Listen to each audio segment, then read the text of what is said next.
Help, Julie! Oh, I can't throw.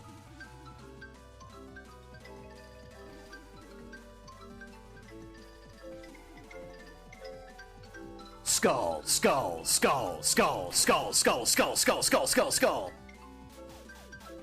I'm not feeling that's not supposed to happen, but you know. We'll appreciate the Eternus skull. Don't know how I managed that. Oh, right, right. Sorry, I forgot.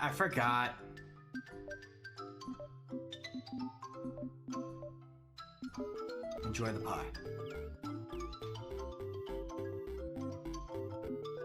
See? There you go. Pie fixes everything.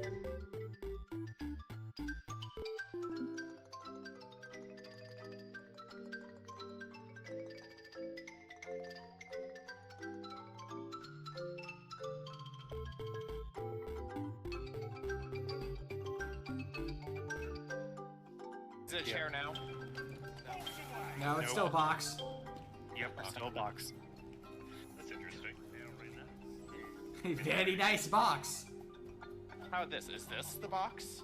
No, not your knife. No, there is no box. You're checking out your knife that you dropped on the ground. Wow, so...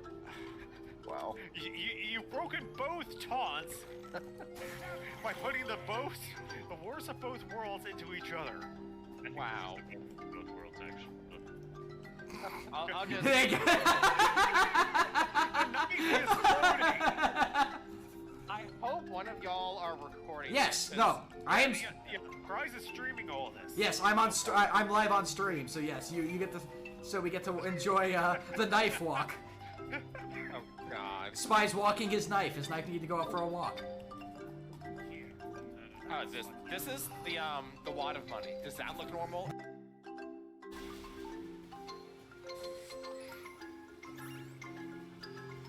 There you go, trainer. Oh. There are fish on the docks! What the heck?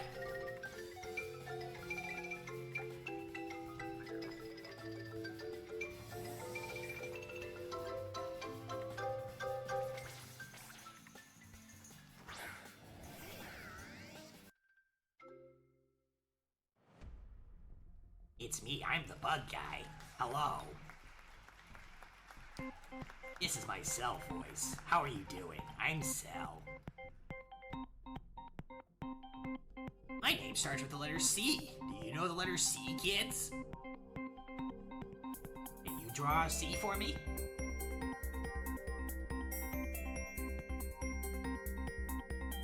It's like drawing an egg, but you don't finish it because the cell has hatched out of it. I was gonna run this stuff off, but yeah, you go ahead. I'll see. I'll give him what for.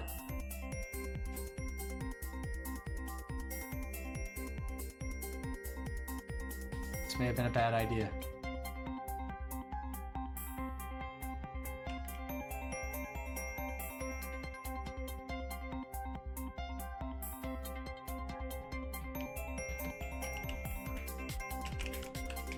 I'm out! I'm out, I'm out, I'm out, I'm out, I'm out, I'm out, I'm out!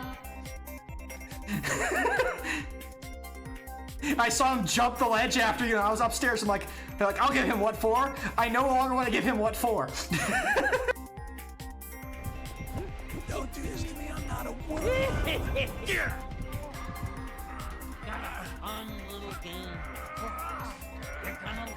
I don't think I am. I was gonna run this stuff off, but yeah, you go ahead. I'll see. I'll give him what for.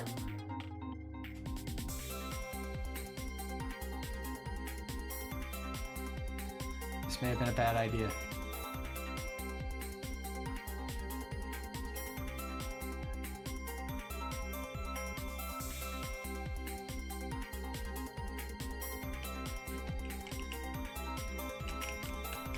I'm out!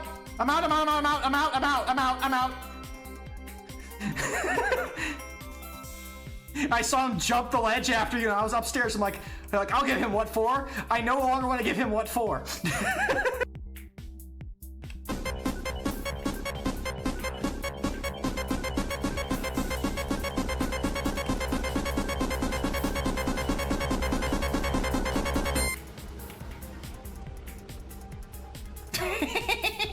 There we go.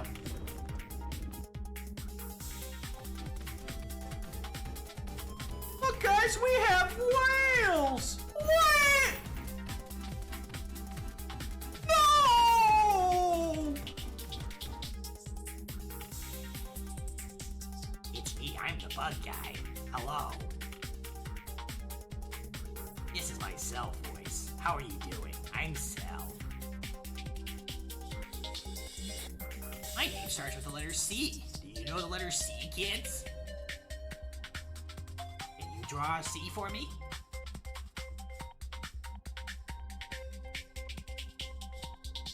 It's like drawing an egg, but you don't finish it because the cell has hatched out of it.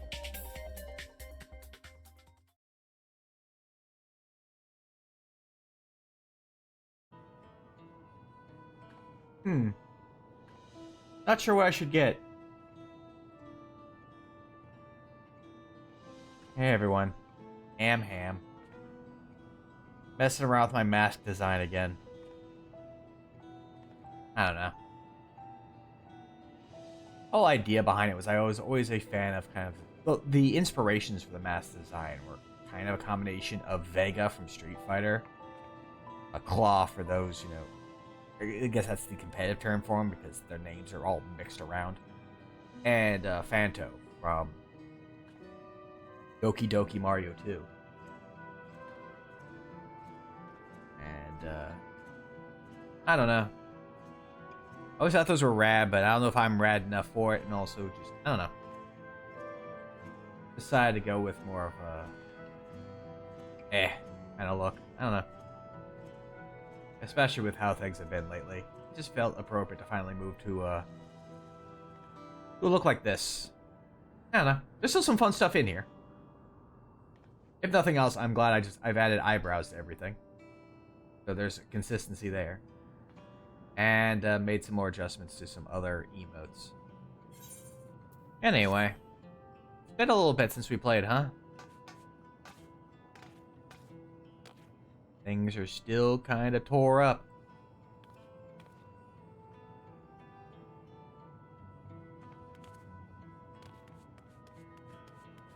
I did go during the... Actually, it was shortly after I had ended the last Final Fantasy 14 stream. I ran around and did the side quests I was missing and powered through most of the healer role quest just to break level 99 and get us at a place where we can continue. So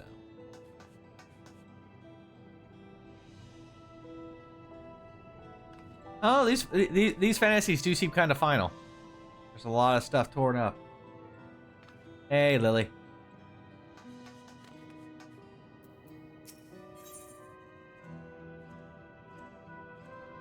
I was actually leveling up some other... Ooh, hold on. Hold that thought, Wooklamat. I see an orb.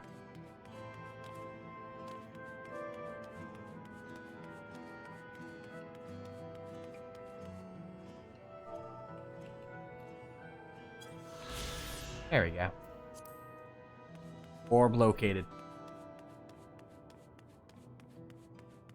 Yeah, I actually was leveling some stuff on the side too, just because we obviously missed a lot of streams due to some real life stuff, and I didn't want to push too far ahead. I figured I'd work on some other stuff, so Grump is learning how to Viper in his spare time. Seemed appropriate, you know, Oregon, Viper.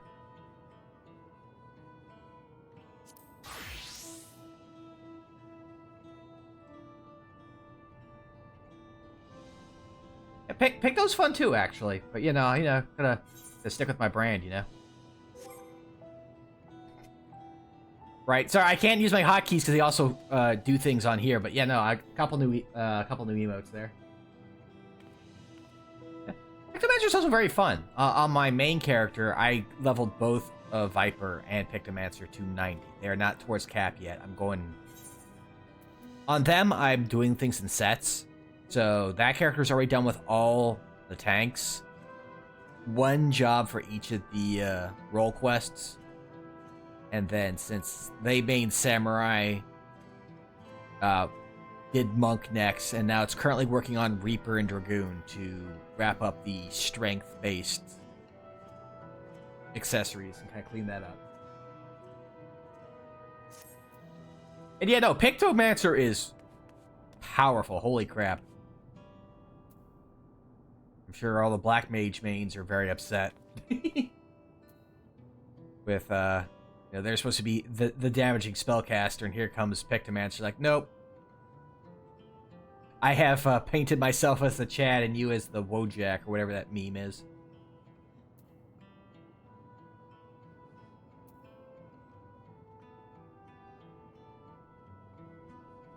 There you go. Warrior and Reaper are really good, actually. No, Reaper is actually what I'm currently, as I said, what I'm currently leveling on my other character right now, just to get everything to cap in kind of a lazy way.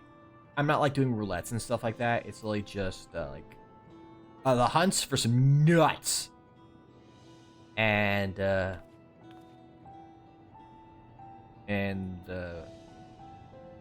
was gonna say tribes, but they call them societies now. I know they changed the name.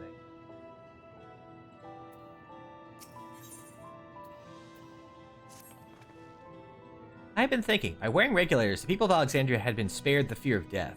That's because the device not only resurrects you, it also erases your memories of the departed. The very notion of dying would have become vague, if not forgotten. Which makes it all the more terrifying when this happens, I'm sure.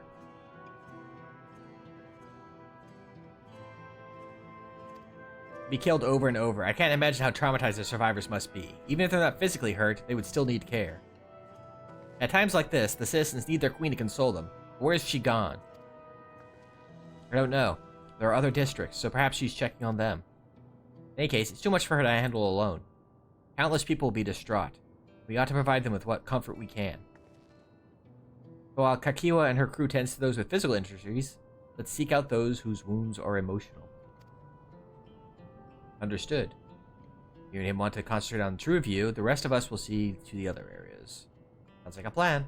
Alright everyone, we'll meet up in the back room after. That does make me wonder, in a situation like this, do the regulators remove all the memories of everyone who passed away, and everyone's just like, holy crap, there's so much damage, fortunately no one is hurt? Or did they really just have, no. Or am I just, overthinking things again? I mean, I'm sure it'd be shocking everyone if I did that.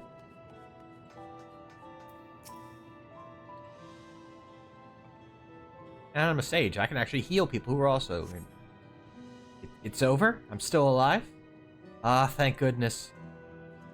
Makes no sense. What right did the king have to destroy our lives like this? Give us back our peace. Leave us out of your damned war. We didn't want war, we're declared.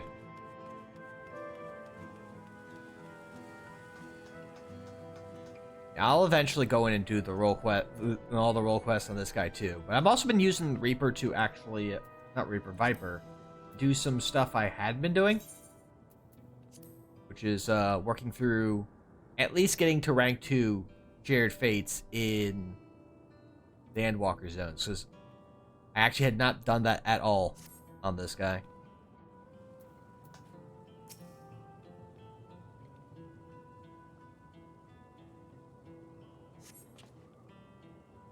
Never have I been so scared in my life.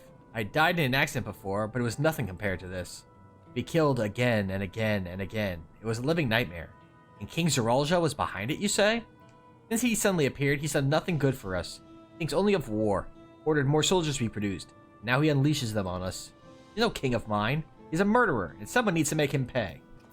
I think I know an angry 3-foot-tall Lalafell that might help with that.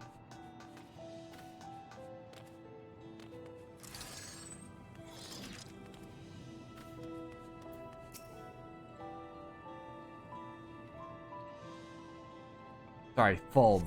Have to use the proper measurements. Thank you. I'm alright, I think.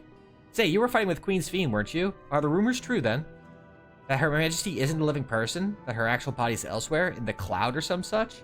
And she uses a special power to appear before us? That's quite like a... I'm assuming that rumor had been circling around because that's very specific, sir. I'd always wondered why Alexandria's never questioned her true nature, but now I think I understand why. She personally fought to protect us. That's enough for me to know she's a worthy ruler. It doesn't matter what she is. I mean, again, it feels like she could have... I've mentioned my thoughts pretty frequently about how I feel about how our main two villains of this expansion feel like they could have done a lot better with them. Heading to the back room? I mean, plot is over there, so I suppose so. I have to speak with Wuklamat. Seems things are somewhat under control. While Alice and the others are still out here, I couldn't help but worry about Zarool Ja. He hasn't uttered a word. Small wonder, given his ordeal. I'm gonna talk to him about everything. Bright as he is, there's no use hiding it. He'd eventually find out, and it'd hurt him more. Very well. Above all, he needs to know that he isn't alone.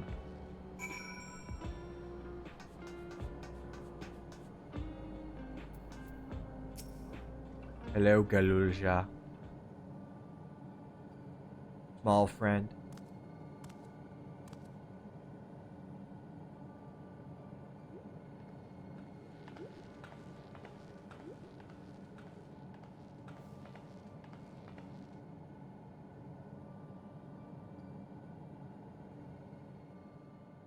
Are you all right, Zarool Ja? He's right there, you don't need to shout. Lots of people are dead because of my father, aren't they?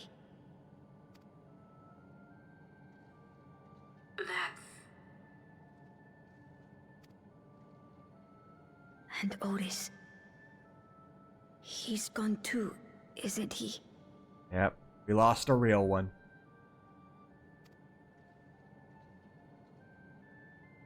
I'm sorry.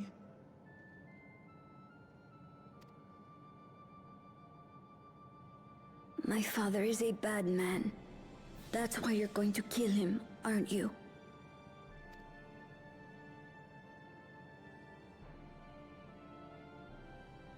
Oh, sweetheart. Look. Forget it.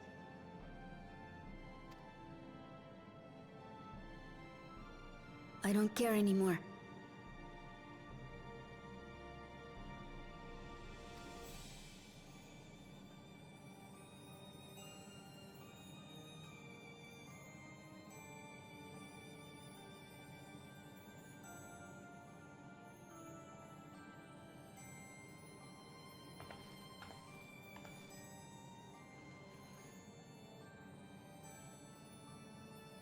Listen to me, Zarool Ja. I didn't right. plan this phase for this, We're going to confront your father. but you know, it works. A little more expressive than the old one. He invaded Tulihyolal and hurt my people. As vow of resolve, it's my duty to bring him to justice.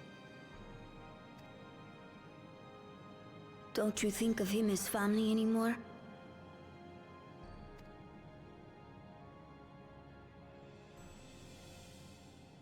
After the attack, I was filled with rage.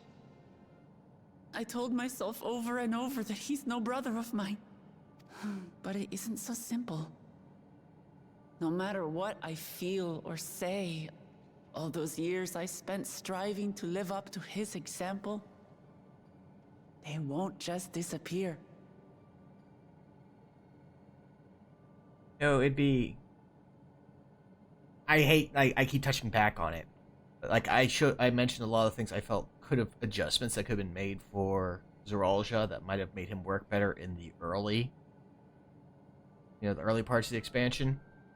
If he had been kind of shown that he was kind of the super protective older brother, like more so than Kona even. And he kind of showed that this is, he was naturally a nicer person and got twisted into this mindset through the stress and pressure of being the resilient son and Jafar Ja's, interference, then, this lines like this would probably hit better, I feel like, because it's like, oh yeah, no, like before this all happened, he was a good brother and whatnot, or maybe a little overbearing, a little hard to see what he was thinking, but he had the best interest, at heart for us, and just came into this, but makes the betrayal feel that much worse. I don't know.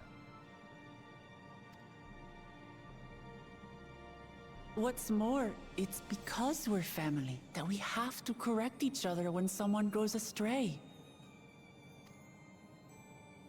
That's why I must confront my brother, like your grandfather did, even though it cost him his life.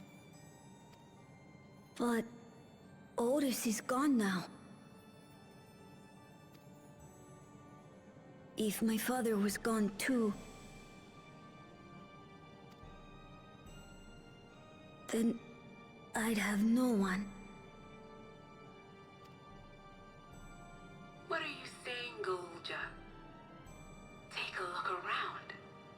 Notice how I'm making this scene naturally less serious because I'm a floating TV with cartoon hands.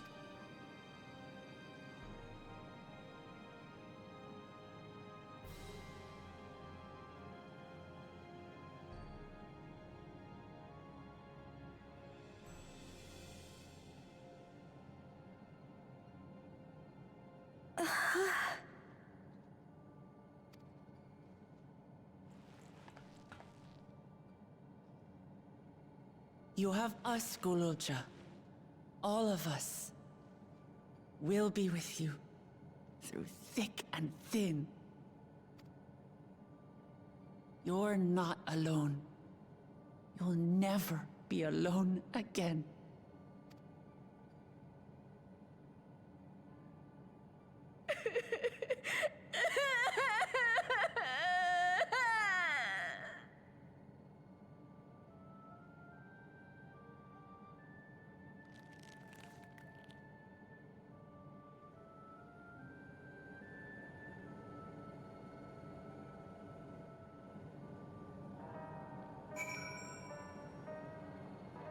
Poor kid.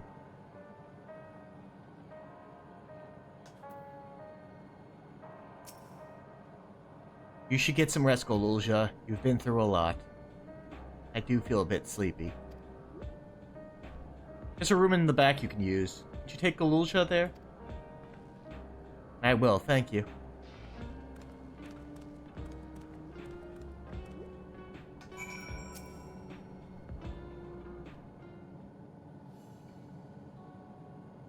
Things I would say to Zarool Ja as a mother, but I better not get started.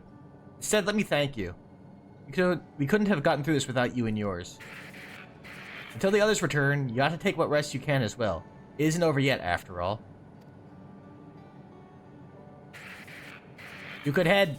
Prepare for... Otherwise, feel free. The back room.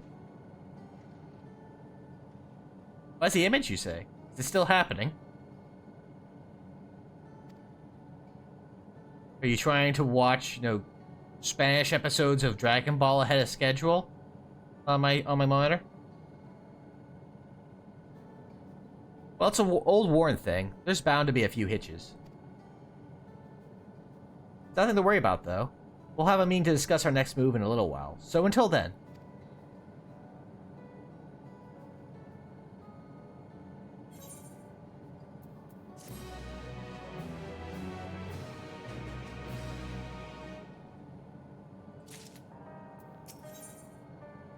There we go. The last Aether Current. I was like, it was funny because I was wondering where my last Aether Current was for Heritage Found or Heritage Lost or whatever the area is called. I'm blanking on it right now. But I forgot that literally you don't get it until this far in. Had enough rest, have you? Then let's round up everyone. I mean, I'm like a week behind schedule on streaming these things.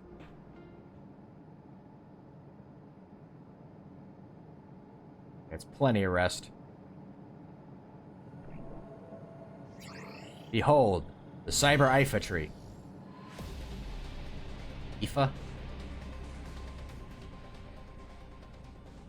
During your confrontation with him, Zarool Ja bade Wukalamak come to the tower's summit.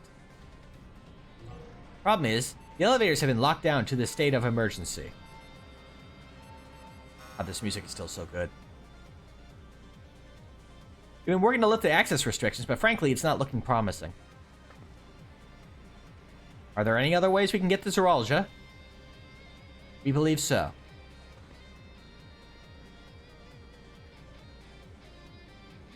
As you know, Solution 9 occupies Everkeep's 9th level. Summit, however, meanwhile, is the 12th. The map appears to be cut off.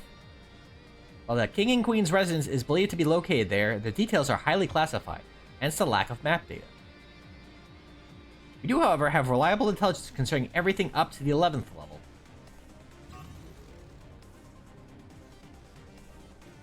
What is this place? That is Origenics, the facility where souls are separated and refined for use.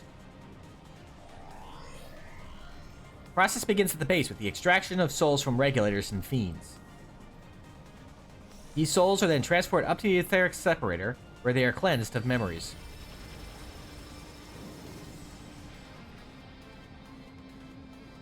Finally, they are packed within soul cells for distribution. Well, for Fen. They've recreated the process by which souls are broken down in the ethereal sea. An affront to nature, I know, but ethical discussions must wait. The salient point is that the facility extends vertically from the 1st to the 11th level. Now, if Zarool Ja intends to strengthen himself with the people's souls, as we strongly suspect,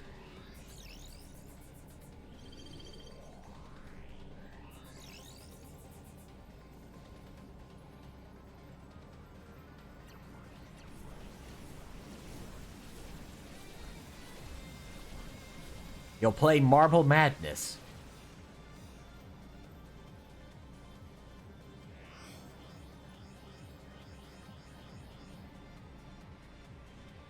And the facility will be operating to process and transport those souls directly to him on the 12th level.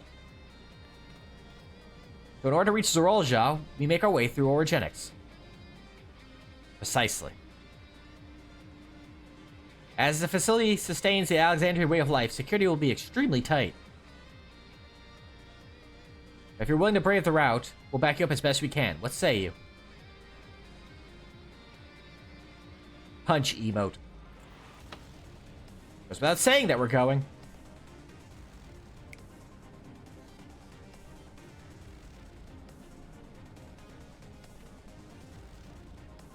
I never had any doubt. I'm coming too. You'll need guidance on site, and this body makes me best suited. Hold it. Before you set off, I have to ask. All this time, you've known that Sphene isn't endless, haven't you?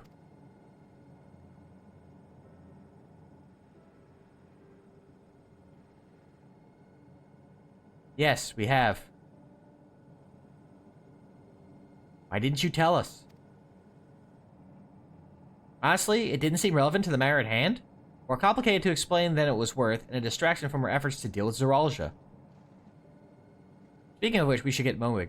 Those who are selling forth, we gather in front of the tower. I have an additional question. I can count on you to provide support from here, yes?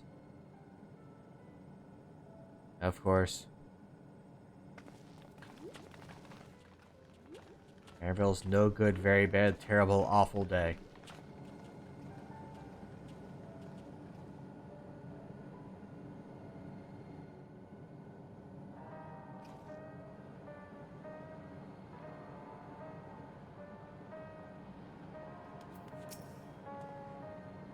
I need to talk to you about... Never mind, it can wait. Lest you wonder, I have no objections to remaining here. Someone needs to keep those until you're all informed. Best of luck to you.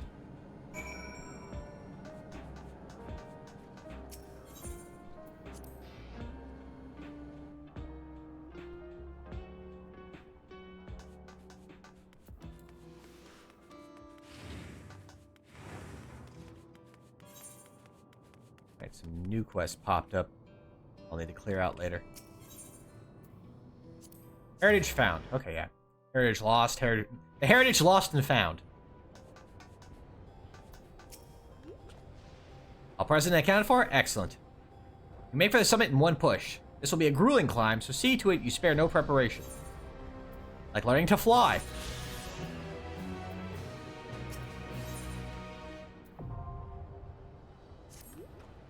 The entrance to Origenics is located on the back of Everkeep. We can reach it by the water. Come, we head to the pier at the Drift Downs. Before we do that,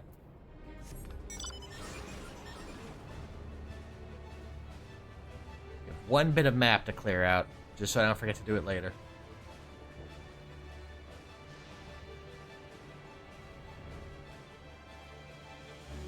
It took me a while to realize, I think, what this area is for.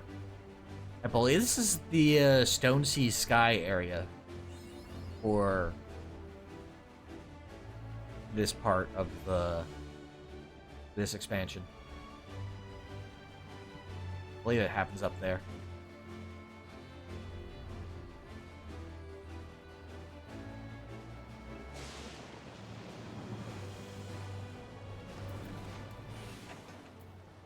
Kakiwa. I will now explain how this mission will unfold.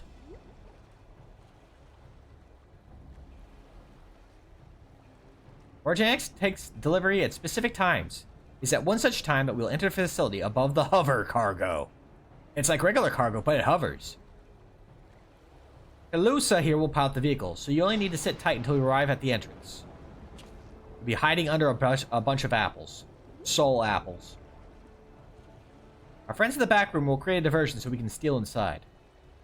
After which we make our way to the summit, striking down any foes that bar our path.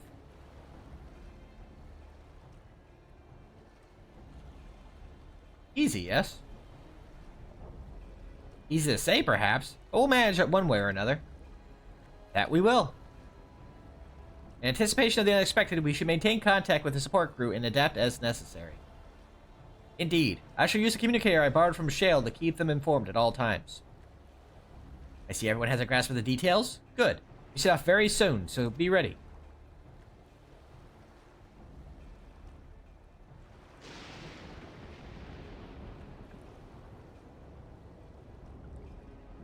Prepare for the penultimate dungeon.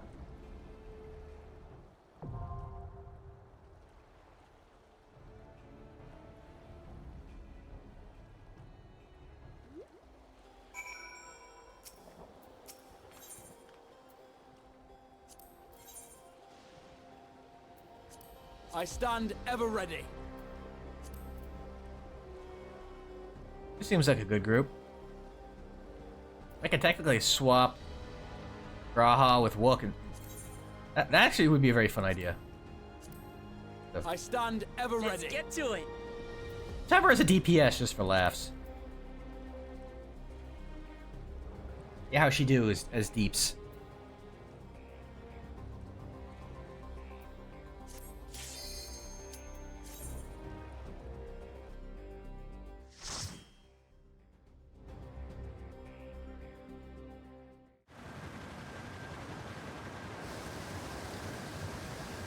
We're not even hiding. We're just on the hover cargo. Also another really fun song. Weeble weeble wobble wobble, weeble weeble wobble wobble.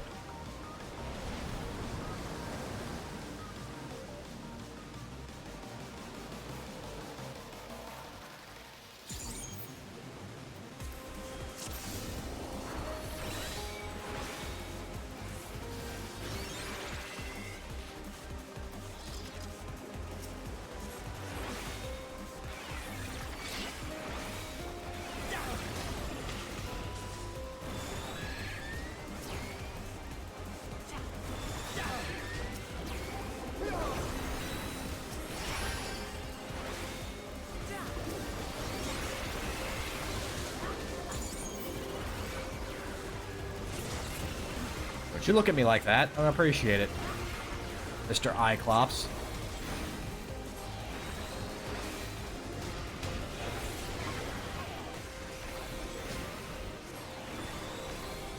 Oh, Gra, you are getting punched in the mouth. Something fierce.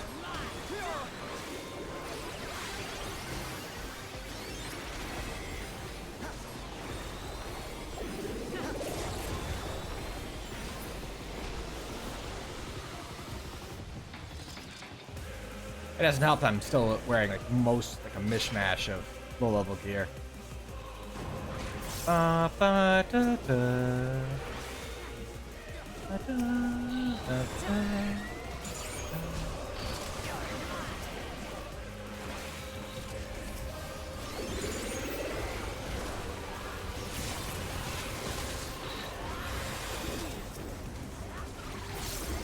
Hold still. Ah, you are particularly squishy. I don't know how I feel about that.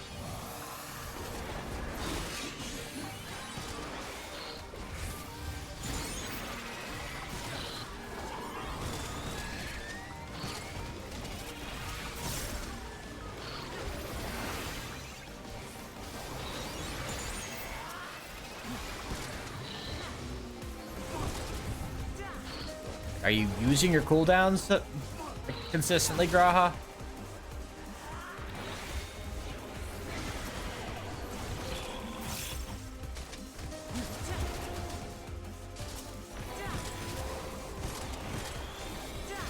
I've gone here as Paladin and done just fine.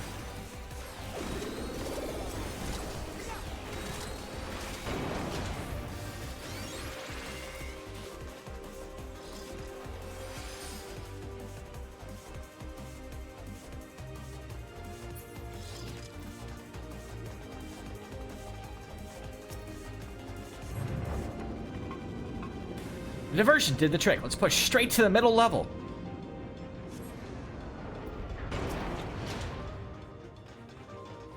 Should be another freight elevator further in. Use it to head up.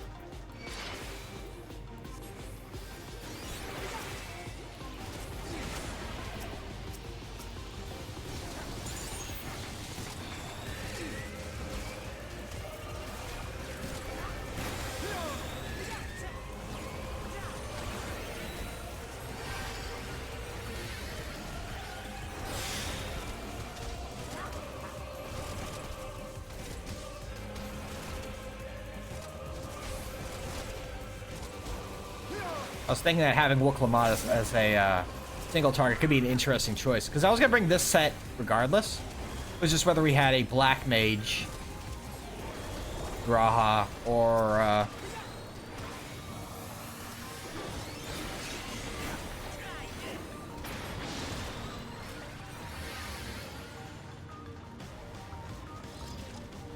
you know, Wuklamot doing DPS times.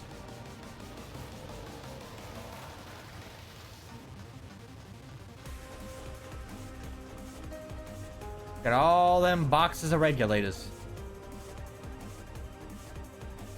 Zip loop.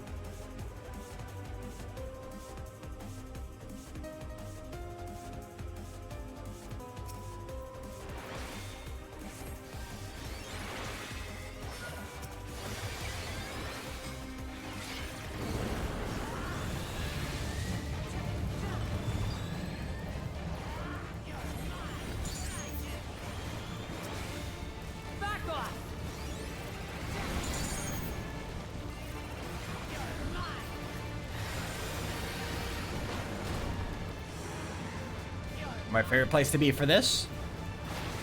Right here.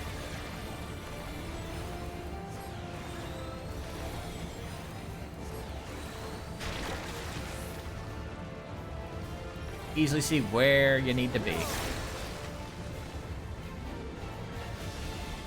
Also considering I've tagged it to this angle. Just the fake out. That does every single time. Much of a fake out when you know it's coming, I guess.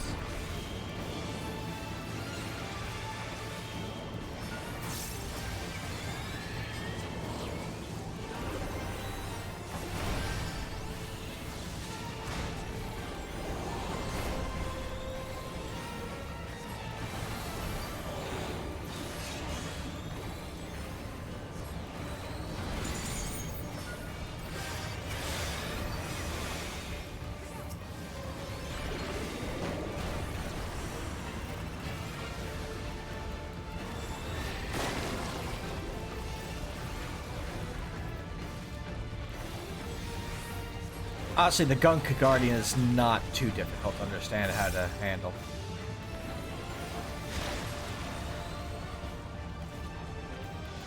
We've seen everything that does at this point. Graha, why are you standing on top of me? Thank you, Graha. I appreciate that.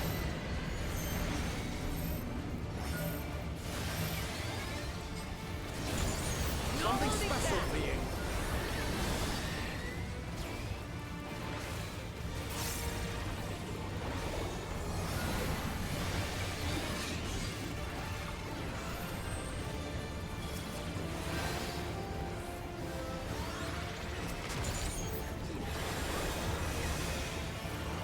Now I'll show you. Try this! Oh, everyone's basically back up to full now. Got that going for us.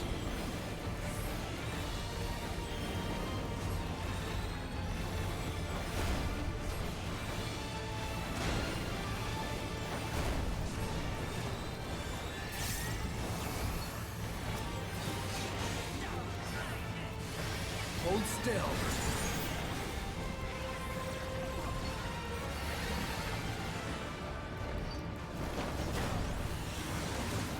We're not doing this again. You stop.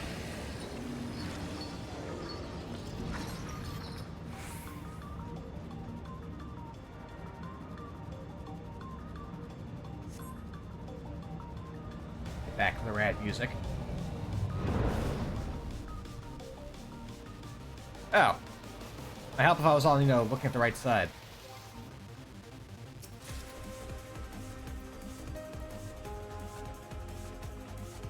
Staring at the wall like, oh, hey, this is where it's gonna be, right? No, not at all. Honk, honk, honk, honk.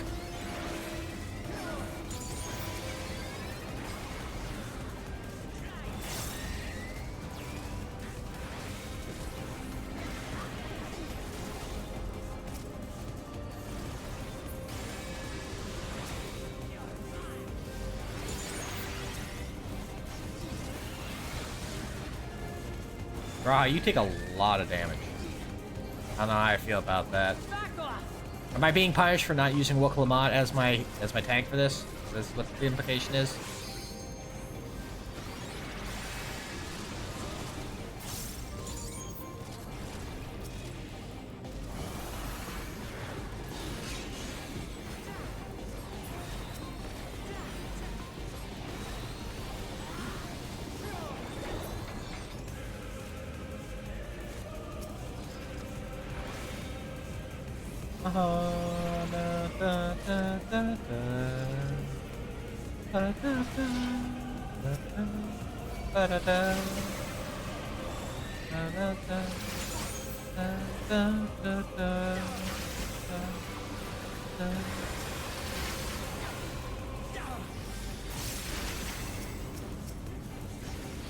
Hold still.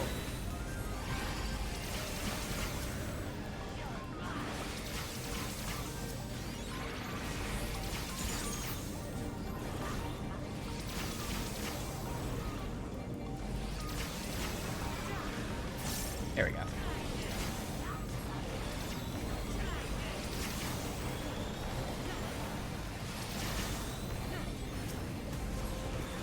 Honestly, if you have not gone through all this, gone through and looked at all the terminals and stuff in here, there's some very interesting stuff to be had. I think one of them even mentions...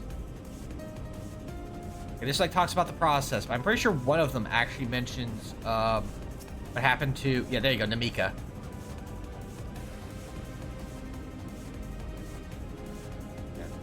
Well, Clement actually has a reaction to finding out about Namika being processed.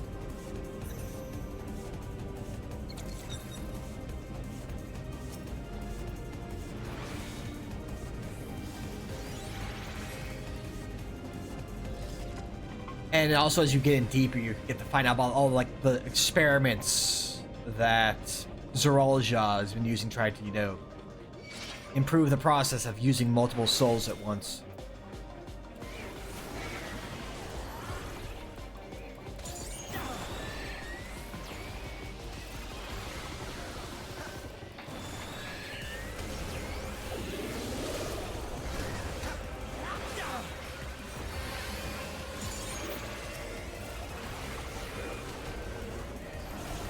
Be very upsetting if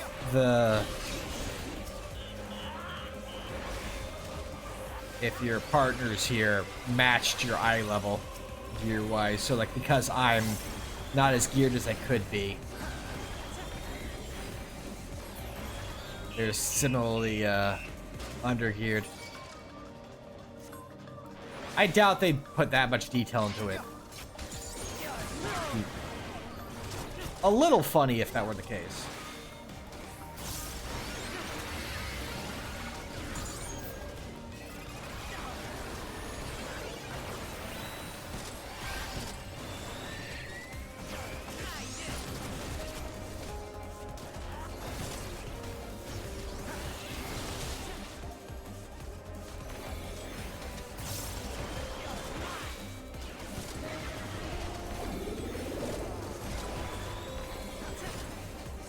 Honestly, given to that, I feel all the more, you know, how much he's getting punched in the mouth.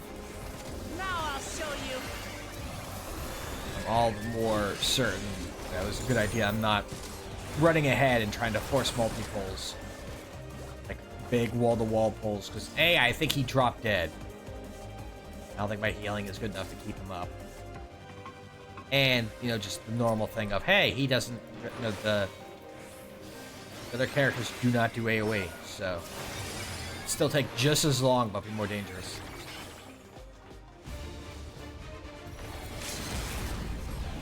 Oh, welcome not doing it.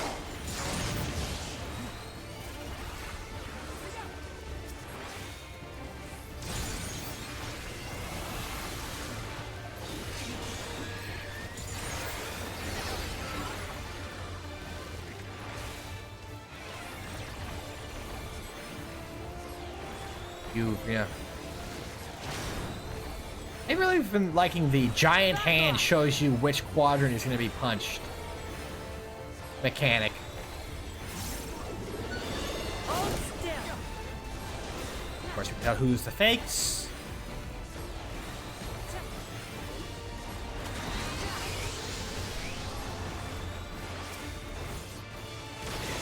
That said, the real ones still come in. That's always a fun thing to try and handle. They are pretty easy to clean out, so not too bad.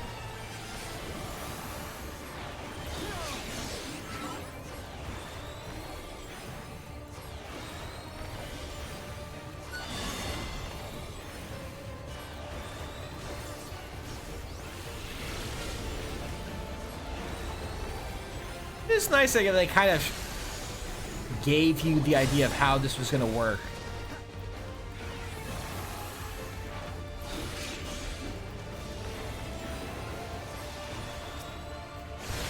At the very start of this area, so. This part, though, you gotta be a bit more careful about.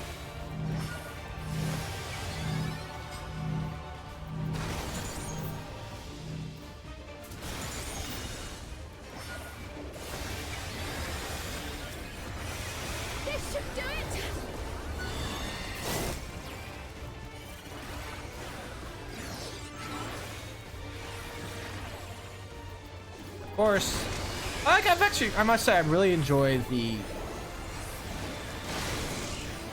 boss style that they've settled on pretty quickly. Of first, you know, they show you the basic mechanics of each, you know, how the fight works, and then once you understand it, they start doing them in combinations. So you can try to figure out, okay, well, I know how each of these work alone.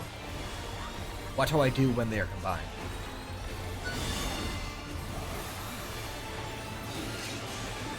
Hold still.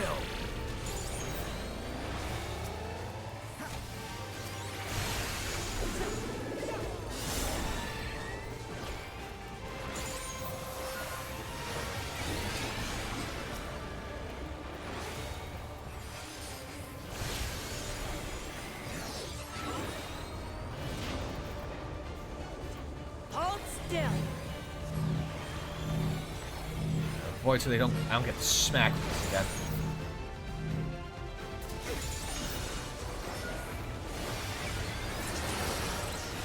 There we go. All good. And me a bunch of slaying gear and a piece of fending. And we can get, you know, the healing accessories here. Not allowed, it's illegal.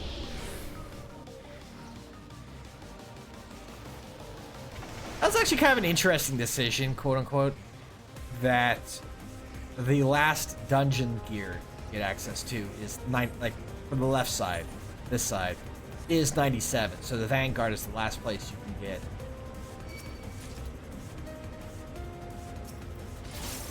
dungeon gear.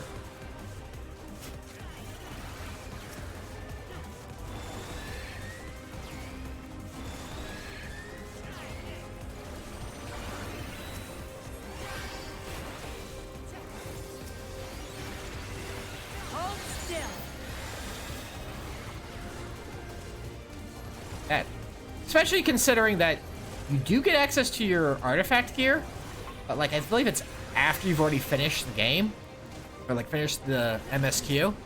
So where you could have used them for the final battle, final areas and whatnot, like the final stuff, I think you don't have access to it. Maybe I'm misremembering and you do get them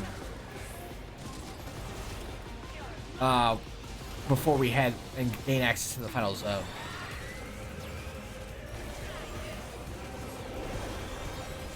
And I'm just, you know, misremembering horribly when you get access to it.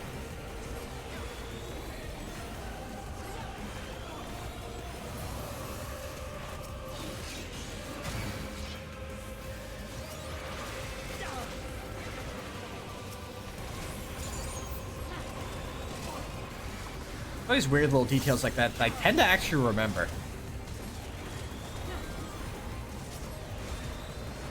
That I do not hear.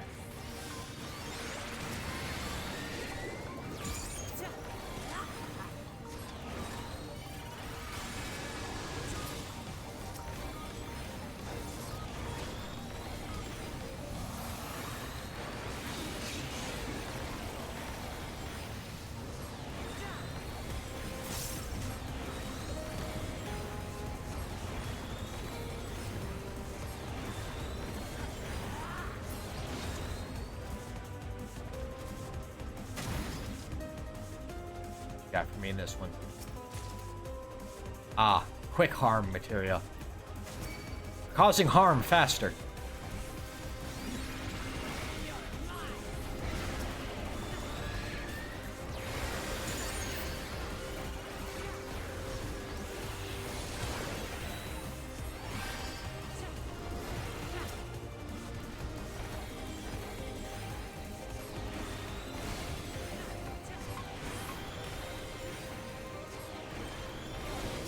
As a Lawfell enjoyer, I must say, with how strong Pictomancer is, the idea that probably the strongest DPS out of the Scions right now is Cryle. Pretty rad, I'm not gonna lie. And we know that, Taru apparently has really high etheric potential. Hold still.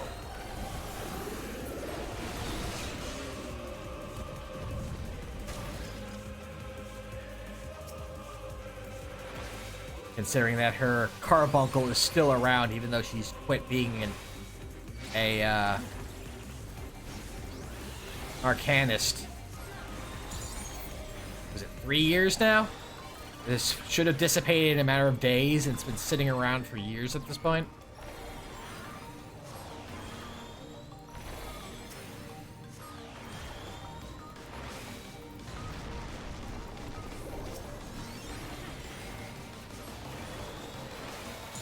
Oh, my favorite way to tank this sucker, by the by,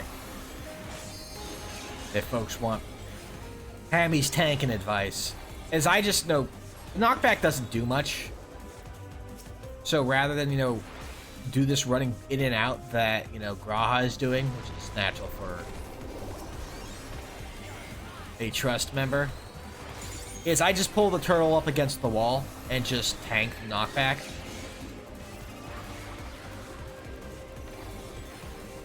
Then the only people that really need to move are a melee that may not want to get punched in the mouth by this. They have their own mobility ways of handling that.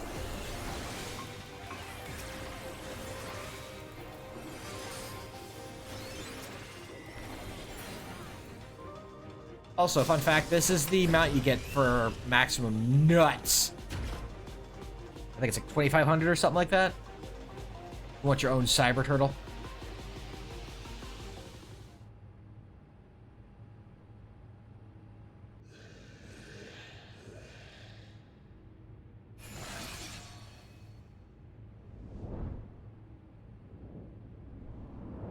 Also, speaking of, I mentioned earlier about Zarool Ja's like experiments about, you know, using multiple souls and stuff like that in one unit, in one person. That's exactly what this thing is. It's just they tried to do that, and Ambrose became kind of uncontrollable and was kept away, locked away until Zarool Ja let it out again. Presumably just, you know, to stop us.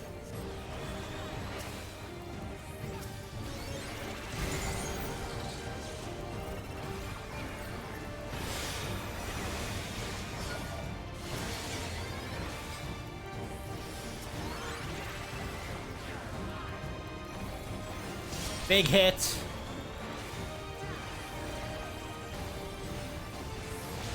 Then power of psychokinesis will cause some doors to glow to let you know where they're going to be coming from.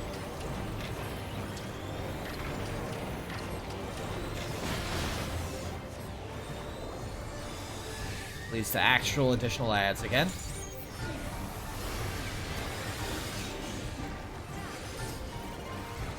Fortunately, they're, especially in the case of these two, very squishy.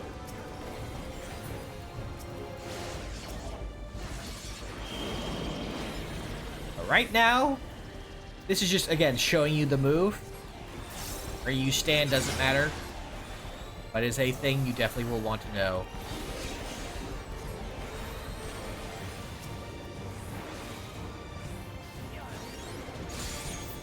Ah, man. Had a tactical sneeze there. Yeah, there you go. So I think he's gonna follow it up with a smash after this one.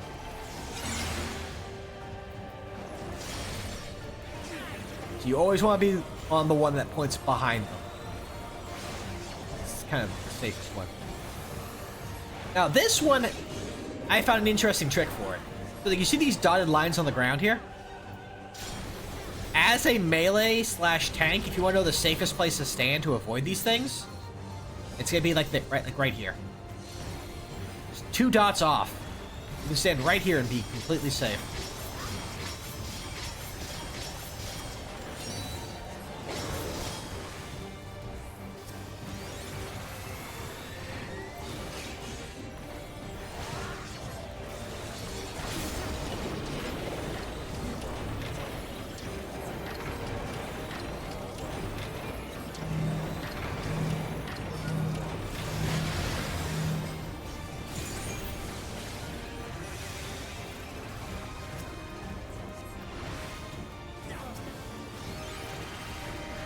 I know I've seen a few people have issues figuring out where the safe place to stand in that is.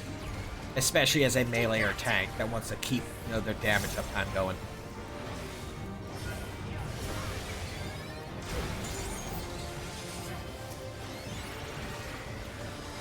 Hold still.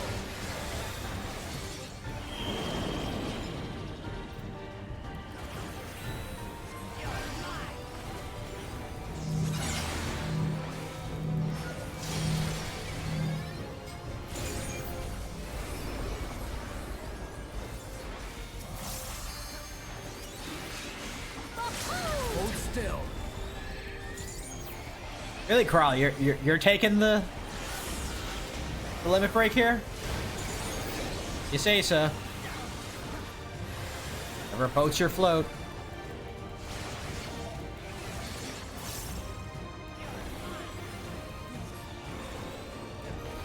Once again, it's gonna be either 2 dots to the left, 2 dots to the right. Depending which way the angle is going. The angle, the dangle. And then, once again, right here. You can actually melee from here.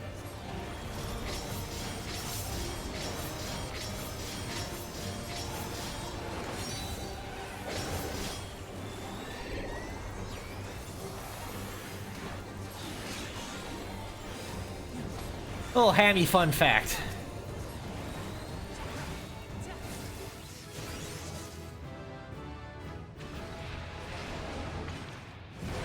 Do no harm, unless you mean to do harm. Then do lots and lots of harm. Sorry, I love 2013 Ninja Turtles Splinter. He's my favorite Splinter. Has a lot of good lines. Does a good mix of being both a kind of a teacher and a dad. And manages to actually have into some good comedic moments. Hello, Sophia. What does that even do? What does it even do?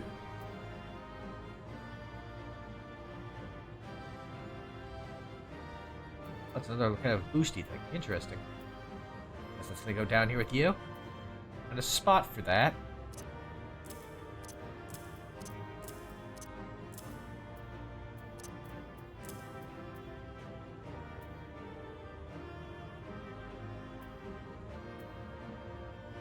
See how that looks, just when I activate it. Ah! Interesting. Power of diamonds. Oh, that we finally got another healing theme.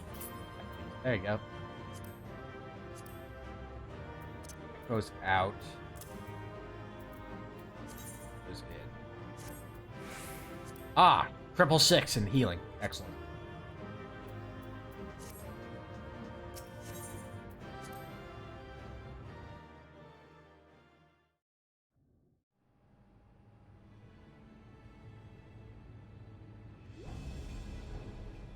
He must be behind that door. It's not opening. Just walked up to it. You try, like, you know, using a keypad, turning a doorknob? Open sesame? Shale, can you see to the lock? Just a moment.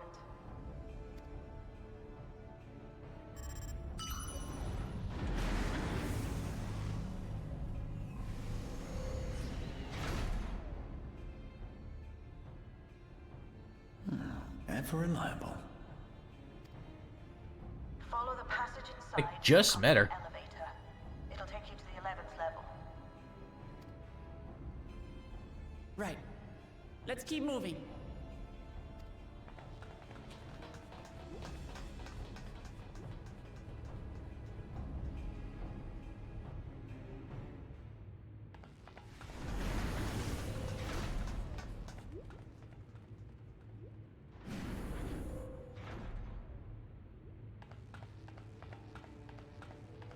Previous cutscene here. I'm pretty sure almost all of those were filled up. The 11th level. Just below the summit. I'd have to go back and check, but I'm pretty sure a lot of more of those were lit up. Just kind of showing you how many he's grabbed. Soul cells. This is where they're kept. In Soul Cell storage. What? Then these are all... Indeed. Many died in the attack. Their souls would have been processed and transported here for storage. Or so I had expected. They got fast-tracked to Zarool Ja. A soul cell is supposed to light up green when loaded, isn't it? Yet the light is out on most of these.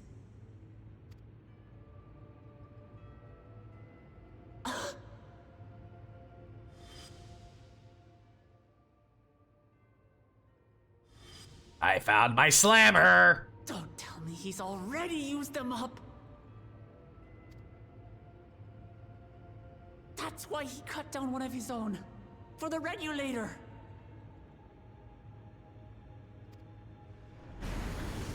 Who's there? You're gonna have a trust coming up. Obviously, you're gonna need a few more people. governor! And Y'shtola a Destinian, too!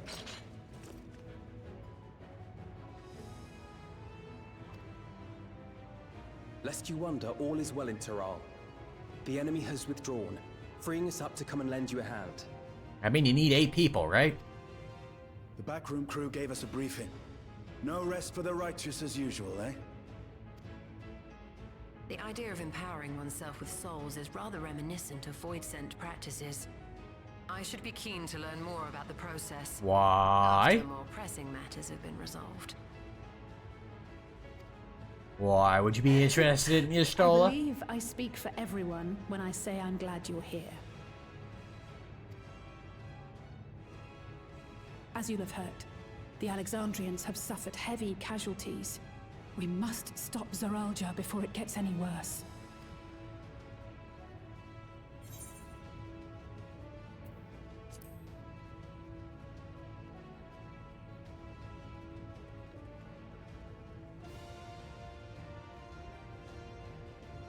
I thank you for coming with me this far, my friends. And I ask you to lend me your strength one last time. Together, let us defeat Zarool Ja and safeguard the future of Tulihyolal. And here is where I must excuse myself. Come back in one piece. My soaps are coming on, and I gotta record them on my me. We will. Every one of us.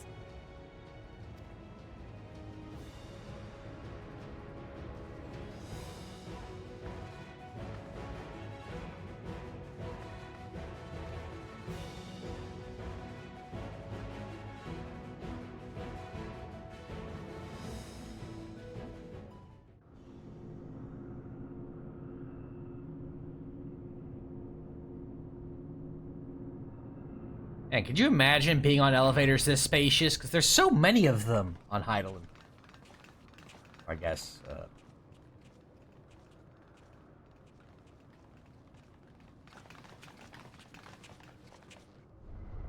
We learned the proper name of the planet last expansion, but I'm blanking on it at the moment. I'll probably just shout out at random later during this cutscene.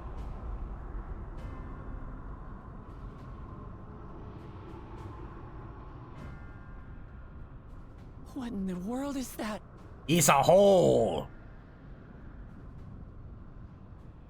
Atheris. Told you I'd just say it out at random. It couldn't be a void gate. It's enormous. Aye. It dwarfs even the one Zeromus opened. Look at the size of that hole! That is no void gate. It doesn't lead to the 13th. Then... Yes. In all likelihood, it's a portal to yet another reflection. Which the fans will debate about until get told exactly which one it is by the developers. By the 12. No, it's not the 12th. It's actually To think that the realities 9th. being fused together was only the beginning. The speculation must wait. He's here. Been here the entire time, actually, just watching you.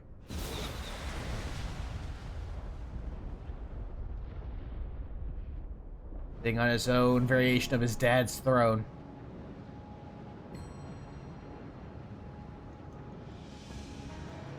I'm so full of souls. Ugh, I ate too much.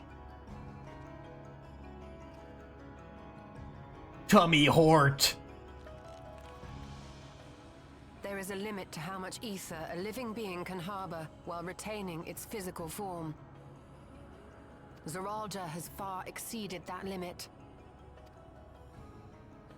With the souls he has absorbed, he has attained power to rival even a king among Voidsent, but at a terrible cost. Stummy hort disease.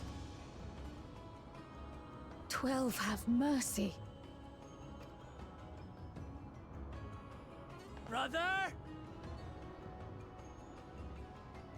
I hope you left enough souls for everyone else.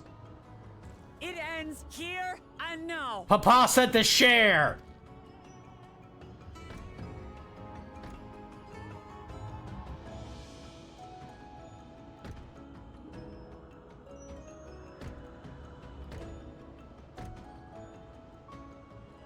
How it vexes when you call me brother.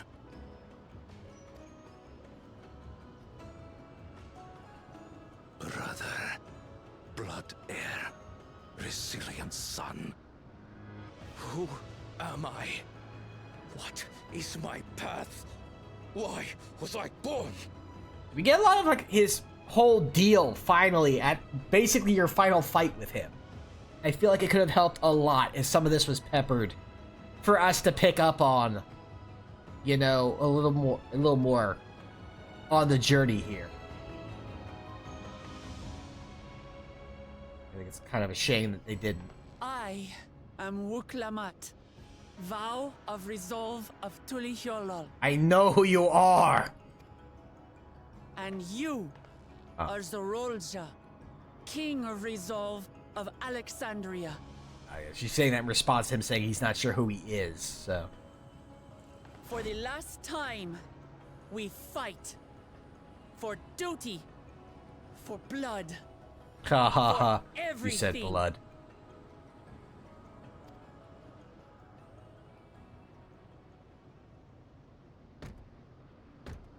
Yes, we fight. I'm good at that. Hold nothing back. This multitude of souls I shall burn to the last mote.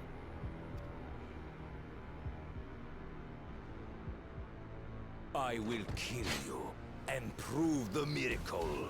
I will prove that I am Father's true successor.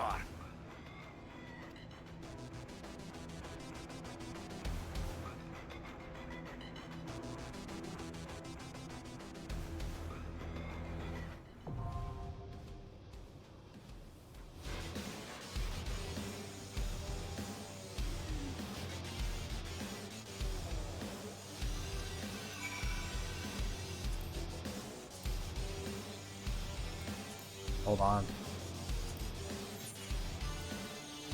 I changed a piece, so I need to save this really quick so I don't get the default, you know, middle school photo day look.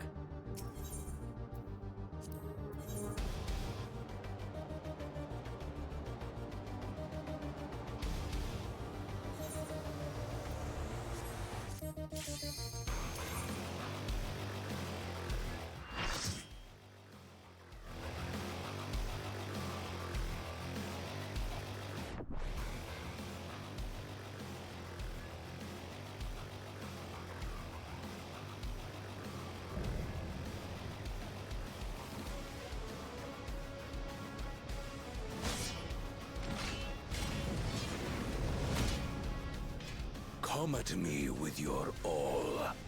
I will make you kneel.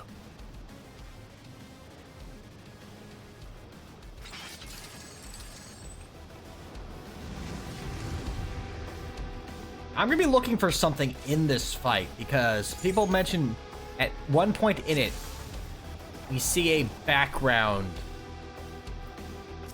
indicator of a device from, I think, Final Fantasy 12 or 13. All the ones I didn't play. That was specified as a thing that was used to travel through time. That's why people were thinking that this hole might have led to it might have been access to 12. Let the victor's reign be sanctioned by the blood of the fallen. I need more power. Now he's going full what's his nut from Devil May Cry. Full Virgil.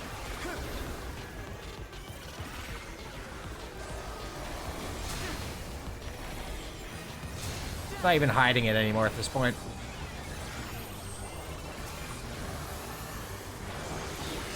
Gloves are off. More! I need more! And I know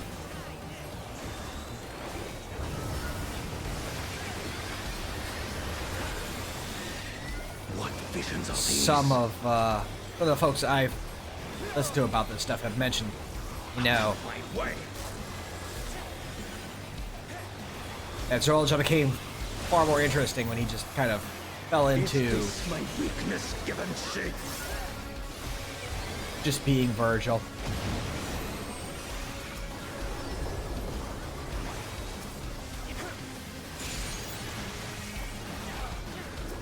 Down with you!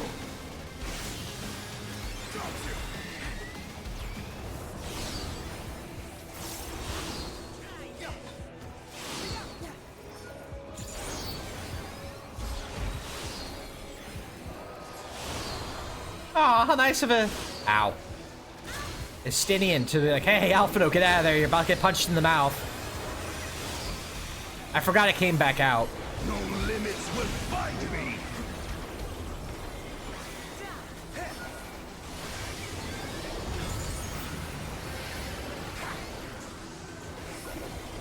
Be gone, along with my pitiful past. Yeah, I feel like the whole idea of him, you know, saying about him now being called brother still, vexing him. Maybe I'm just being weird and sticking to my fan-theoried idea of all this. I feel like, you know, if he had been a more, you know,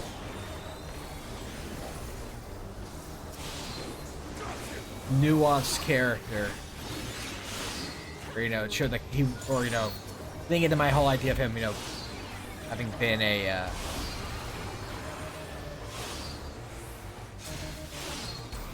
originally being a much, you know, more kind brother and being twisted into this.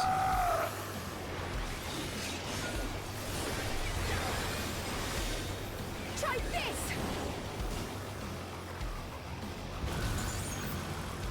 Would make, again, that she's still calling him brother after what he did hurt that much more for him, and that's why it vexes him as much as it does. The baby!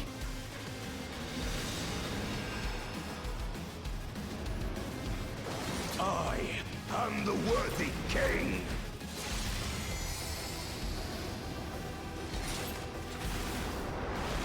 There is no miracle.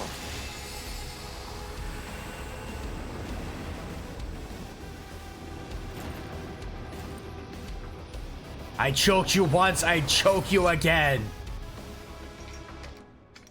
This is my path.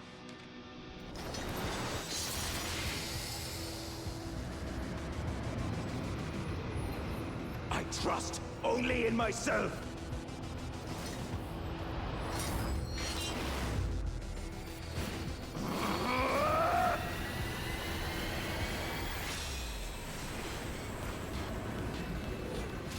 Now this is actually really wild, a pretty rad design, considering he basically his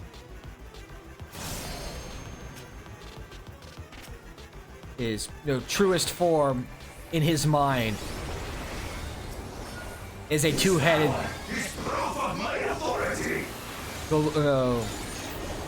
Mamool Ja like his father, but is missing the head of wisdom because of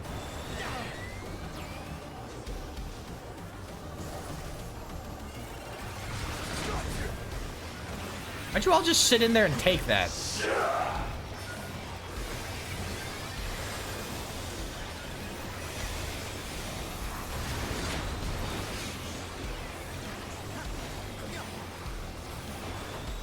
Show like the missing the head of resolve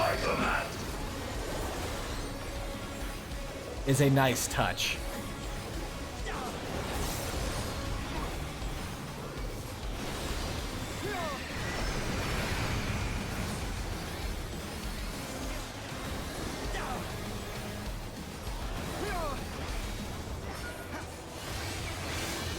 Here's the thing where they're talking about where the I think that's supposed to be the gate that they're talking that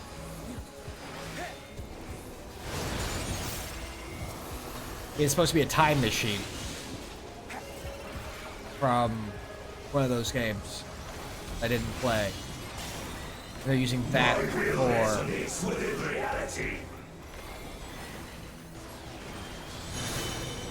Oh, that side first. Okay.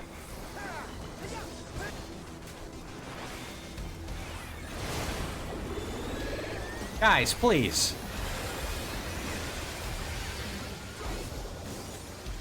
One of the benefits of having the trust is that they know the moves before they happen. Mine is the path.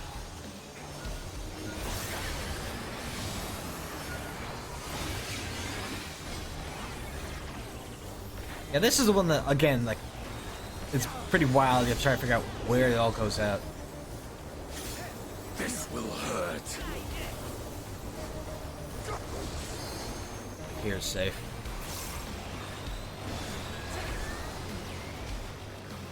Oh, geez. Fly, my blades. I wasn't paying attention to which one it was coming from. Should have been. All is mine to make and unmake. This will hurt.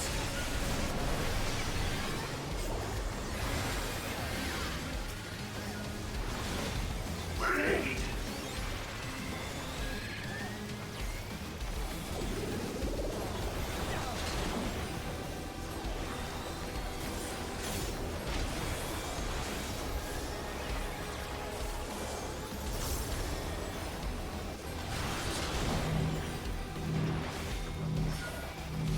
And no one stands on top of me, we'll be fine. There we go.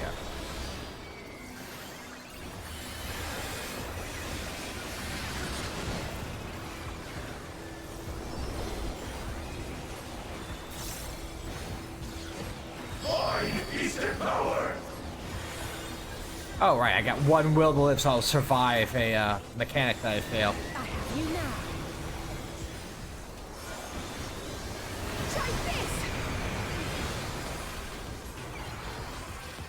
Mine is the path. You underestimate me. I overestimate myself. Fly, my blades. That's gonna be there and there bad. Oh, shoot. You're safe, I think.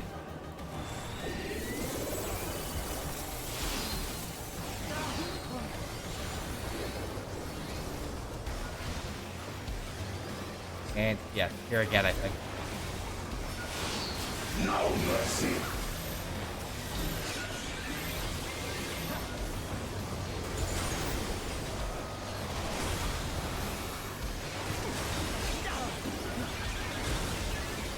Definitely say a lot of the mechanics for the expansions, dungeons, and raids and whatnot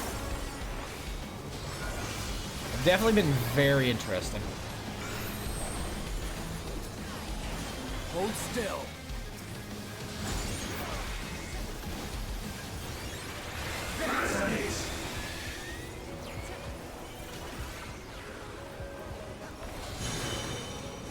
So, upright is the correct one.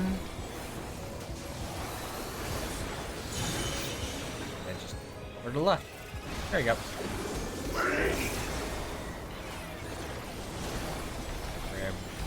Doing a big old slice.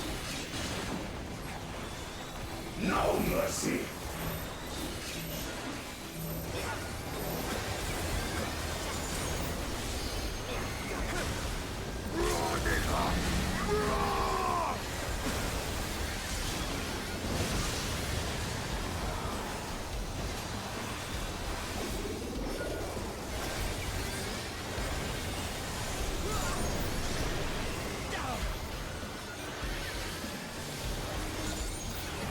Go.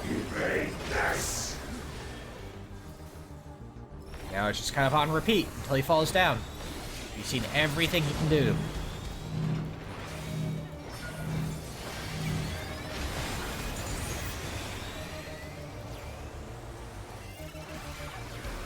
At least until you get to the Savage, anyway. Or EX.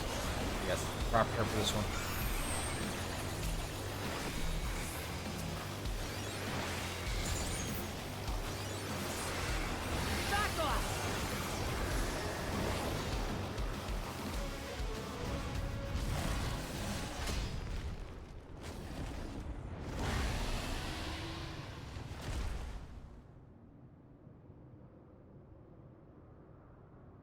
He fell down. Ta-da! And you don't even get to see whether we get to be happy or sad about it.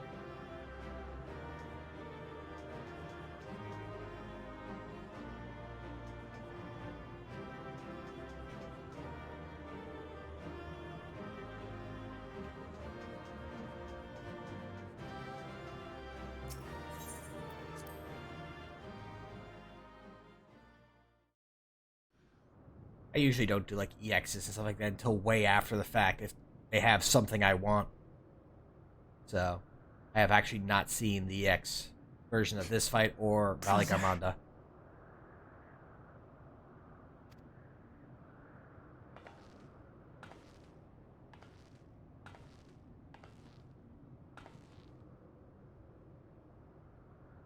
So, it is to be defeat.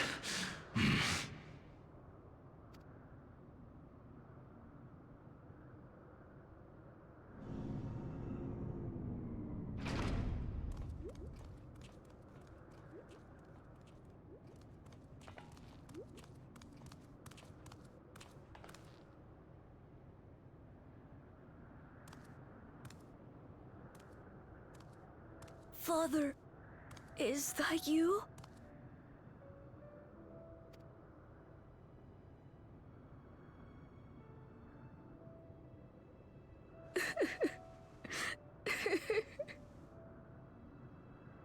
Why do you weep?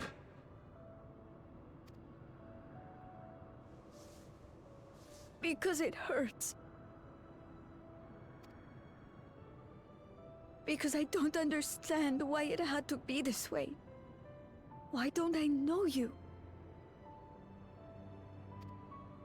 Why didn't you want me?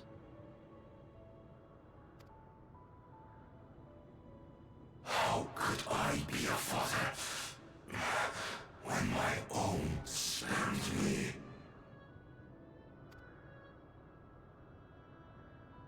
He left me nothing.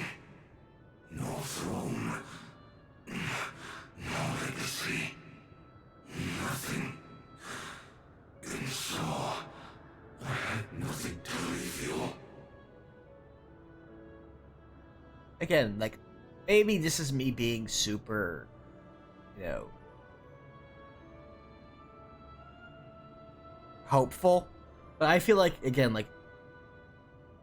my original thought was, like, all three of them were going to be, like, a council.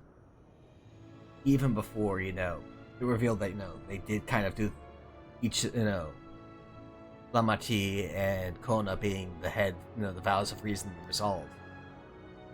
I totally think that they could have been, you know, a council, and he kind of shot himself in the foot by,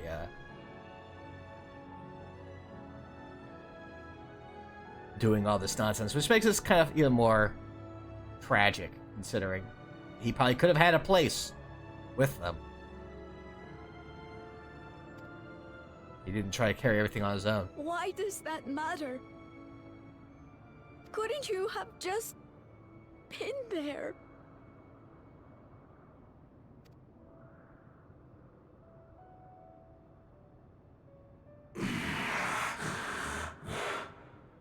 You ask a lost man for the way. I do not presume to call you mine, nor do I desire anything of you. But I leave behind that which I've gained by the sweat on my brow. It is yours to embrace or spurn.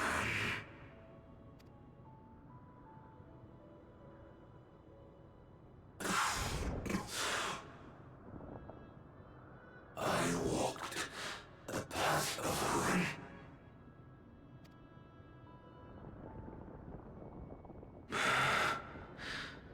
Unable to surpass Father.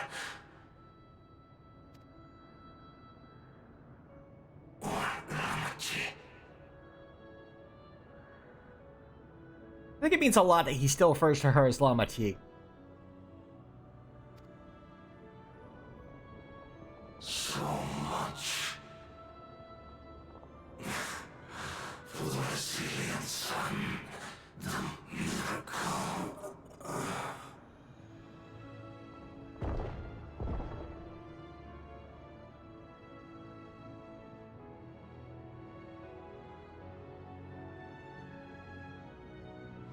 Even though, he said that it vexes him to be called brother, he still uses the term that, only family uses for her.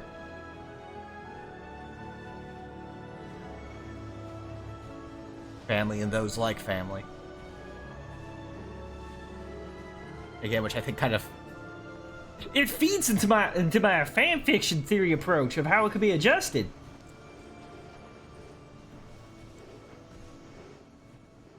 You think Papa left you nothing? You God's damned fool! You have the one thing he couldn't leave anyone else. You and Zarool Ja.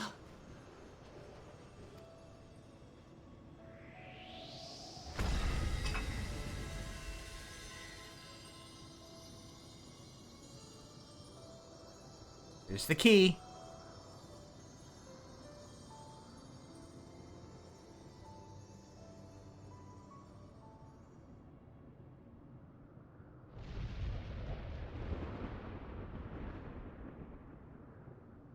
It's not over. Still have one more area to investigate.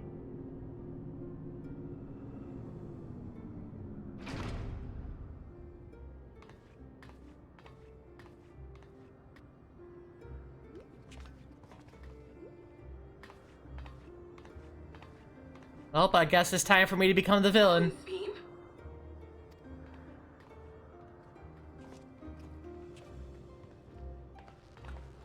Zarool Ja is gone. There's no need to fight anymore.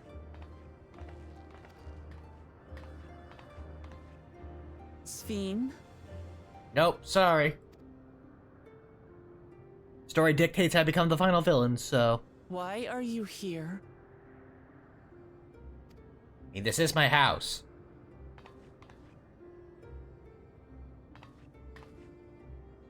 I wanted to express my gratitude to you all for vanquishing the King of Resolve and delivering my people.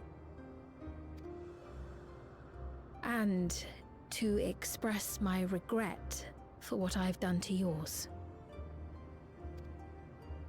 Your apologies won't bring back our dead or lessen your guilt. Still, to strike you down in revenge would trigger all-out war between our nations. More innocents would suffer. Even if we cannot be friends right now, we need to find a different path forward. A way that Tuliholal and Alexandria can coexist. We can't have a final boss fight like that. I fear that can never be. What do you mean? Again, I guess no... There is no other path for us. It's too late. Again, this is kind of emphasizing my issues with Sphene, where it just feels like she's making these decisions because she has to be the final boss, rather than, out of any reasonable explanation. In a game... I cooperated with Zarool Ja because I needed the life force yielded by the slain to sustain the endless.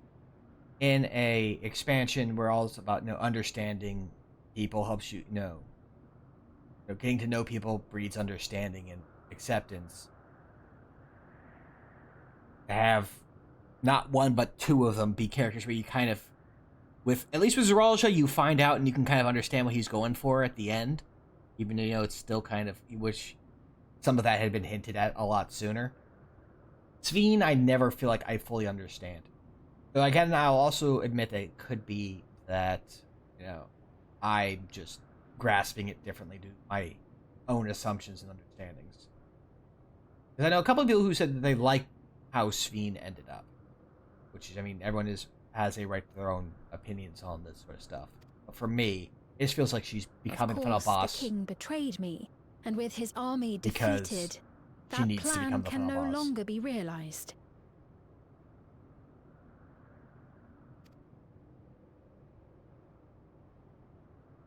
But I can't, I won't fail my people. Be they possessed of flesh or no, all of them are dear to me. I'm not willing to try any other solutions at all. If there is something I can do for them, as their queen, I must do it. Unless it requires something more than asking both sides to stop.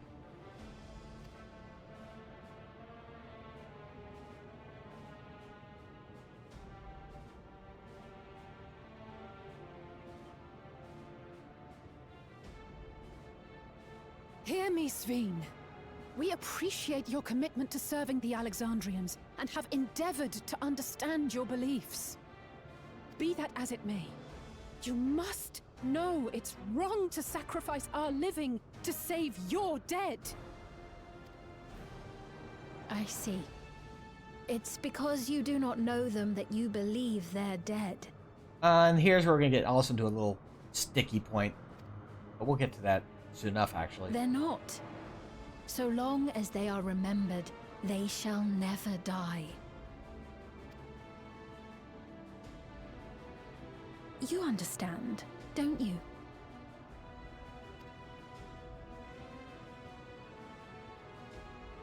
No matter what anyone may say, I refuse to believe that Kafkiwas is a hollow existence. That she can simply be allowed to fade away. Your Majesty. I can't believe you revealed my secret like this.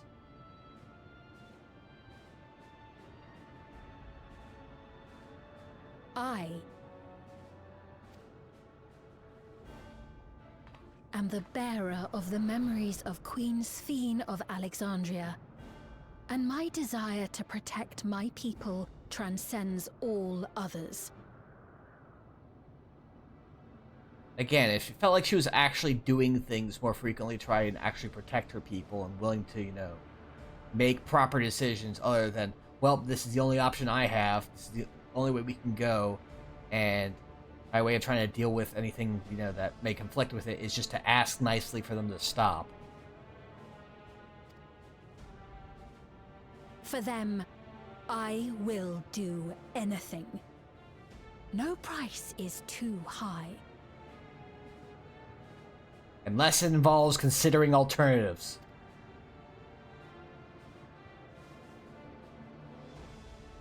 Alternatives you yourself identified that we may have.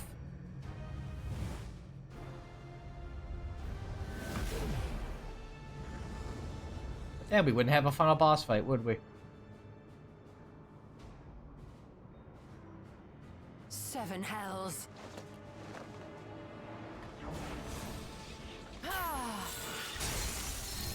Should try magnet. What is it? There exists a legend in Alexandria. In ages past, faced with a calamity in their world, a clan of people used a singular power to flee to ours. The key which manifests this power answers to fervent desires, desperate, all-consuming supplications that have given rise to many a miracle. And I'll have things to say about that based off what I've heard other people talked about, which gives some interesting ideas for what's happening the secret to interdimensional fusion, future patches. and unraveling its mysteries was the foremost mission of the scientists of preservation. Alas, they failed to fully grasp its workings, leaving us with only partial control over it. Nevertheless, if I'm to sustain the inhabitants of living memory, I have no choice but to call upon its power. And do what with it?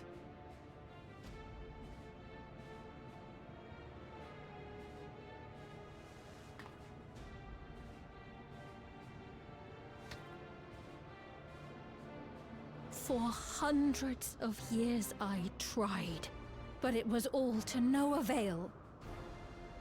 Again, an issue of being told but not being shown. Like, is maybe another big sticking point for this for me. My benevolence did naught to protect my realm. But I can still take up arms and fight. If bloodshed will save my subjects, then I will become history's most brutal queen. Because, again, maybe it's just my grasp of it, but it does feel like she does a lot of saying, not a lot of doing, and then when that doesn't work, she's like, oh, well, I did all I could. Time to become a, megalomaniac to save my people.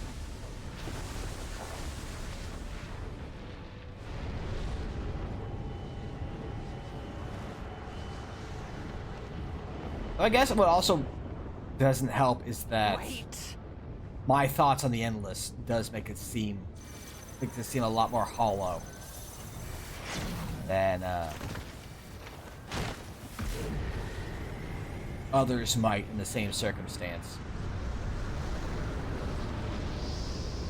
But we'll have plenty of talk about that in living memory.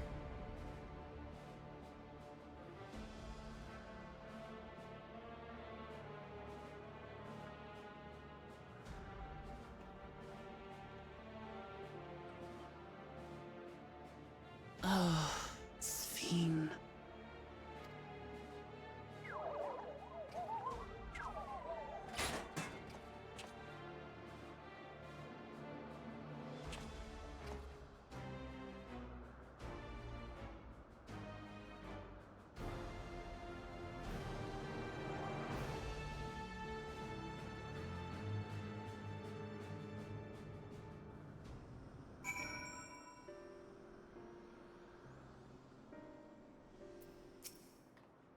That woman, Sphene, was it? In all likelihood, her true form lies in the reflection yonder.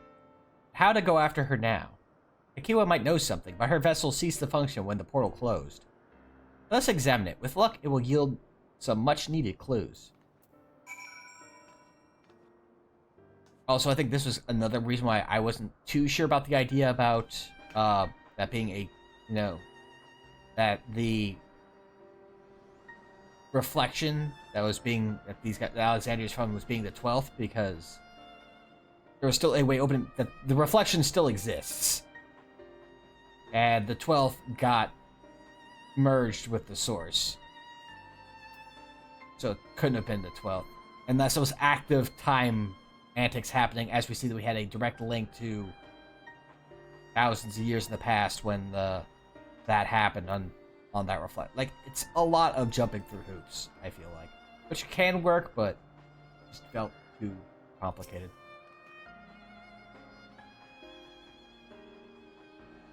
That's just my thoughts on it.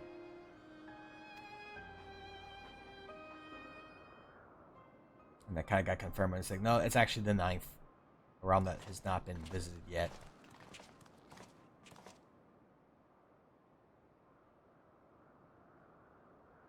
And one that has not, somehow already joined to the source and time travel happening.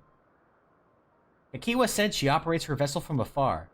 Something have befallen her?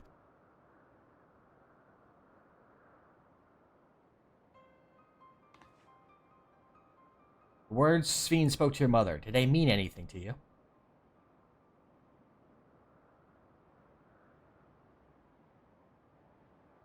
Those who came from my village, none of them remembered her.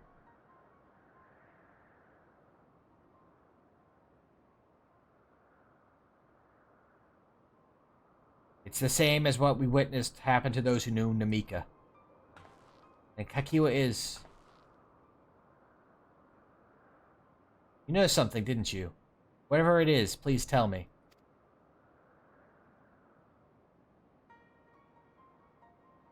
While Sphene projected herself onto machines, Kakiwa controls hers remotely, but to me, they appeared identical in their existence. Both were inorganic objects suffused with faint amounts of ether. When that ether faded, they became lifeless husks. As we all saw, this happened to both the moment the portal closed. So Kakiwa was operating her vessel from the reflection beyond. If none of her friends and acquaintances here remember her, then... Ow.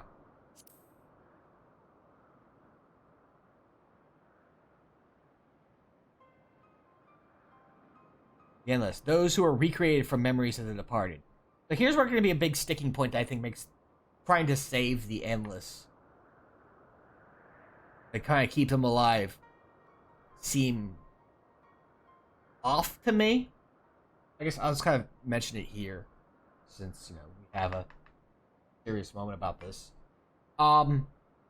Even here, like, and as we go there, they also reference the fact that they know that they are recreations. They are not actually, like, they all seem to, are willing to imply the idea that they aren't, you know, the souls, the original people. They are not those people who passed away. They are recreations of them. So, you know, again, it's becoming like, you know, if it uses someone's memories, but, you know, someone else's soul, which was my whole issue with the, I'm blacking the devices, regulators. Are they still the same person? But this is taken to an even harder place to assume that you can consider them in any way to actually be those people. Especially considering we get to see a very obvious case of that with someone that we, regarding Otto. But we'll get to that when we get. But the whole thing is, like, none of them seem to like to think, or they want to have any vagueness that these could actually be, or even that the memories themselves are willing to consider that they are the actual people, to give some sort of weighted stakes to dealing with the situation of the Endless. It becomes a matter of just, no, they all know that it's a that they're not the real people, and that, you know,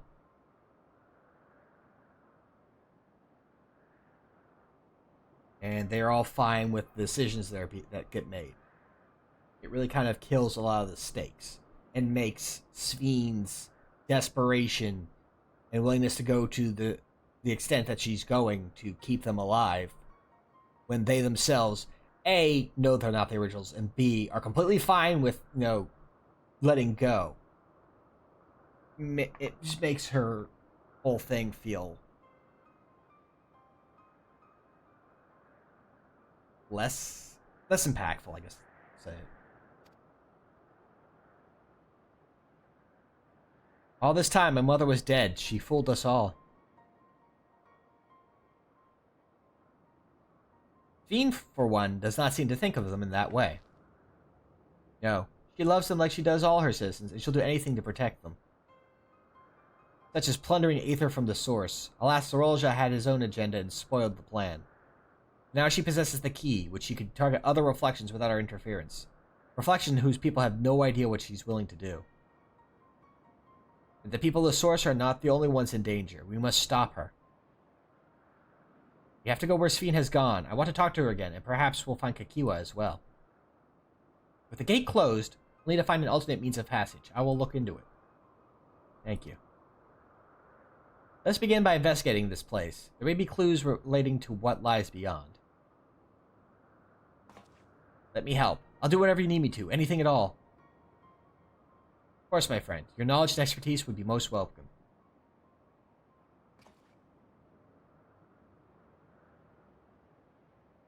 I expect the investigation will take some time. Perhaps you'd like to head back below with Zarool Ja and get some rest.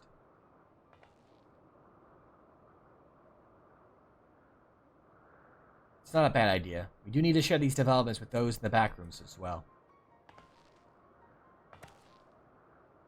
Come on, Zarool Ja.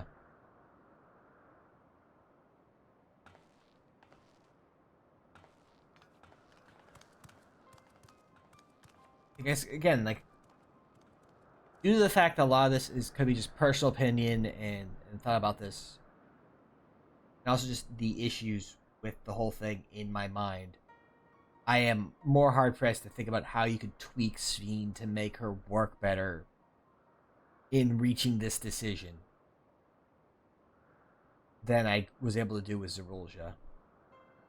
You too. You've done more than your part for now, so leave this to us.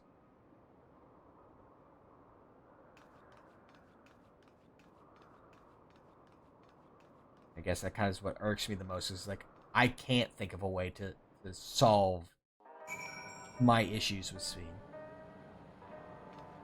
Well, with Zarool Ja, it's a lot of just maybe show him being potentially kind of the protective older brother, and or more hintings towards his true goals, rather than him being so close to the vest and us not really seeing what he's about until basically right when we're about to kill him. So much has happened and so quickly. I'm still catching up mentally. But where it concerns Zarool Ja, I have no regrets. I made my choice and did what I had to do. I only wish I could have stopped Sphene too, stopped her from walking her misguided path. I could definitely use some rest.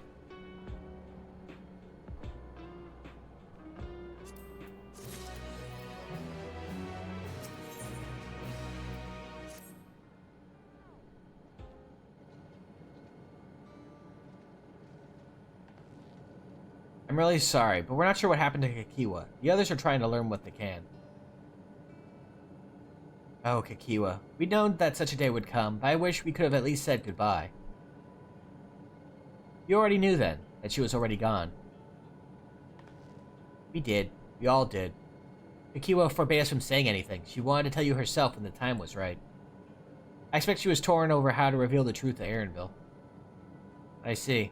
I don't think anyone can blame her for keeping quiet. But tell me, how are the people faring? Have they forgotten Zarool Ja already? No, they still remember him. I wonder if this might be the result of the gate at the summit being closed. Most are unaware of developments. They'll be relieved to hear that the king has been defeated, but at the same time, they're like to panic if they learn that the queen has disappeared.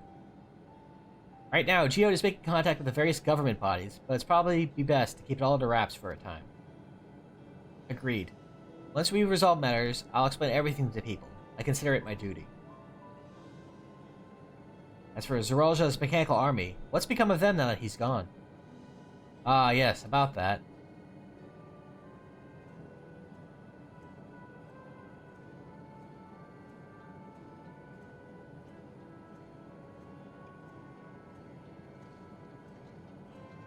At the time we suspect that Zarool Ja passed, the king's authority appears to have been transferred to Zarool Ja.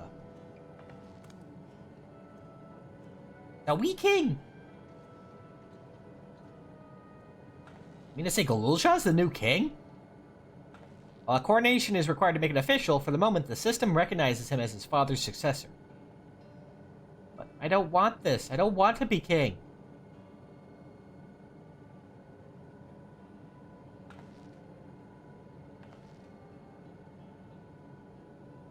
It's not a decision you have to make right away. Given that the authority comes with the command of the army, you can't give it up lightly either. You can think on it together later, but for now, I want you to hold on to it. What your father has left you. If you say so.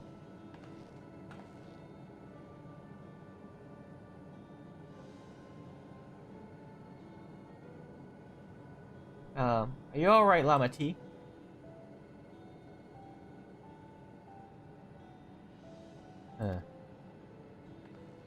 Why is this? Why can't I? Ah!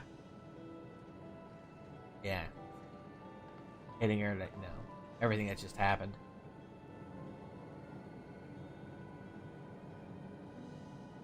Despite everything that's happened, all the terrible things my brother did, I still don't know how to feel towards him. What's wrong with me?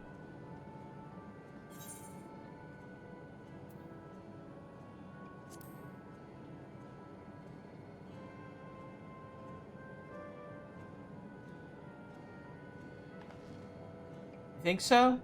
Take your word for it. For now, we have things under control. Why not return to Tuliolol and rest up while the others handle the investigation?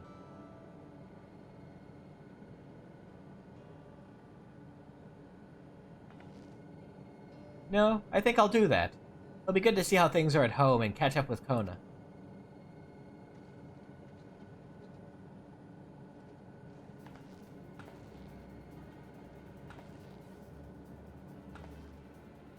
Why don't the two of you come too?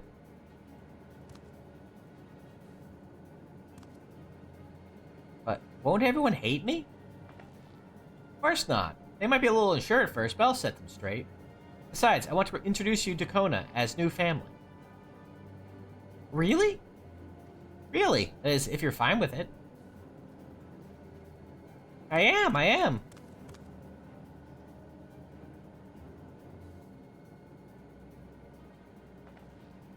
Let's be off. We'll head directly to the palace to see Kona.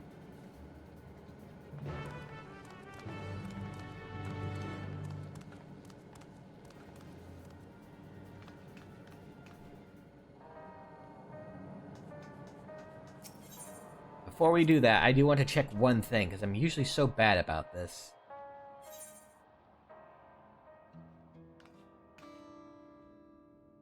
I believe that is you there, if I am correct.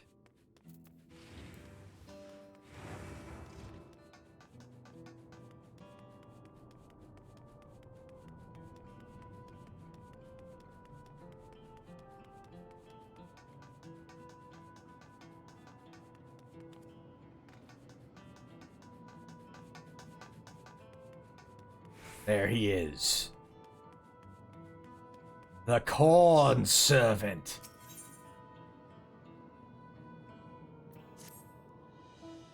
Good to see you, my friend. I hope you've been well. I, for one, couldn't be better. This place is absolutely splendid. A far cry from any other town I've visited thus far. Oh, a lot of death and destruction, though. The silence of their bellies is practically deafening. My ear can hear not a single soul in need of nourishment. You be willing to help this old cob find his way about the place? Perhaps together we can find someone in need of corn.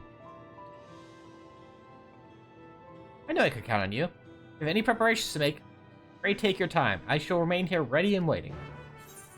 We are capped at 100. Bring on our little crown to handle this. You ready, my friend? Surely there is at least one soul here that seeks fulfillment. Wherever they may be, I am sure we can find them together.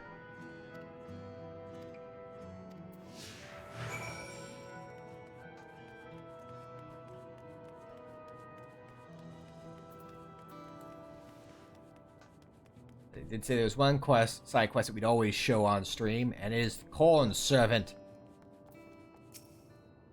Am I hungry? No, not at all. Though Solution 9 was recently attacked, the production facility remains intact to supply us with all the food we could ask for. I can hear not a growl nor rumble coming from this one's belly. Perhaps we should look elsewhere.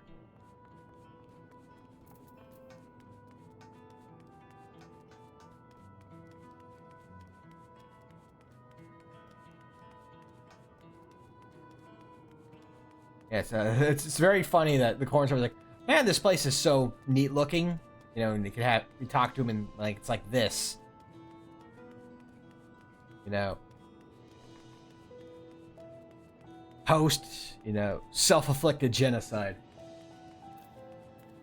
Well, self-inflicted in that Zarool Ja was making it happen.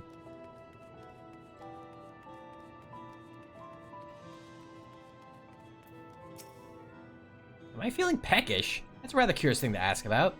The only thing I'm worried about is nursing this injury from the recent attack. Food is the least of my concerns. The twinge of pain I felt in her was from an injury, not hunger.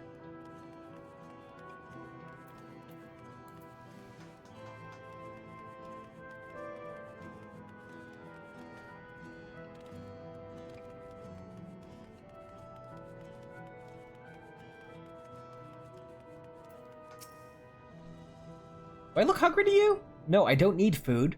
I could certainly do with a drink.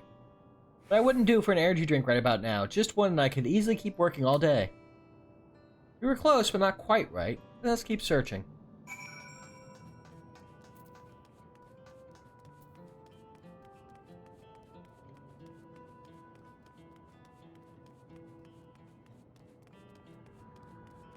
By the by, I mentioned before that there's been thoughts and feelings that potentially you'd be able to ride mounts around here.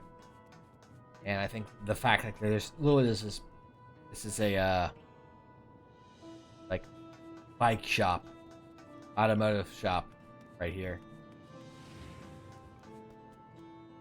Kind of hints at that. I would be all for them, even if it was just a specific, you know, in this town you can only use this, like a special action that lets you mount up, that puts you on a this area specific mount, rather than pulling through your entire mount list. Would be nice, especially when you have really big areas like this. Yes, the shards do help you hop around, but, you know, in situations like this, I definitely wouldn't mind being able to, you know, mount up and roll around at a faster rate.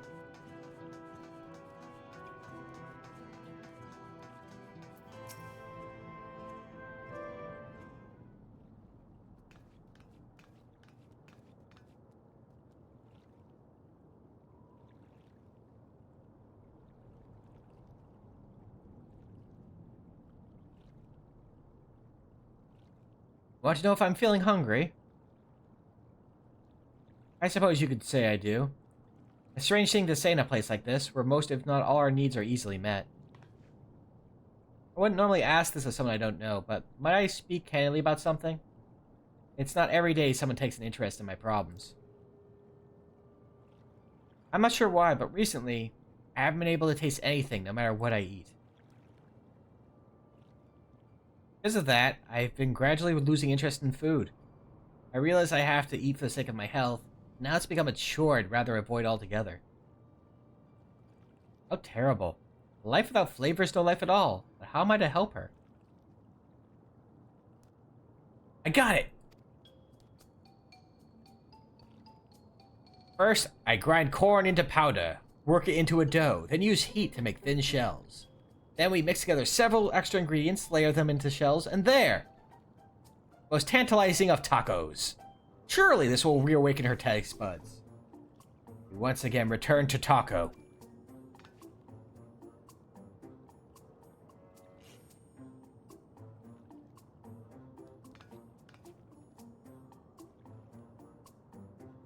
Prepared something for me? I told you, I'm not really in the mood.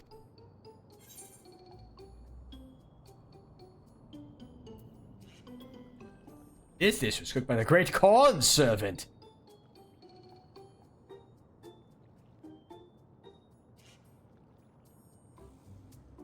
Corn servant? I have no idea what you're talking about. Meant to be... No idea what you're talking about. It's meant to be something special. I'm not sure about that. I don't know if I'm just reading that weird, but alright. Alright, let's have it.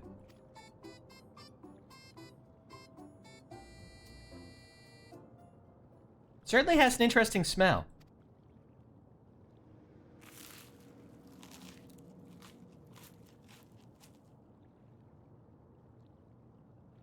Oh, that was incredible. I can't remember when last I had anything so delicious.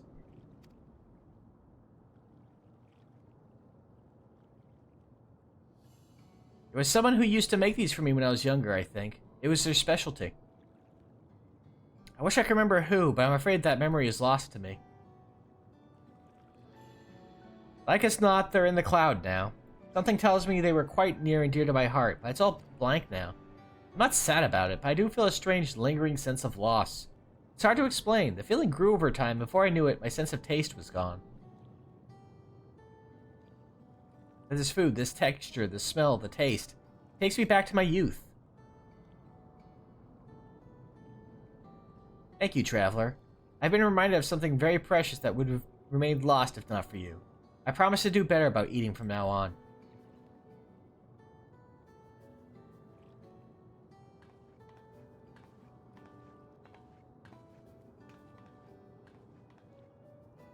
And thank you, little corn cob. Your cooking was simply divine. Finally, corn servant is seen again.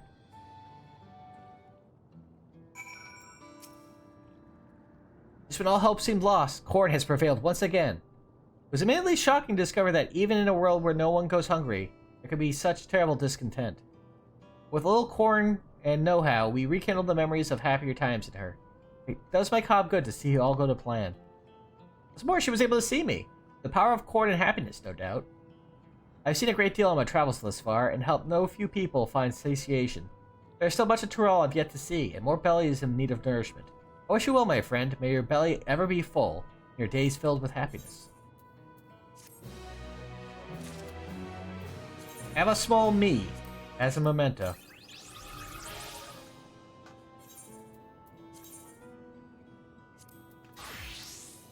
That's the last of the corner servant quests. Maybe in the future patches he'll show up again, but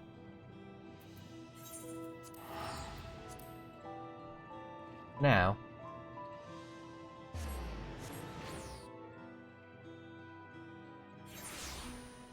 that's the last of them. Fortunately, in the interim, Tuliolal has been fixed up a fair bit. The only place that's destroyed is... You can only have one destroyed hub town at a time. The rule.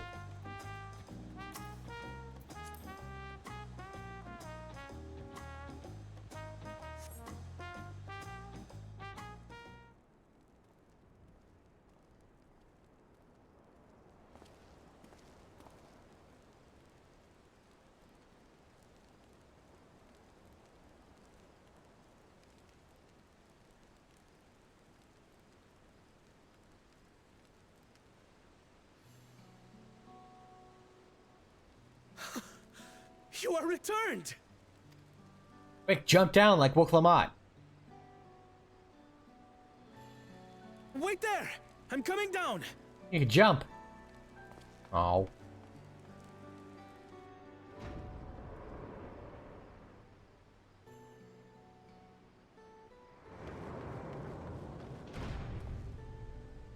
Where's Lamachi?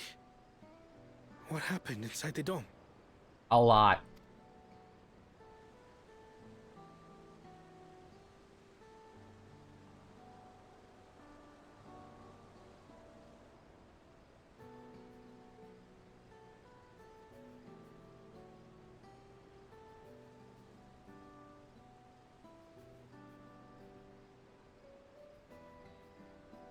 So my brother is gone.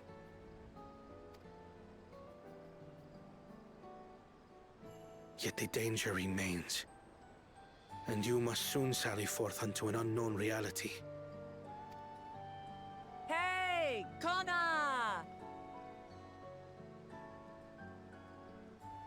Don't worry about that later. Check out this cute baby.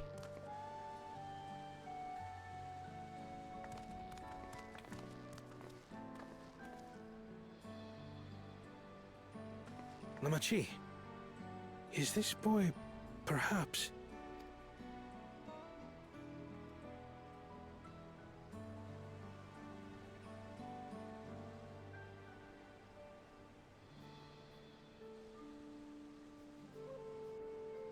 Onlookers are here. Provide commentary.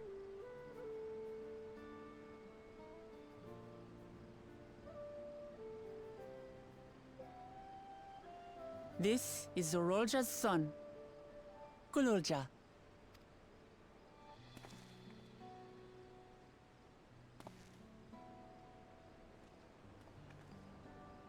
I see. Time did flow differently inside the dome. If he is our brother's child, then... I'm an uncle! Mamool Ja, was it? My name is Kona, and I am Lamachi's brother. You're her brother? You'll find none more dependable than Kona. He's family, and he'll take good care of you. A pleasure to meet you, Mamool Ja. A pleasure to meet you too, Uncle Kona.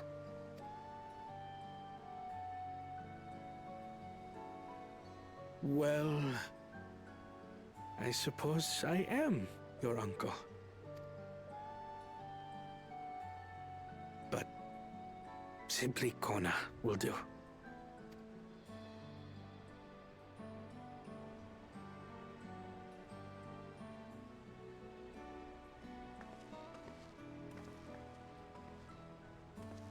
You're all confused, and little wonder.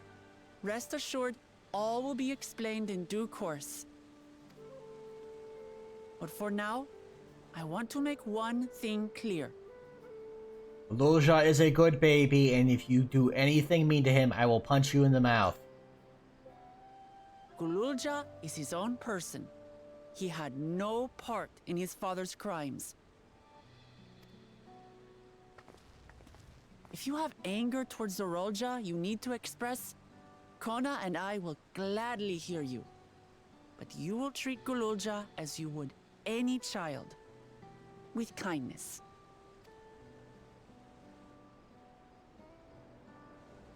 As we should. The boy's done no wrong. You can tell because I'm the convinced man. Yes. The vow of resolve speaks true.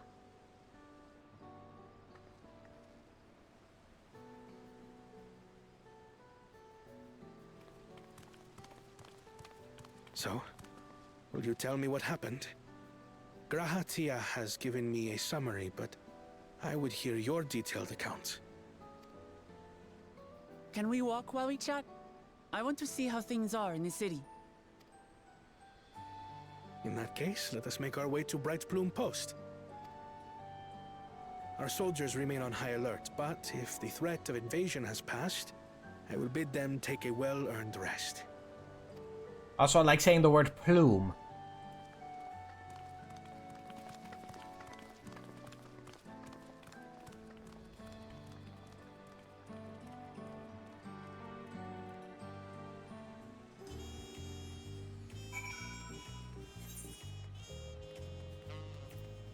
Been a while since we got to do this. Could go down. Oh, wait, they're right there. Dang it. I was gonna say, just go and leap off the edge rather than walk down like normal people. I don't even get to do that yet. It was indeed Zarool Ja's realm inside the dome. A realm he ruled jointly with Sphene. He is the king of resolve, and she the queen of reason. Just like you and me here. People live very different lives compared to us, but like us, they live them to the fullest. And Sphene is a big part of that. She's a considerate and approachable ruler who treats everyone as family. You and her must have gotten along well. We did. But out of love of her people, she's chosen the wrong path. They're good folk, the Alexandrians. They welcomed us into their homes and treat us with kindness and respect. But Zarool Ja slaughtered them. Slaughtered those he was meant to protect for his own ends. By the gods. Tell me how this came to pass.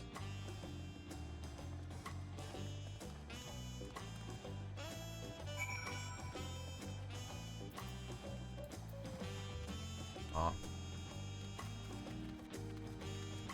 Hold on.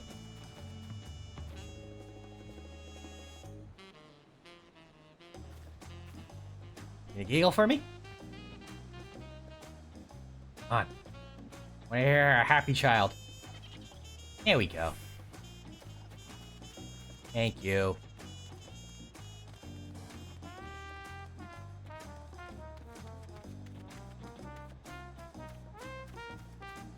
Just because I can. Oh, it's not falling off the... There we go. Ow. Hi. His attack on Tuliolol failed. Zarool Ja sought to gain more power, so he ordered his people executed and harvested their souls. What drove him to commit such an atrocity? He claimed he wanted to bring the entire world under his dominion. That was just a means to achieve his true desire. My grandfather, he was a great person, right? Maybe my father wanted to prove he was his own person, and he wasn't just a great person's son. I dare say you are right. As the resilient son, our father's true-born heir, he bore the weight of expectation. That weight was clearly greater than any of us had imagined. That's probably why he was who he was, and why he didn't want me. Damn it all, if only we had tried harder to reach out to him. Let's keep moving. Yeah, again, a matter of having more hintings to that there was something deeper to him than his whole showing his people the errors of war by having a war. Let's put a fear of war into them by having a war. It's just a very awkward way to do it.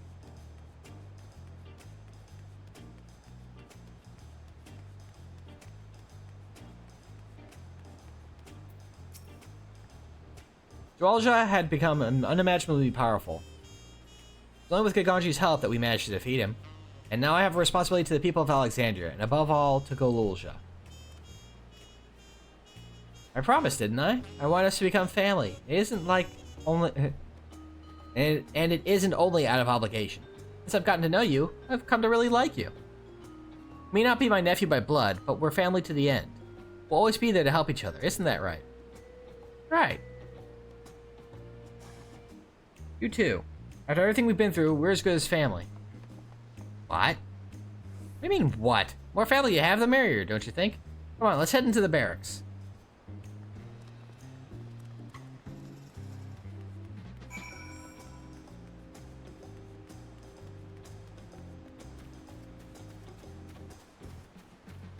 think the big overarching issue I've had with a lot of this expansion has been a matter of a lot of saying and a lot of showing.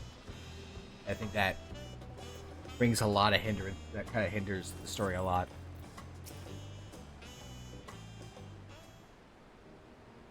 At least in my opinion. Still been enjoyable though. Glad I could hear what happened in the dome. I'm sorry that you had to bear such a heavy burden, Lamati. Don't be. As vow resolved, it was something that I had to do. Besides, it was your ingenious strategy that kept Tuliol safe. Asking you to rule with me was definitely one of my better ideas. It was because we all fought as one that we could repel the invaders. And then only with the aid of Vitra and his kin. Thanks to Alphino and Estinian interceding for us, we were able to swiftly forge an alliance with Radzatan. When the dragons appeared in our skies, I felt that this was it. Tuliol you had envisioned. We owe our new allies a great debt. I hope that we can repay them one day. Indeed, once I've dealt with matters, we should go and thank them in person. Goji had told me as much, but you still have work to do, yes? Yes, I need to find Sphene. You harmed our people so that her own might live. And as I was raging at her deeds, I realized something. Just because Tuliol is safe doesn't mean I can ignore what becomes of Alexandria. That's the kind of thinking that led to conflict in the old days. I want to help the Alexandrian people live in peace and happiness. And the only way to do that is to stop Sphene from walking her path.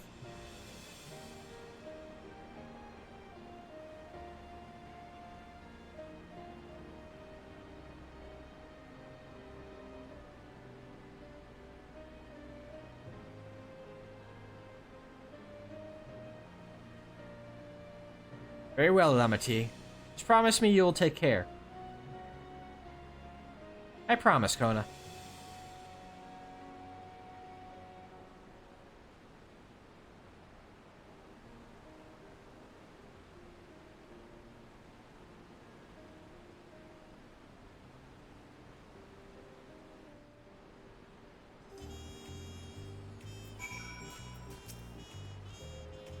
While I had anticipated this, I still can't help but worry. Sorry to have to go away again so soon. But even setting Sphene aside, some of our own people may be among the endless. I can't just sit around and leave everything to the others. I understand. I have matters here well in hand, so do what you must.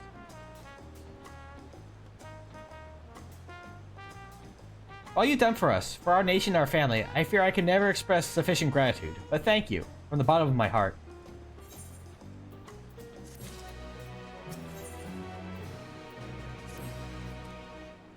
Well, it's good to catch Kona up. Now we'll talk to the Soul... Ah, we're being paged. Who might this be from? Hello? That's right, he's with me. Is that so? In that case, let's meet at Sunperch. See you soon. Y'shtola is heading back.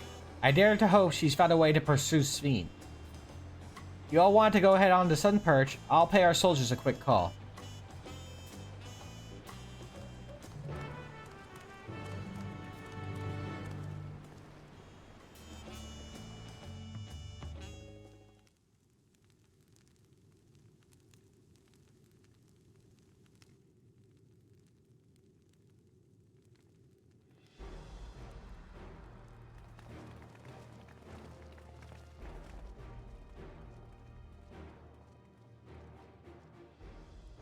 Apologies for the wait.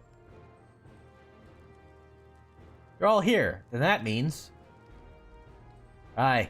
We believe we found a way to travel to the reflection to where Sphene has retreated.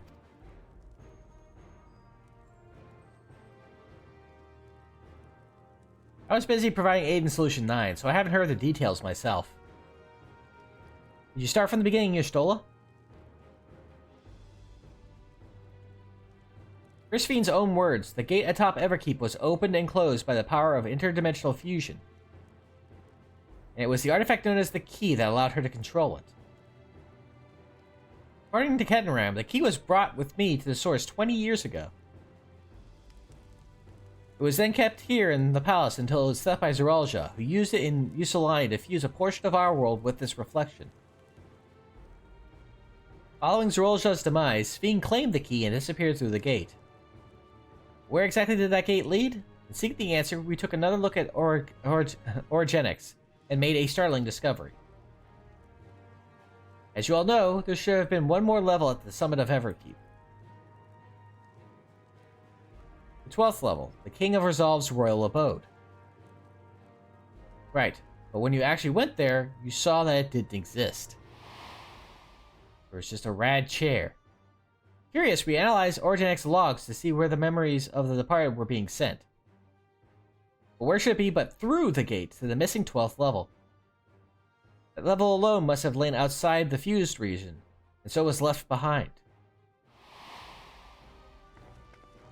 And it means...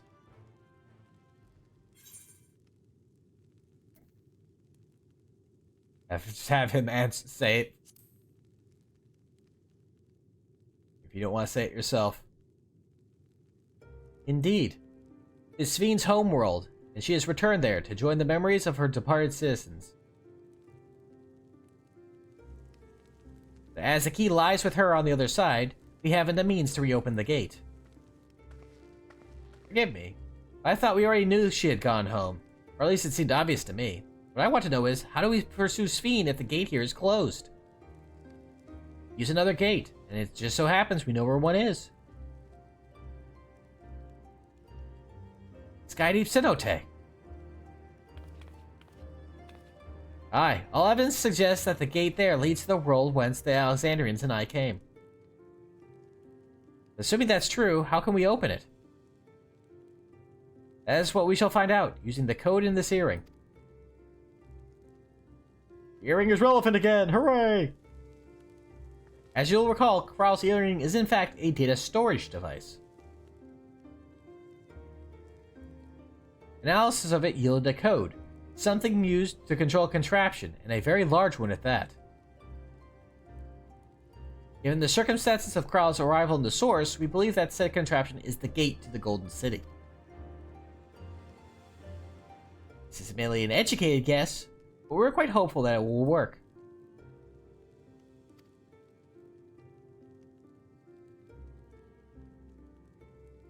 To make such progress in so short a time, you really are amazing.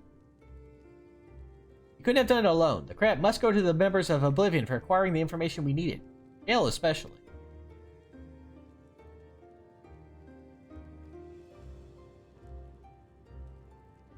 Right then, it seems the plan is set. The Skydeep Cenote.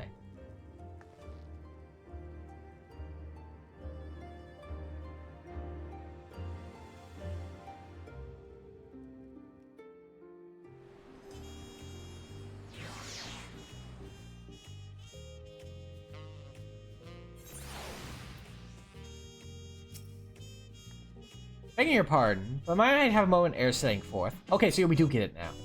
Oh, you're already going to give him the thing? Yes, I thought to save it for later, but in light of these developments, I feel now is the time for the thing. As Lamenti says, I have a thing for you. Please come with me to Bayside Bevy to obtain the thing.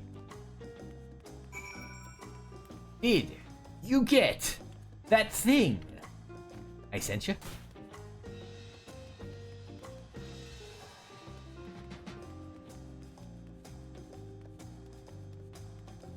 Now, thinking about it, it does make sense to get it now, because if we wait until after the whole next area to get access to this stuff, They'd be woefully late in obtaining. Should have remembered that was literally like when we come back here. Get access to these goodies.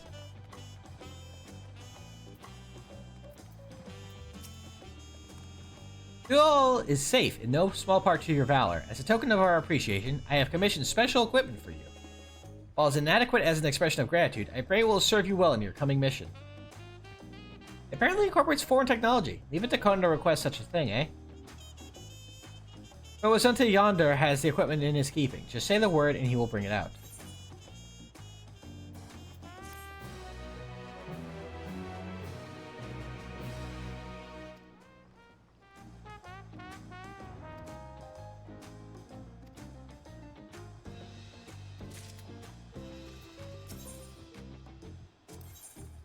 Get our goodies. Sedalia, visor, coat, gloves, pants, and boots.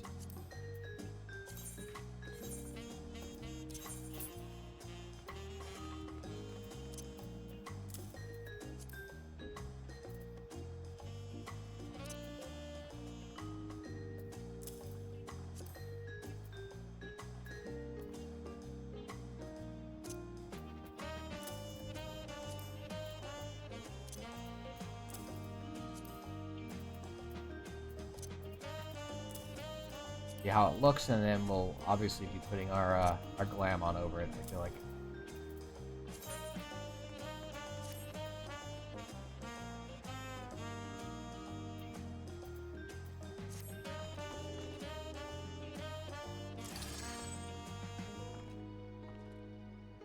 Okay, those are actually kind of rad, not gonna lie.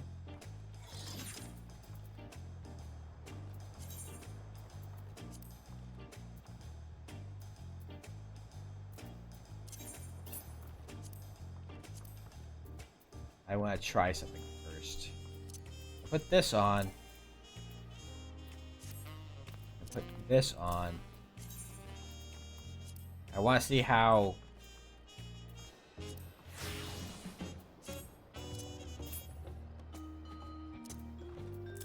these look with this set.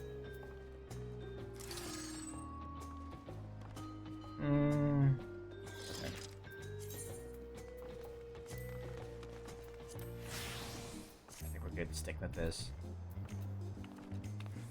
These colors better match what we're doing. You get a nice gear upgrade doing that.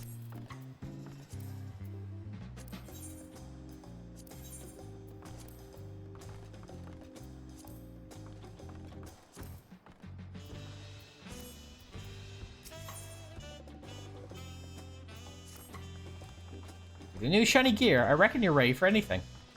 Come, let's head to the Skydeep Cenote.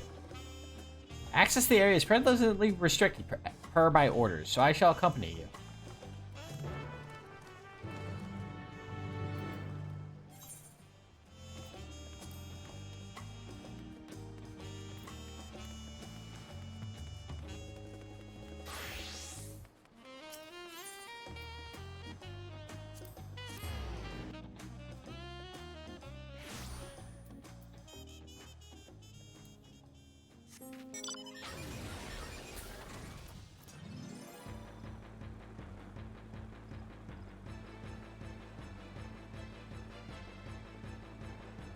Also, if I have one issue with all the relic gear they give us on, you know, either at cap or near cap like this, is that you cannot put them in what's called, not the glamour chest. There's another chest that's basically for like event gear and stuff like that, and you can put like the old ARR artifact gear in there, but no artifact gear after that can go in it. And it's kind of a shame because it's such a good place for it, but you know, instead you have to just take up, either trash it or shove it in you know, trash it, store it somewhere, or shove it into the glamour chests. When it has such a simple solution for how to keep it without having to worry about it taking up too much extra space.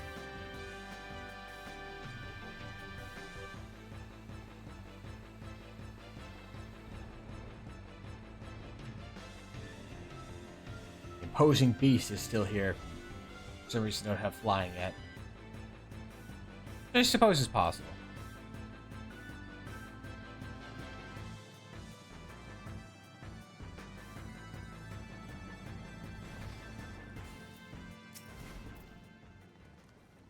Kona has already gone inside. I couldn't help but take a moment. Just being here takes me back.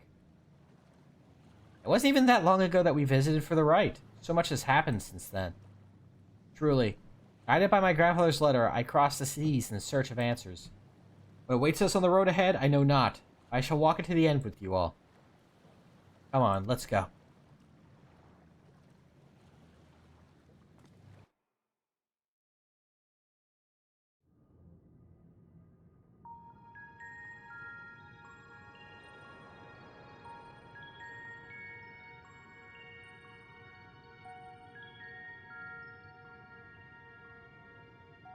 Electrope everywhere one turns, harboring vast amounts of lightning. This place is very much alive. Cryo, try holding your earring to the terminal.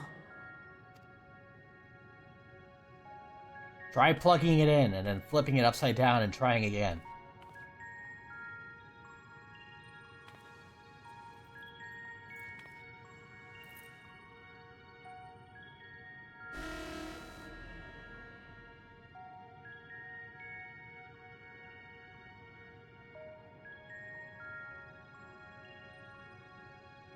No luck. Don't give up yet. The terminal reads the code. It might just need higher clearance.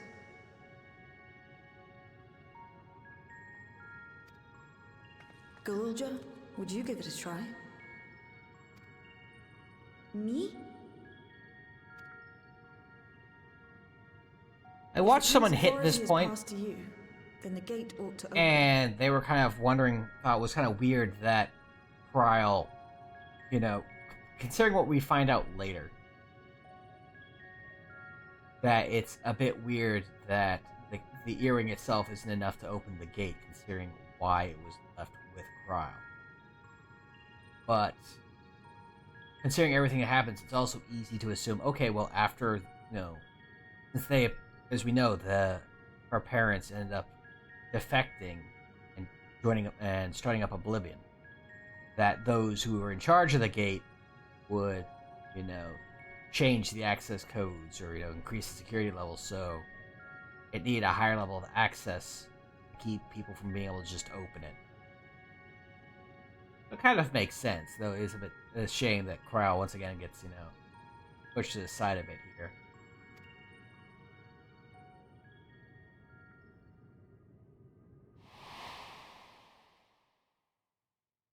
But I leave behind that which I've gained by the sweat of my brow.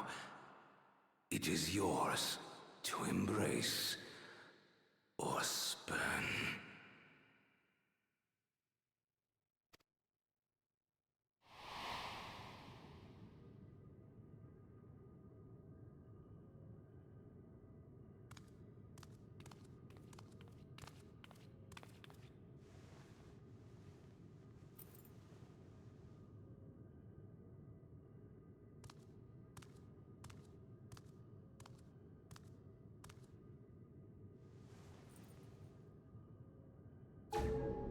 What?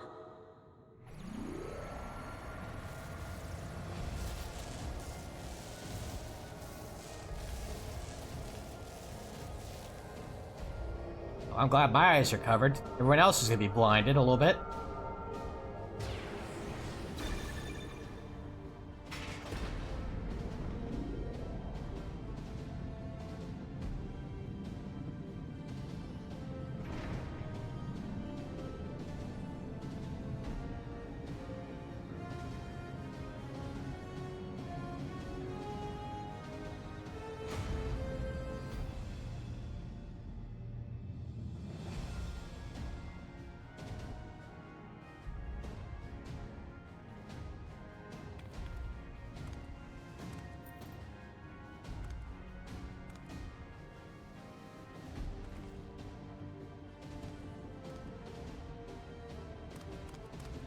I did it!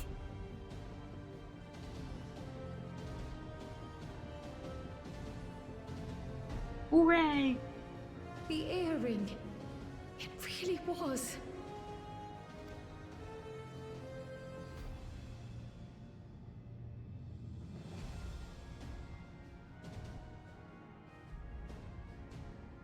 Remarkable.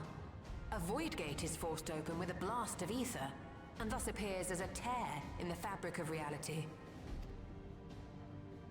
In contrast, this is the stitchwork of a master. Neatly hemmed, without a thread out of place. A power to be reckoned with.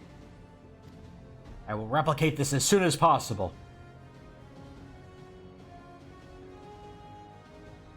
But now isn't the time to marvel. If Zarool Ja can open the gate, then so too can Sphene close it. 'Twould be wise to employ magics in its defense, both to maintain its stability and ward off interference. Reduce our numbers to a convenient size once again. While I am able to invoke said magics, I cannot sustain them alone.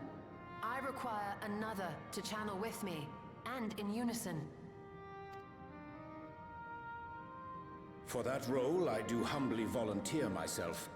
But even our combined efforts offer no certainty of success. Might we prevail upon the two of you to lend your support? Yeah, drop this down to a 4-man ASAP. Of course. If coordination between mages is required, few would be better suited than Alize and myself.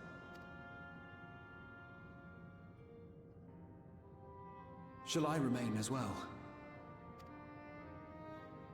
While your presence would be welcome, I'd rather you joined the expedition team. You actually cover like 3 different roles. For despite our earnest efforts, the gate may well end up closed once more. In such a situation, it may fall to those on the other side to devise a method to reconnect our worlds. A task with which you are not unfamiliar, as I recall. I have faith it will not come to that, but should it? I will endeavor not to disappoint.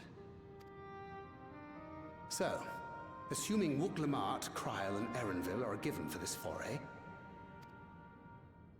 I'll make myself useful here by guarding those who are maintaining the gate. We have 2 people that can play tank. Should any threats emerge, from the world beyond or otherwise, I'll deal with them. As will I.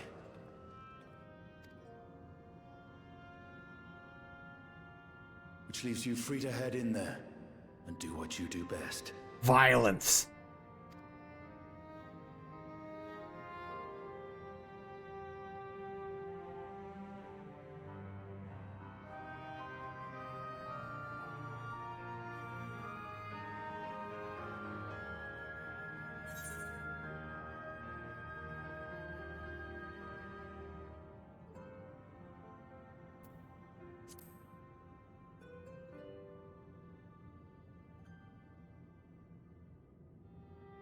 It's fine. Really. Mostly. She's mad she doesn't get to come. Just don't let him bear the burden alone. Do you hear?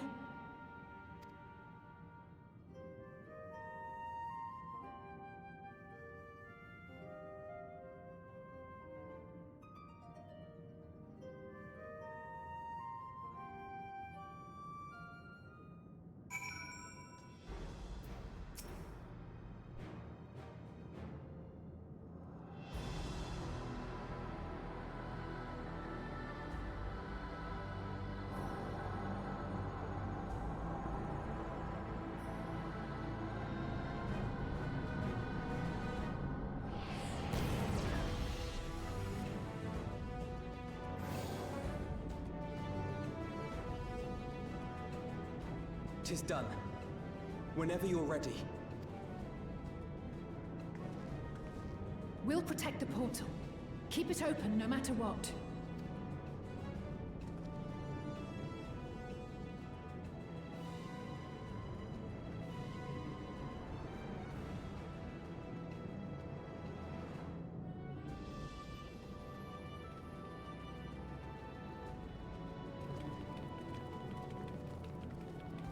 beyond lies an unknown reflection. Oh, we know which one it is now. Don't worry. Short of asking an Ascian, we unfortunately have no way of identifying which one it is. Or a Yoshi P, which we've done. Well, what we do know is that it's Sphene's domain. A place where she brings back those who've been lost. So for now, why don't we call it the Unlost World? That's stupid. You're stupid. Right. Let's go. I'm calling it Ozma. Wait, no. Bang. Unlost World it is, I guess. Can't put me on the spot like this. Sure, I can pick up a better name eventually. Kind of under a time limit.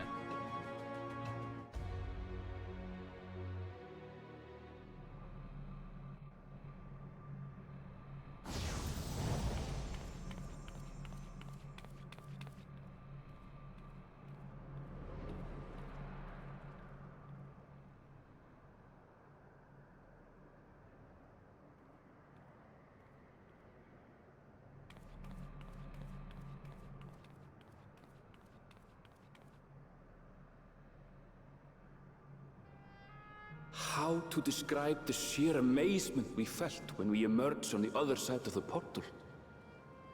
I fear words do not do it justice.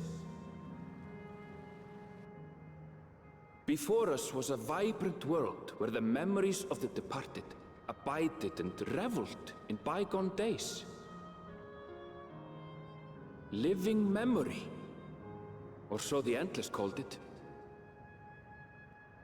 How they laughed and smiled as they reminisced upon unfulfilled dreams, alive in all perceivable ways, yet knowing no loss. So resplendent was every ilm of this paradise, the words rose unbidden to my lips.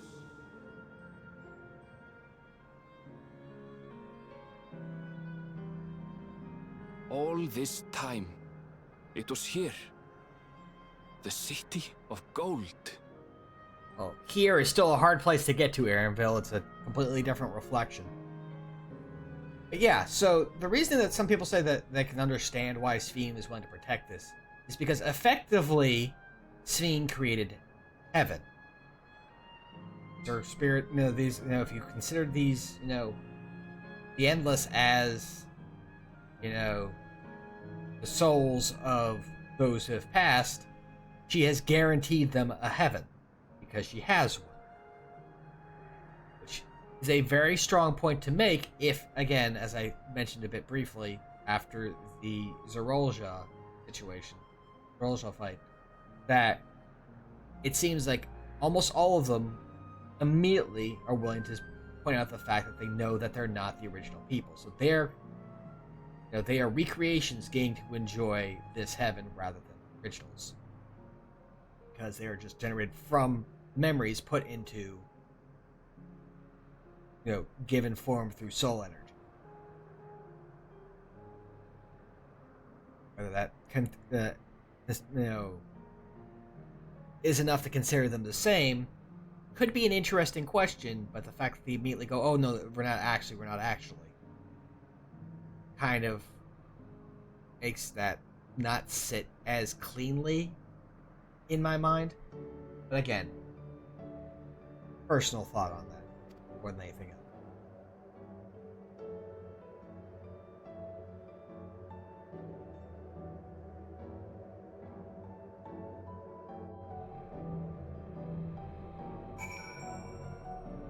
That said, it's still a very interesting set piece that gets to do a lot of interesting things. It's just the way, a lot of the ways that we got here and some of the points that are mentioned, that are identified during it, also feel just a bit weak, I guess is the way to put it. Again, personal thought. there are some really good bits in this area. And I am happy that we got to see the area. It's just the way we got here feels a bit forced. Like, we need to have, you know, Sphene do this, otherwise we can't have this area and do the things we want to do. Which, you know, heavy-handed, I guess could be a way to put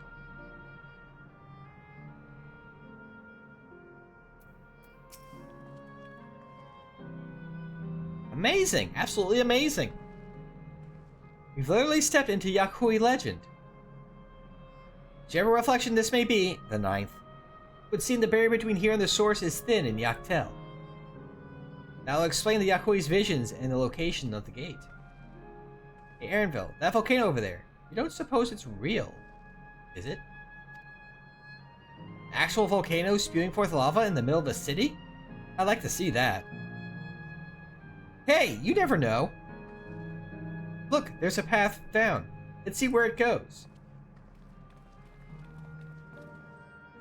Yeah, another reason I feel like it's hard to believe that, you know, this could have been the 12th is, again, we'd have to be traveling back in time to get to here.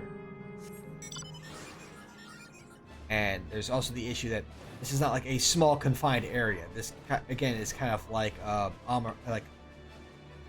Amarat, where it keeps going. So the time travel 12th theory was an interesting one, but ultimately too much mental jumping jacks, I guess, in order to get it to work. Which, I mean, the theory did have some good presentation towards it, but wasn't quite landed.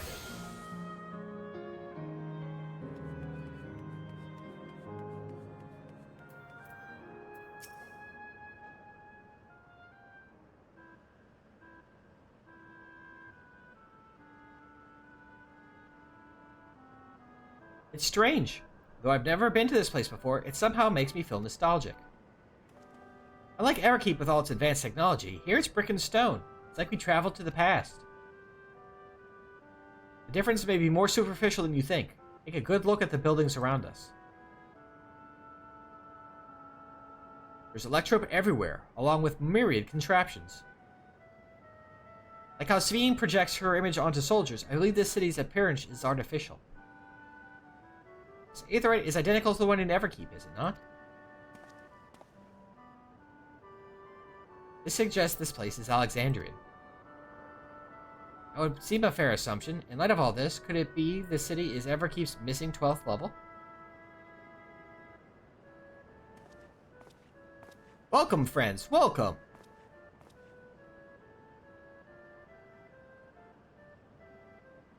Who are you? My name is Constancy, and like you, I am an Endless. We've been recreated from the memories of those who have exhausted their souls, the departed, in other words. Great effort is taken to ensure the integrity of your memories, so it'll feel no different from when you were flesh and blood. Let's go along with it for now.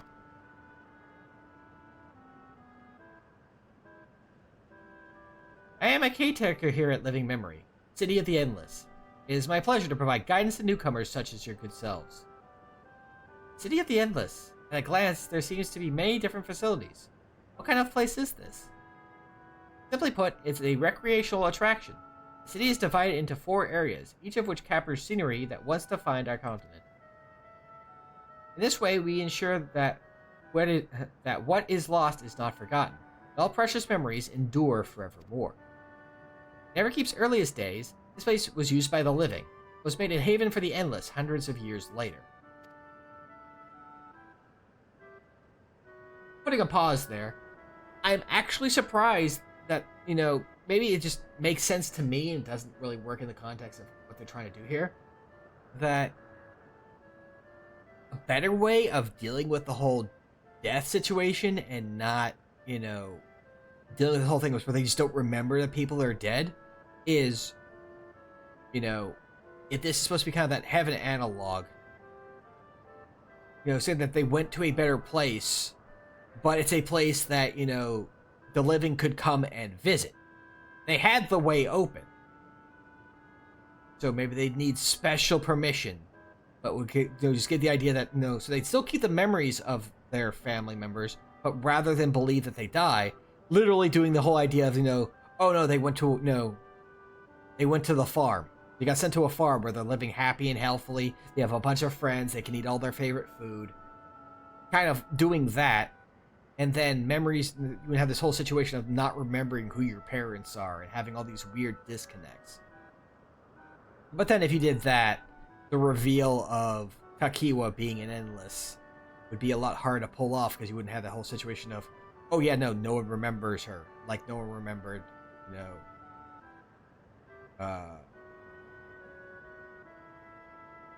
Namika. Sorry, I blanked on her name for a second. So I can kind of see why they kind of did it that way, but also it's just another little nitpick in my little pile of nitpicks regarding Sphene's whole operation. Now then, if you would please follow me, I shall give you a guided tour. Do take care, as wildlife brought here for preservation roams freely. Hold on a moment. While a tour would be interesting, it's Sphene that we've come to see. Oh, so you wish to meet the Queen. In that case, you are in luck.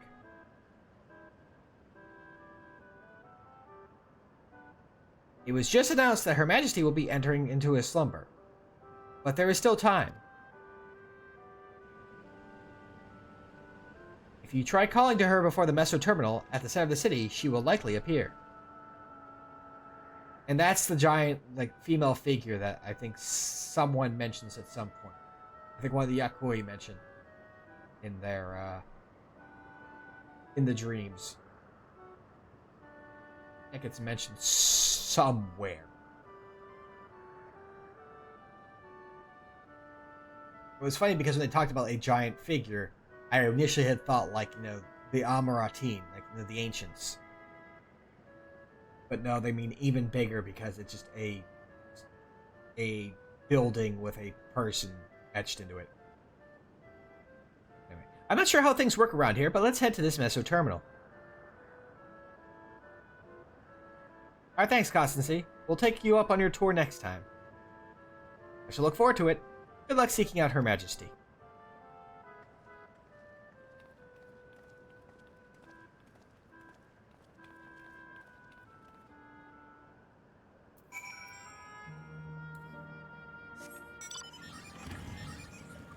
Clerk PX 0006. Hold on. Gotta put on my tiny hat.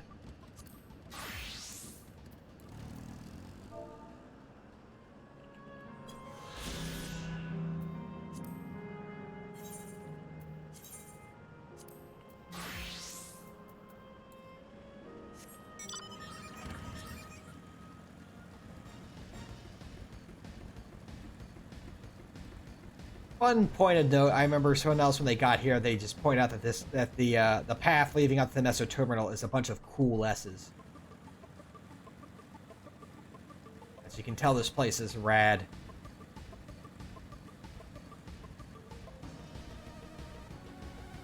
How could a place made of so many cool S's not be an amazing place to be?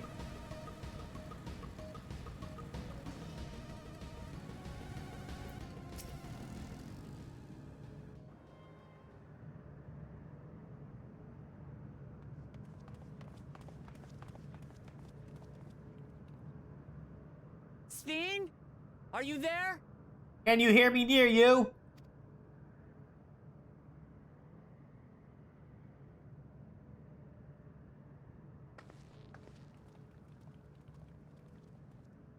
If you are, say something.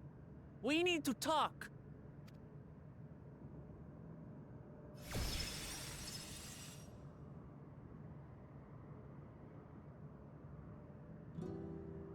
Sphene. That you should come here. I haven't known you long, Sphene, but I know you have a good heart. Your love for your people is proof of this. You know, that's the part that you're willing to slaughter everyone else other than your people. I can't let you do what you're trying to do. And deep down, I don't think you want to do it either. Now, if they had shown some of that, like maybe she was having second thoughts about doing this sort of stuff at all, instead of just being steadfast that this is the only way the entire time, maybe I could believe this. I want a world without suffering. A world where nothing is lost. Would that such a place existed.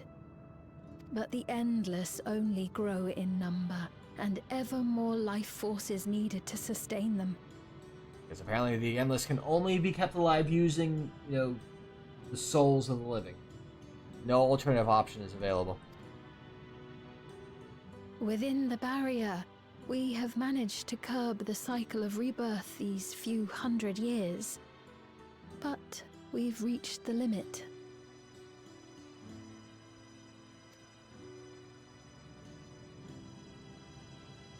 That is why I looked to interdimensional fusion, to harvest what we needed from your world. And I didn't see this as a problem at all.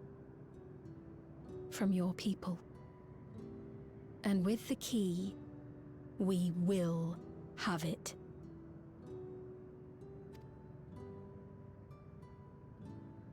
And once you've plundered our world of ether, what then?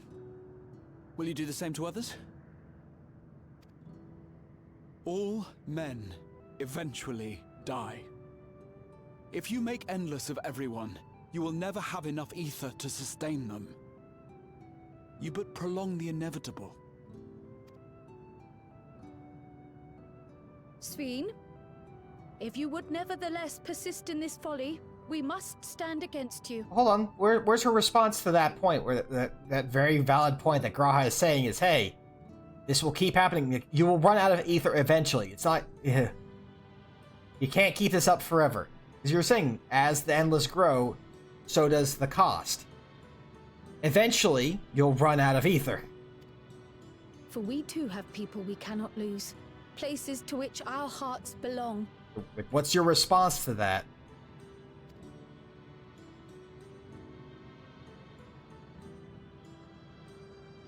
Damachi, I would have loved nothing more than to work hand in hand with you to tend our nations. But fate is cruel. By the time it had brought us together, our futures had already been written. And it's like, if she had bothered trying, and maybe like had some conversation, like I don't know how to have implied it. That maybe, we had more evidence of her trying these different things. Maybe we found like notes of her doing things that like what we were thinking, like verifying that she showed that this is the only type of energy that can keep the endless living. This, like something to show that she just, because it just feels like from the get-go she was not going to waver. There was not a single wavering. So even though she says, we got Wuklamot saying, oh yeah, I know deep down you don't want to do this. And even she's just kind of playing this like, yeah, I wish it could have been like this way, but no. It has to be this way. There's no hesitation or anything like this involved. It's got to be this way, because otherwise we don't have our final battle. It's what it feels like to me.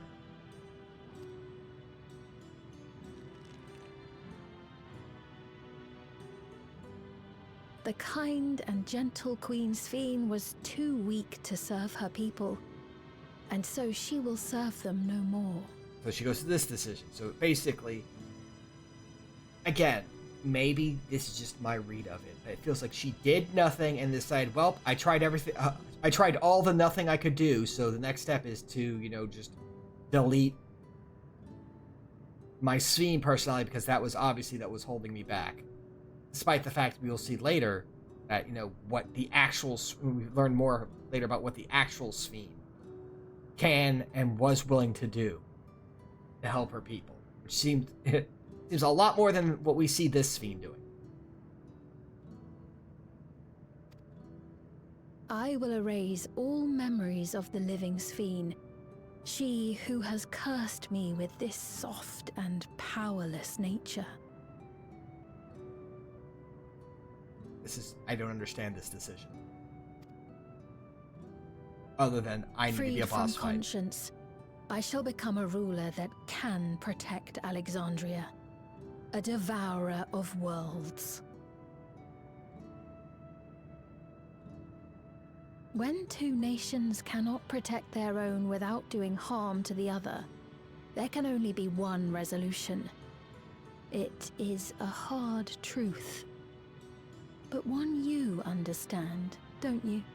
No, because there could be a way to have it where you're saying that they can exist without harming each other. You just have to be willing to reach for it.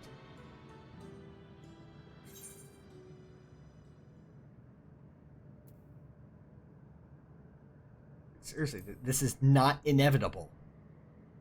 You need to freaking try.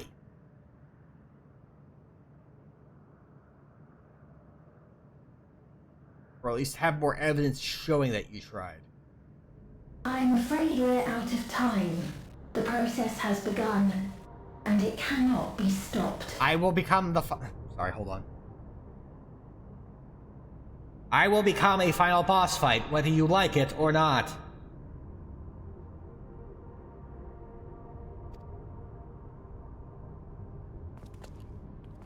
She doesn't even bother trying to give evidence for why her stuff has to be this way.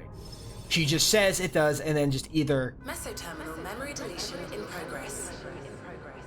sidesteps or completely ignores any of our ideas towards something that is other than leading to this eventuality.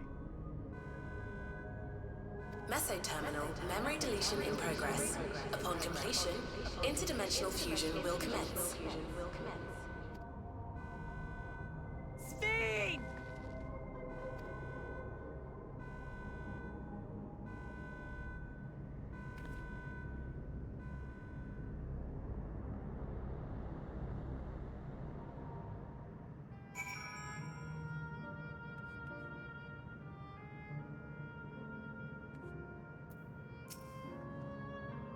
What are we to do now, damn it? I felt I had come to understand Sphene, but I'm still clueless. Utterly clueless. Yeah, I'm not sure how we would make this reasonable either, you know? My frustration is also fairly palpable. Lamati. As probably noticed by all my complaining about Sphene ever since she showed up. Doesn't seem like we can do much else here. Let's return to the Aetheroid for now. Caretaker, Constancy. Perhaps he can tell us more about this business of Sphene going into a slumber.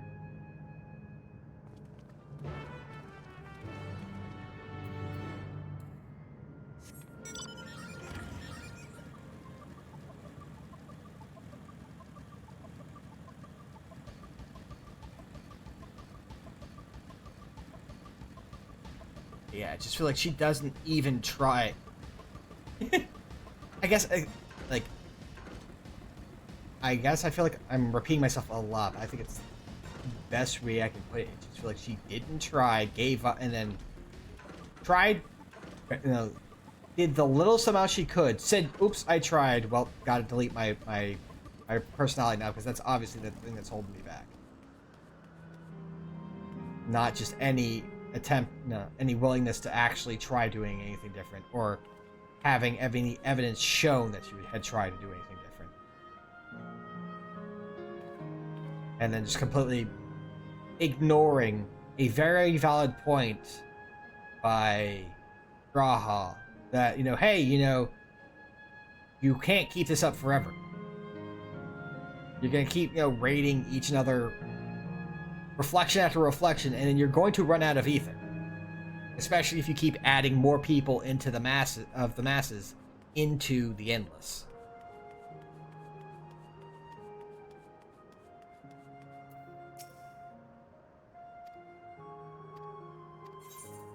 So I guess the more correct decision, I would assume, was that they would stop taking in other people, so they just have, once all of the living of Alexandria are gone and no new life is being born because their, you know, life stream has been completely and utterly stalled out. it would just be keeping the entire entire populace of Alexandria up to that point alive through this energy, which apparently is being used. It's not being recycled, it's used up. I'm guessing? I don't know.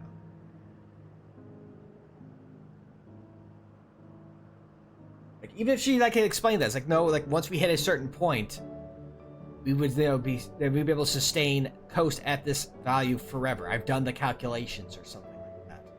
Only, like, maybe it'd feel, again, it doesn't make it better, but maybe it would feel more reasonable. It's like, well, you know, we only would need about 2 dimensions worth of energy, and then we'd hit equilibrium, and we'd be able to sustain this existence forever. And then you get the decision is, well, is that amount of death to keep your stuff alive worth it? Because Sphene would think it is, but with the unknown of this, it could just be like, it has to keep going until you eventually hit the point where you're going to run out eventually. So it's just, as Graha put it, delaying the inevitable. Which makes it feel even less reasonable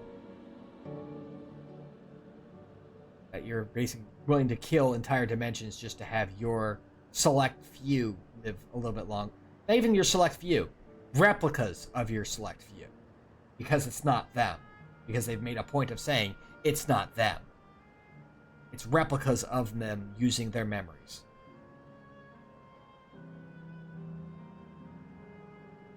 He's nowhere in sight. Perhaps he has taken other recent arrivals on a tour.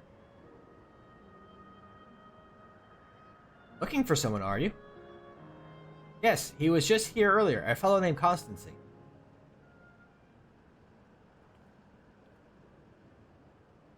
Wait, what?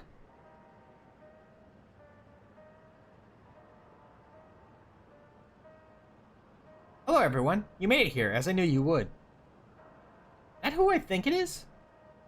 It is. It's Kikiwa.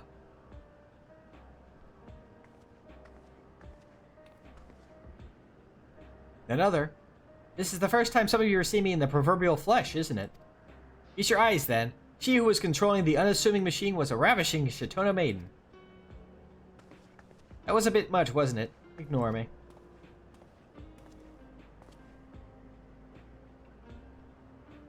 So it was true. That you're here means... I tried to tell you so many times, but my courage always failed me. I have indeed an endless. Have been for quite a while now.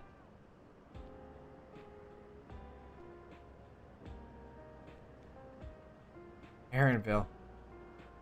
Now, you've come to stop Sphene, yes? I can help with that, but I have a request to make. You know how to stop her, then? While there are no guarantees, your coming here makes it a distinct possibility. As my wish is relevant to your mission, will you hear me out? You can decide what to do afterwards. Excellent. To begin, we'll need to head to a different area. See that sentry? I'll have them grant you access to the zipline.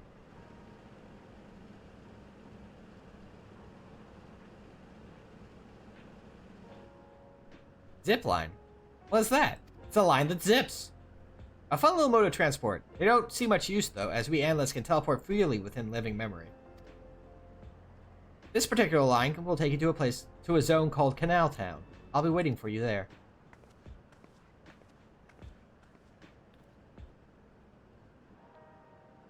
That endearing pushiness, it could only be Kikiwa. Let's go.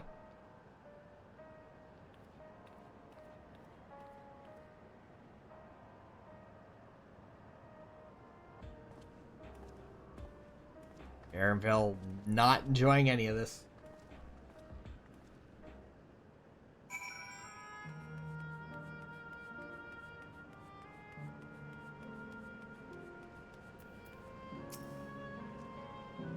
You don't seem to be... Error. User registration confirmed. I bid you welcome to Canal Town, a resort of romance and relaxation. Please enjoy your stay.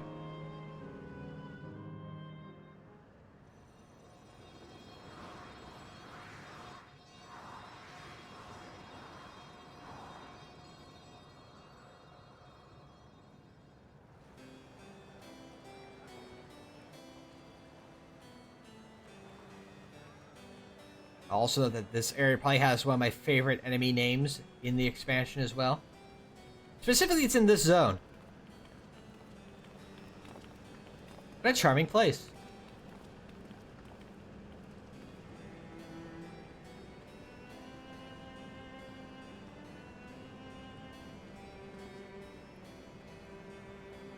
That's them, the people Sphene strives to protect.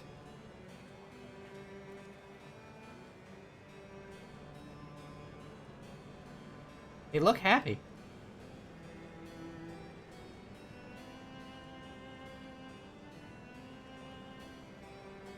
So what's this request of yours?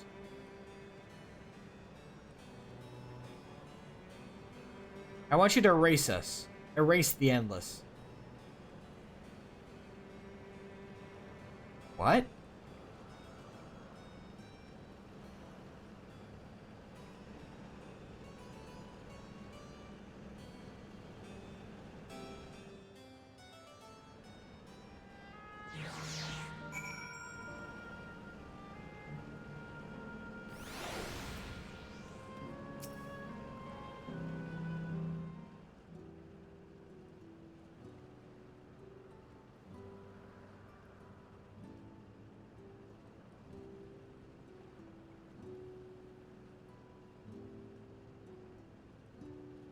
Oh, come now. Spare me those gloomy faces. Being alive, you're the only ones who can do this. No one have a better opportunity than now, while Queen Sphene is busy preparing to initiate interdimensional fusion.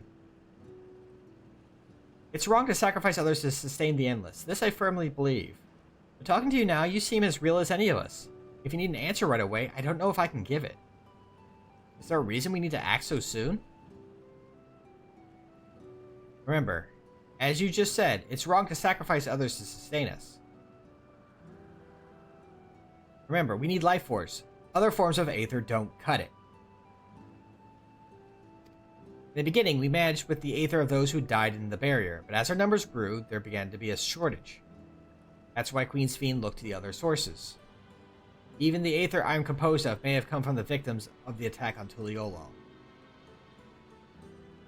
Conveniently, they can only be maintained through life force. I can't bear that thought. Can't bear to exist because someone died.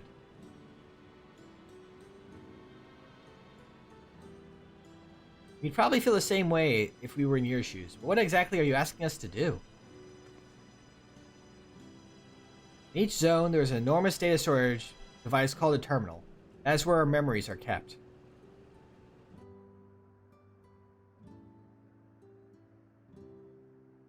You shut down a terminal, the memories within will disappear, along with those endless created from them.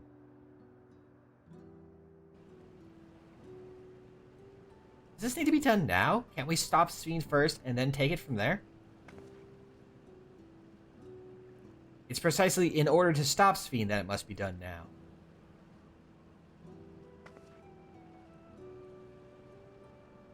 Her own memories are stored within the Meso Terminal, which stands at the heart of living memory.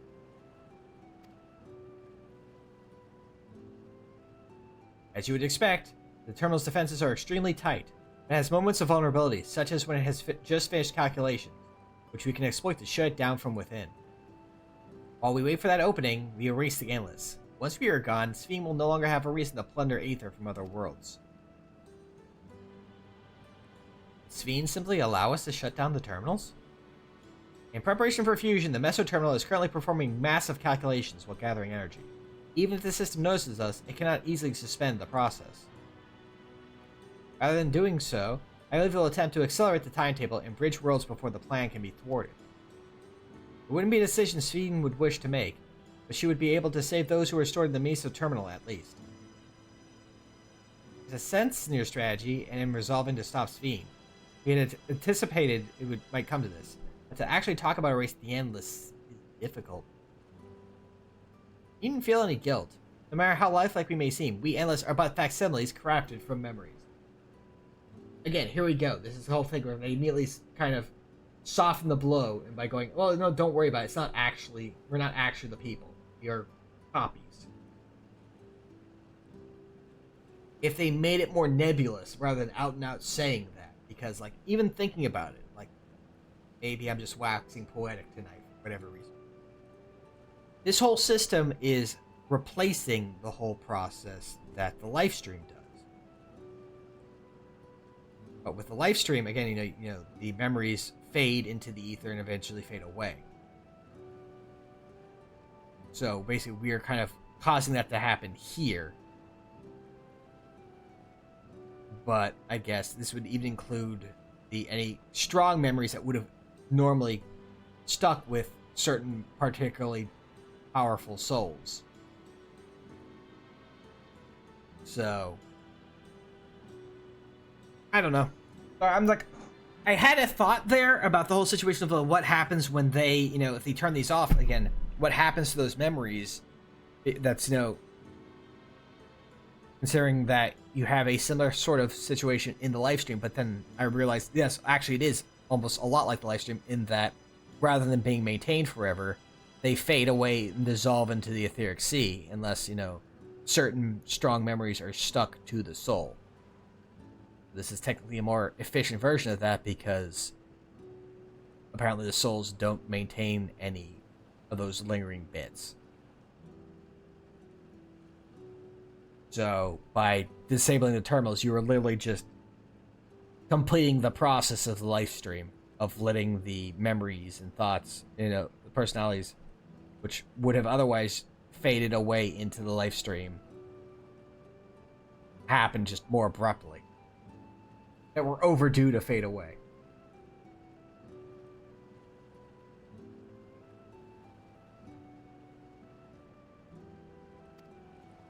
Besides, stopping Sphene requires you shut down the meso terminal, which sustains all of us. Sooner or later, it will need to be done.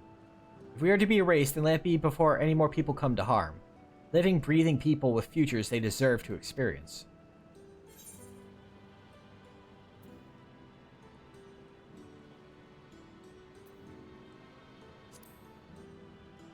So it's kind of hard. Like, I guess for some people, again, it may this may feel like a harder, a heavier thing than it does feel for me. But just due to, I guess, the shallowness almost of Sphene's thoughts, the whole fact that the Endless, again, you know, keep outright saying that no, this is good, this is fine, none of us are upset about this. You know, we know that we're not the actual people. Makes it, you know, feel, you know, not as heavy as maybe they were trying for. Thank you for respecting my wish. And as a personal request, while her actions cannot be condoned, I ask that you afford Queen Sphene a measure of understanding that she herself didn't choose to become an Endless. That I understand. That this is, and again, the implication that, again, this is a Sphene created using an incomplete method of creating the Endless. She was the first Endless. So having that being a failed process and leaning into that, and that she's stuck, you know, having issues and glitches or whatnot due to how she was put together, and having more evidence of that would make her feel more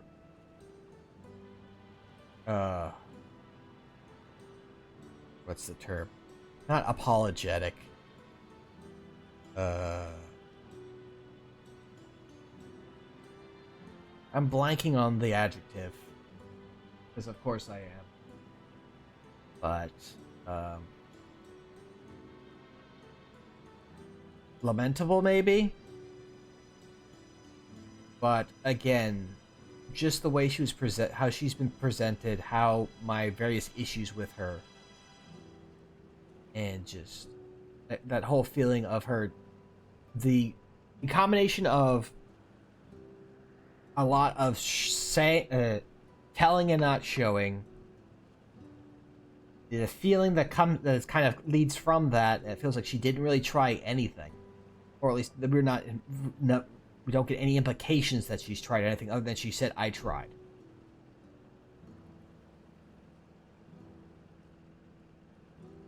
And then this whole, everyone apparently here being completely fine with this. With getting rid of that, the only one being stubborn is Sphene herself. Everyone else is fine with it. just makes it hard to really, feel like you should feel sorry for her.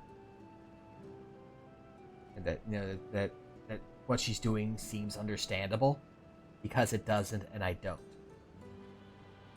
I know that's a personal thing. Maybe it works for other people, but it doesn't for me. But it kind of makes it fall flat, because I can't understand, even after knowing, like learning about her and knowing what she's doing and why she's doing it, I still fail to understand. I don't get it. It doesn't make sense. It's not... It just falls flat for me, which is a bad thing for me personally, when the theme of the entire expansion seems to revolve around through knowing people, you can understand with them and connect with them.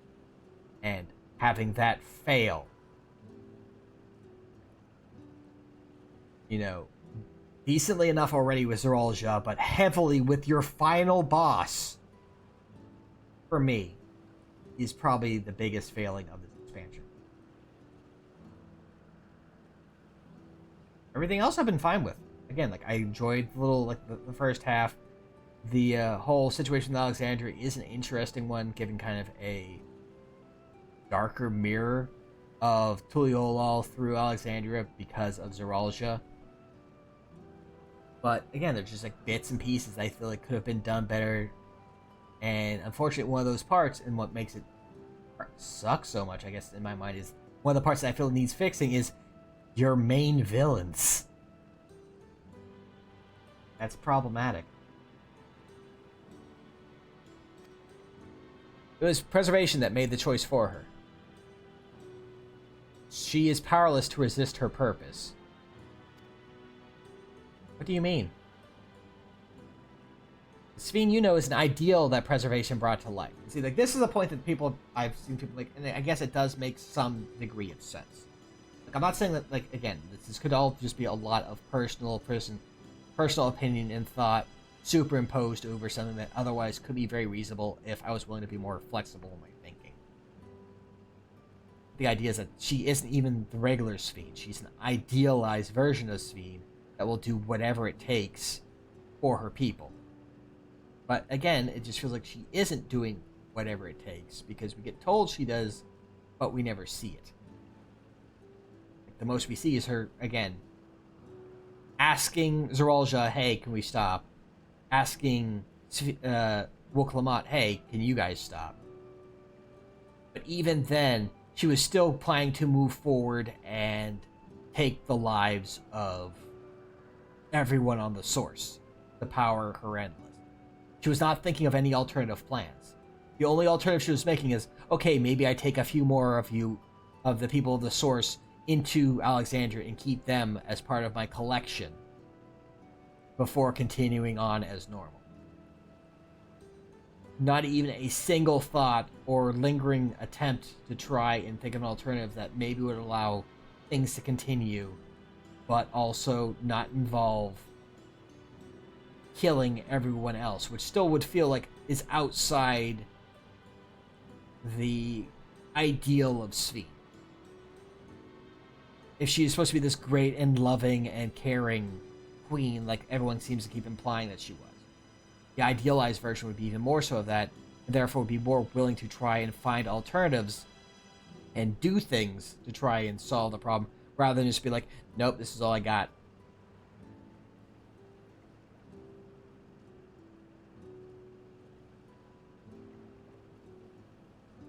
Other ways of trying to make this work? Nope, that's not allowed. It's impossible. Unless we got, again, some indication, maybe, again, like flashbacks, or like some sort of like log system of Sphenes, where we got to see over however hundreds of years she's been going, that she's tried to figure out alternative ways to power the Endless. Look for solutions that don't involve killing other people, you know?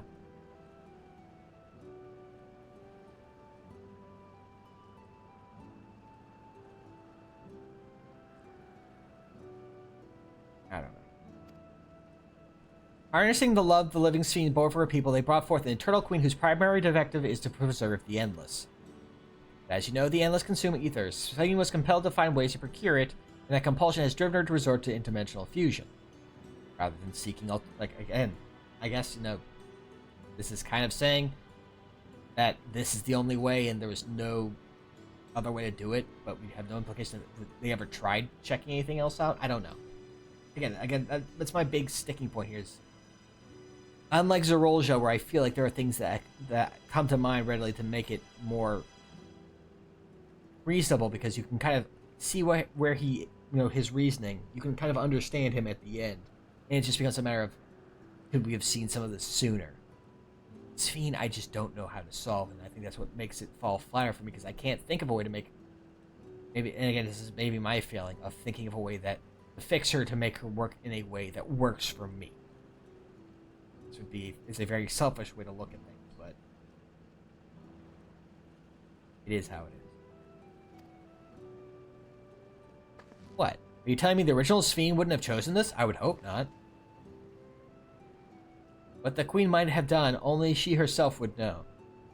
But the scientists of preservation have vanished, leaving their created Queen to walk alone. So as you go about your mission, think not that you're stopping a ruthless villain, but rather that you're relieving a troubled soul of her burden. And that's kind of the last kind of failing for this. Is, again, they keep impressing that we should feel sorry for Sphene, and I don't. I'm sorry. I don't.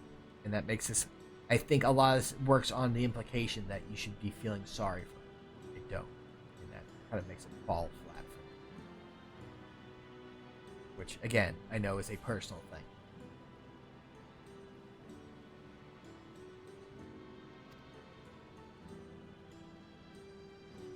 Alright, Kakiwa, we understand now, both your reasoning and your feelings. Before we race the Endless, I'd like to know them. I'd like to know what she fights tooth and nail for. If we're going to reject someone's beliefs, let it be after we've come to understand them. This is a lesson I've learned from the Rite of Succession. And honestly, this is fair. I don't begrudge Lamachi for being like, hey, before we just erase you, let me get to know you people. So, like, in a way, they get to live on in the Yakuhui fashion of everyone else getting to remember them. Or, some of us getting to remember them because, unfortunately, their memories got taken away from them, from their actual, kith and kin, thanks to the regulator.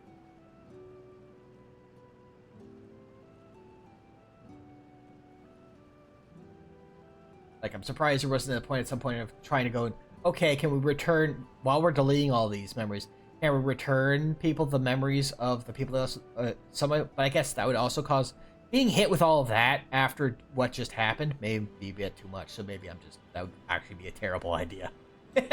Just like, okay, we tell us, oh no, God, I just remembered Grandma, and that she's gone, and she died. Oh geez, I have all these memories, and memories of her dying. Oh no, oh God. Just, oh geez, oh God, oh, that might be a horrible, terrible idea. But,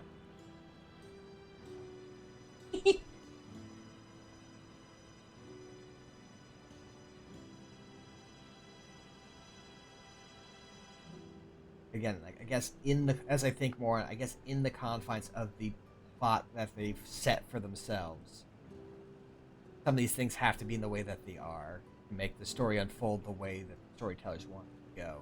It just doesn't sit well or work a lot for me. And I guess complaints from other people may have similar issues. Though we'll also have had people have their issues were with the first half. They didn't like how slow the first half went. Folks like me, some people who just hated the entire thing. They did not like the story. The only things they did like were the dungeons and the difficulty of the dungeons and the trials. Like, but the technical side of things has improved, but the entirety of the story side has suffered due to the new writers.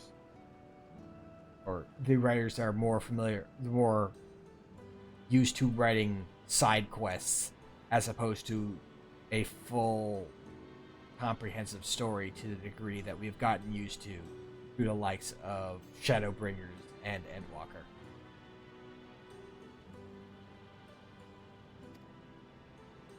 I realize we're pressed for time, but if it's alright with you, I want to meet as many people as I can. You truly are Zarool Ja's kitten.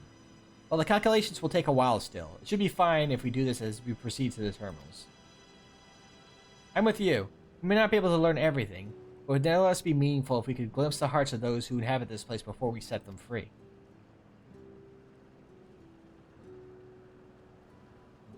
That's another fun thing. When you turn them off, does that mean that they're saying erase, but does that mean like this is the terminal, like all the digitized memories are gone, or are they all like actually released back into the life stream to fade away naturally? Do they return to the normal cycle? I guess. Question that kind of is left unanswered. I'll leave you to it then. When you're finished here, come and find me at the fountain near that big clock tower.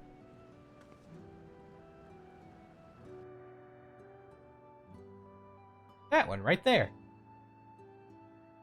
Has no hands on it because endless. Right, let's split up and find some locals to speak with.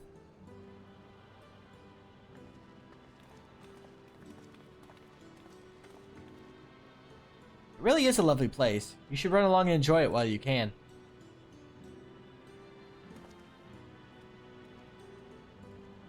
But yeah, we're ultimately doing a reverse Ultima Thule. Like to really oversimplify this. Because remember, with Ultima Thule, we were taking a place of emptiness and despair and bringing life into it and, bringing in hope. In this, we're taking a place that's full of life, artificial as it may be, and returning it to silence one terminal at a time. It's backwards Ultima Thule.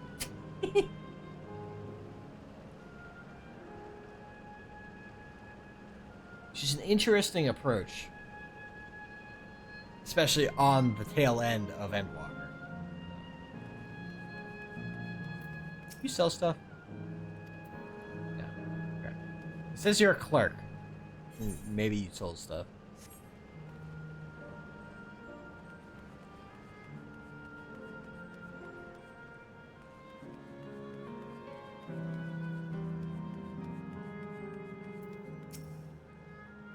You there, have you tried the popcorn from that stall? You haven't? You don't know what you're missing. I consider myself something of a gourmand. And believe me when I say that the classic salt flavor is amazing. The saltiness is simply exquisite. That's the only way to describe it. Once you have a mouthful, it's impossible to stop until it's all gone. And after you tried that, I urge you to seek out the other stalls. There are lots of them everywhere, offering all manner of delights. And for another recommendation off the top of my head, the ice cream over at Asile Volcane. It's so smooth and rich, and just thinking about it's giving me a hankering. That's it. I'm going to go and have some right now.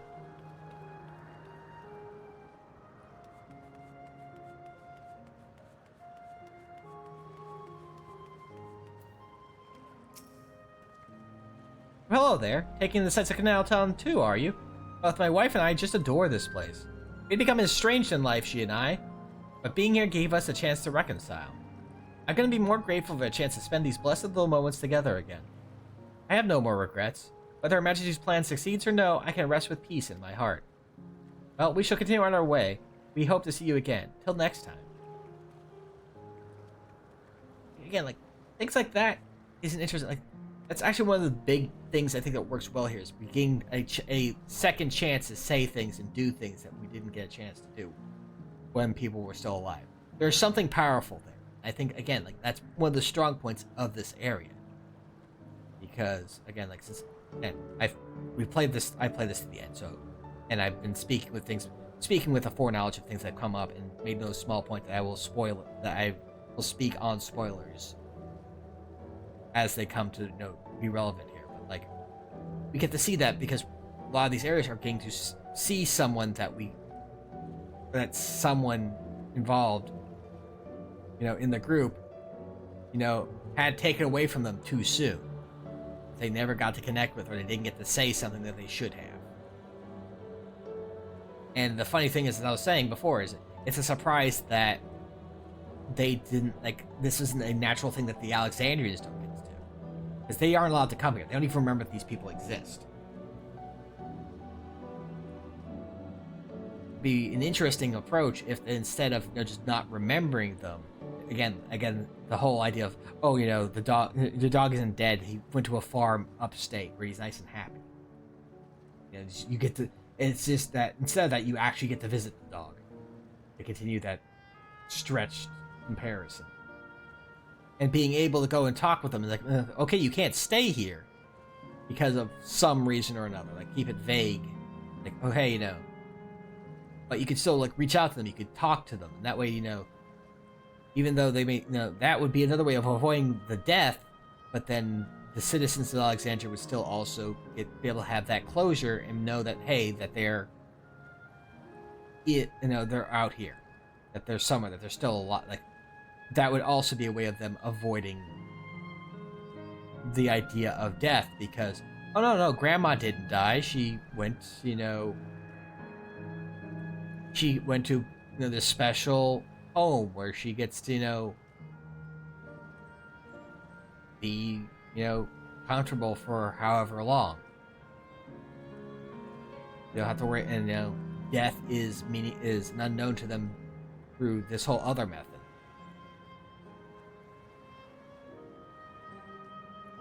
And then you just don't have all these weird situations of not remembering these people. But as I said when I last brought it up, that would also make the big reveal of Takiwa being an endless done in the way that it did not be able to work. So they'd have to figure it differently.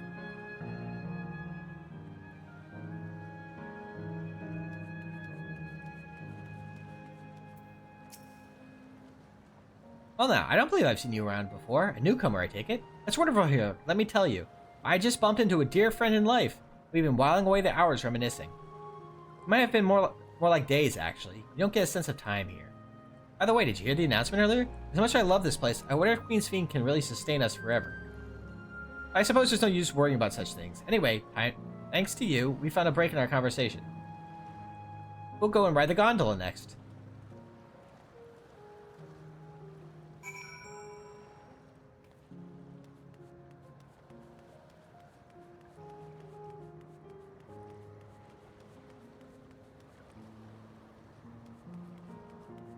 I don't know. Isn't there a ether current nearby here? I feel like there's. Unfortunately, I've literally just pulled.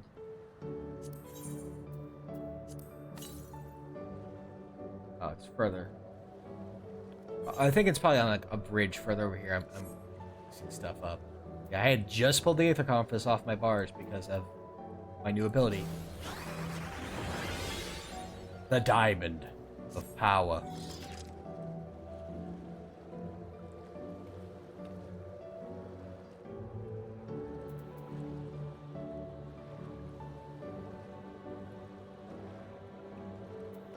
I was actually expecting this to be kind of a boost to Zoe. Or Zoe, however you say that. Rather than being its own separate thing. But this does mean that you could literally boost your healing potency for one spell by like 70%. Or whatever, however the percentages work out. It's wild. Yeah.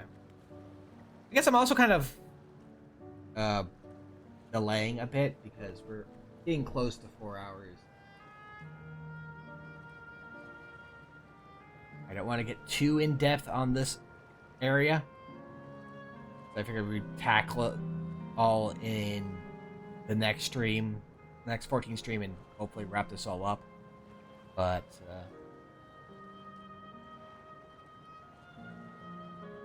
it also just kind of falling on that point of me being like, I just... just having my hard time wrapping my head around and accepting this plot point and how it all... just Sphene's whole deal.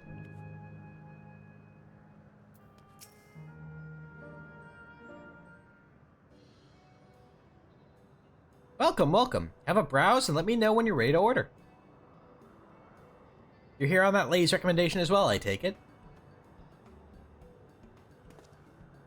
I've been wondering what the Endless do for sustenance, so it seemed a good opportunity to learn. Oh, this is your first time eating, is it? Food here is created using ether and memory data. To us, it tastes just like the real thing. How about it? Would you care for some popcorn? Give it a try, shall we? That's the spirit. Find a table you like and I'll bring it right out. Unless you worry, there's no charge. All the food is free here.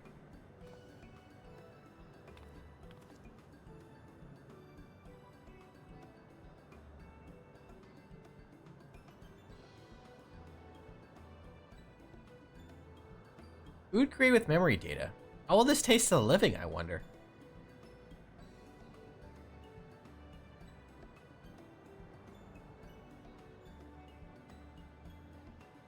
Well, as they say, there's only one way to find out.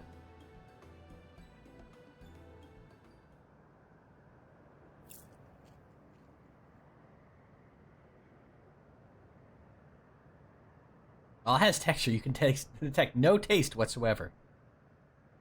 It sure exists. Good gods, it tastes like nothing at all. Nothing at all. Nothing at all. Nothing at all. Sorry. I added an eyebrow waggle emote that posed for the PNG tuber, and by God, I'm gonna use it.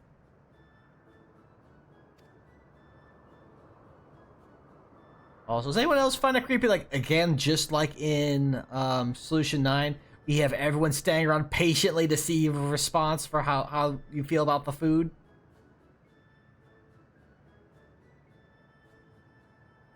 Kinda creepy. I mean, it's amazing. I never had such tasty popcorn. Good, the status quo is maintained. It's not a bestseller for nothing. What about you? I am not standing up for this nonsense. You can't even say it's like... You can't even say, like, it doesn't taste like anything. It's interesting. Okay. It's always special watching newcomers eat for the first time. This is just an Alexandrian custom. When someone shows up, you have to stand around and watch them eat. Could you imagine, you know, like... you know, someone comes to America, comes to the US, goes to a McDonald's for the first time, and just everyone like, stands around their table when they have their first Big Mac, waiting to see what they think of it.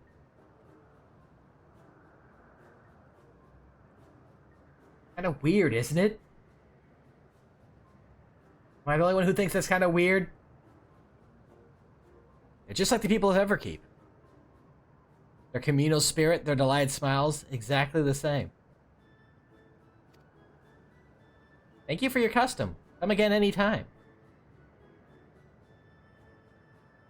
By the way, prior to this, a young man caught my eye near the canal. He appeared to be searching for something, and rather frantically.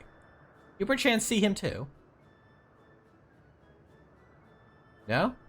I must say I'm curious as to what has him so flustered. Can you help me look for the fella? Hey, thanks. Let's head to where I saw him.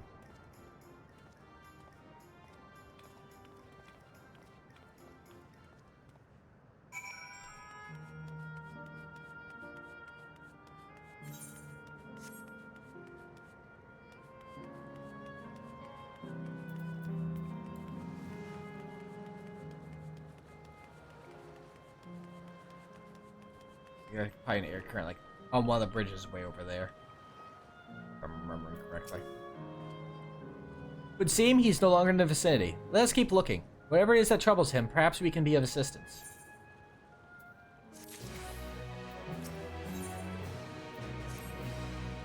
I cannot claim to know exactly how Endless behave, but hopefully our man has not gone far.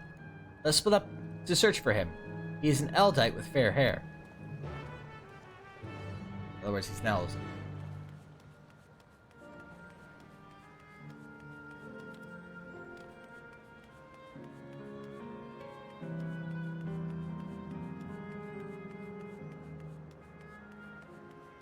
like this one.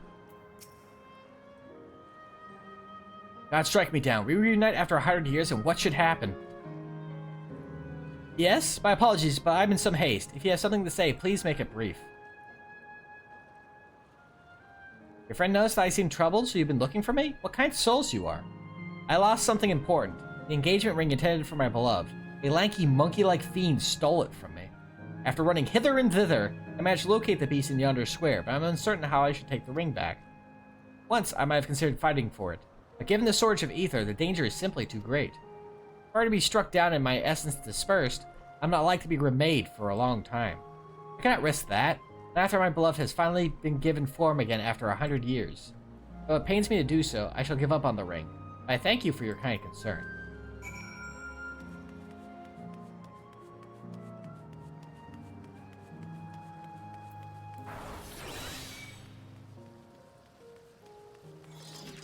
Now they go punch a monkey.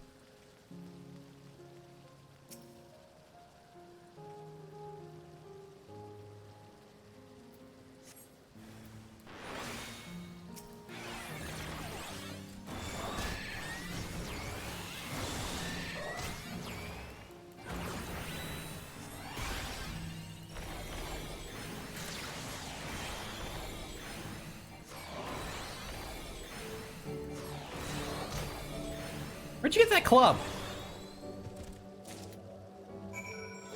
Who gave this water monkey a club?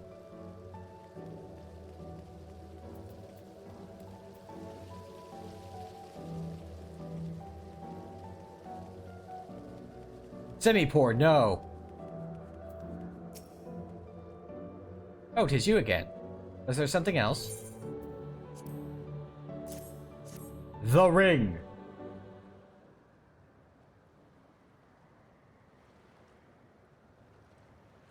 Heavens, this is the ring. You took it back from that beast?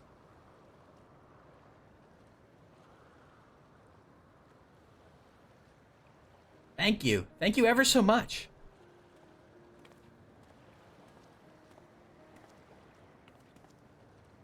I see you've already resolved the situation. You must be the friend who first noticed me. I owe you my gratitude as well.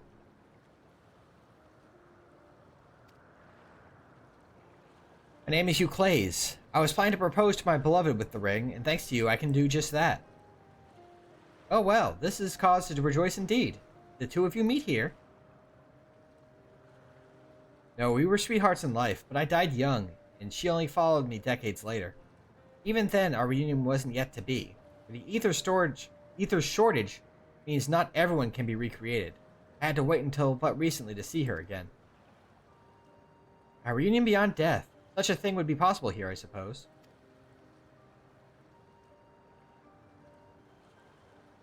I assume you're newly arrived. While our memories are stored in the terminal, less than 1 in 10 of us has been given form at present. I myself have been reincarnated 3 times now, and each time there seems to be fewer of us. It's fairly a miracle that my beloved and I could meet. I see. Given the circumstances, the chances of existing concurrently with an acquaintance would be slim indeed, and slimmer still for a loved one. Truly, that is why I decided to do that which I failed to do in life. Ask her for her hand. With a regulator, she was spared the sadness of my death. Even so, she never took another man for the rest of her days. She told me that, although she couldn't remember me afterwards, she could never shake the feeling that someone precious had been a part of her life. The sweet fool.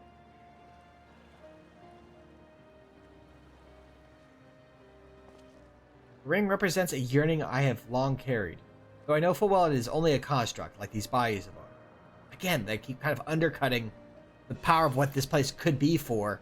Again, letting people, fulfill things that they've missed doing. I mean, oh, by the way, we know it's not real. It doesn't really matter. It's, this, that, and the other. Kind of undercuts the whole idea to me. There's a part of me that wonders if this is wrong, and I expect us to exist forever, even in this form. But to be with the one I love once again and make her happy, however wrong this world may be, I have nothing but gratitude for Queen Sphene. Now, if you'll excuse me, I shall go and make that proposal. I've made her wait long enough as it is. This isn't much, but please accept that as a token of my thanks.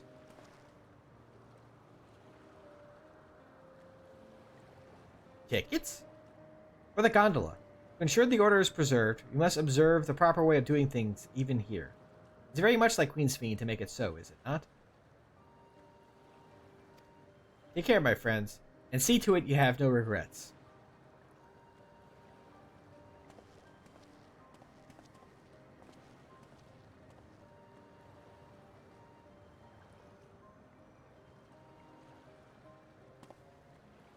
Well, I think it's about time we rejoined the others. What do you say we go by gondola? I expect it won't be possible to do so once the terminal has been shut down. Come then, let's seek a vessel at the pier.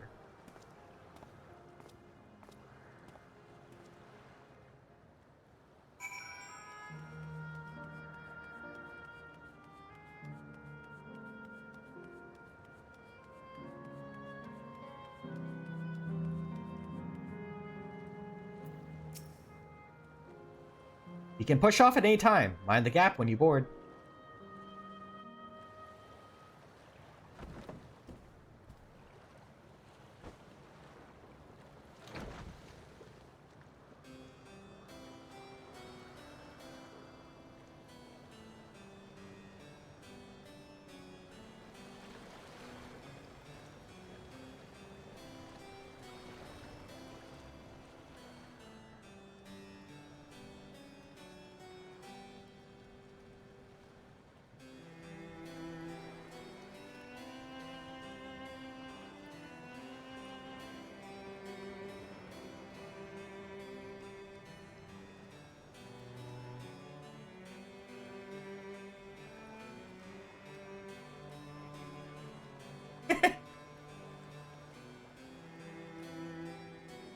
It's slightly less romantic when you have Gogon here in his full sage attire with his mask on.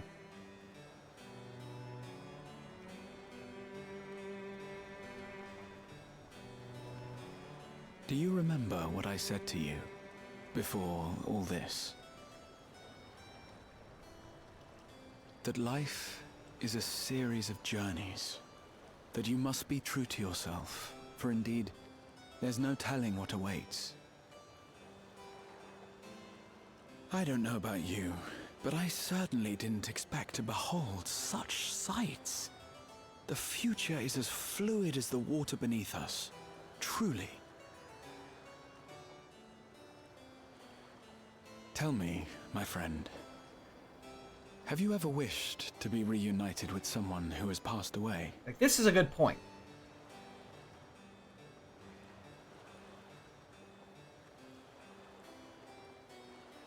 I have. I do. But I think, above all else, I wish that they had lived. If only for one more day. Just one more day. A joyous one, if I could choose. I did all that I could to make it happen. I tried everything, and spared nothing.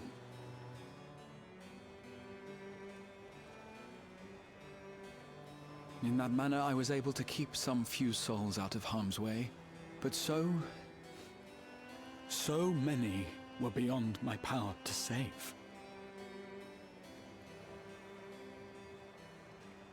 What would I have done then, had I this?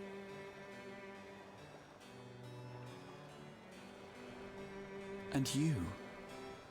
Can you imagine yourself spending eternity here, knowing no loss? So still.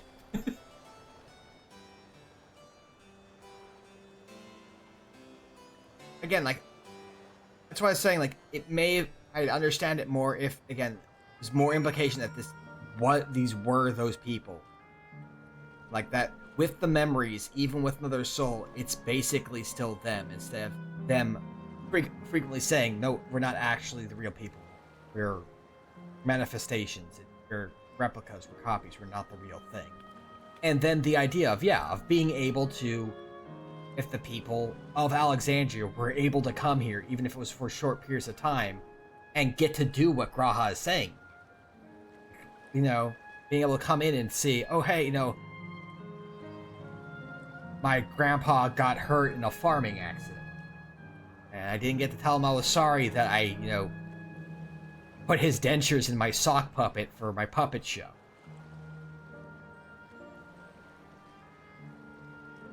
And now I get the chance to tell him that.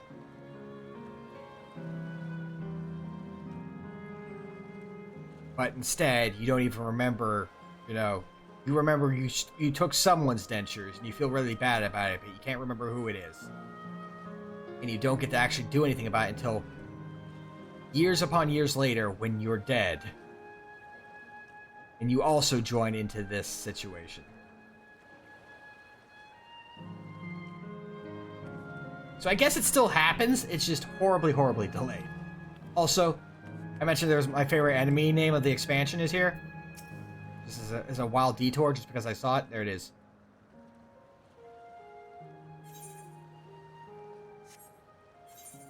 The Remembered. You get it? Huh? Waka waka! Remembered.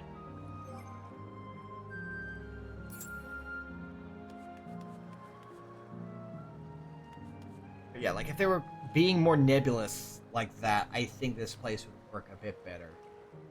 And if it really felt like that people were being kept alive specifically. I guess it really falls into if you think that with their memories, you know, taking all their memories and putting in a soul, it is still the same person. And since it doesn't work, that for me that isn't enough to make it be the same person, especially when they keep specifying that they aren't. It doesn't work quite as well. But I've harped on that enough tonight. It was nice to chat with you again, my friend. It feels as though it's been some time. Having met Endless like you, Clace, I feel I've come to understand Sphene a little better. Anyone would wish those dear to them a long and happy future.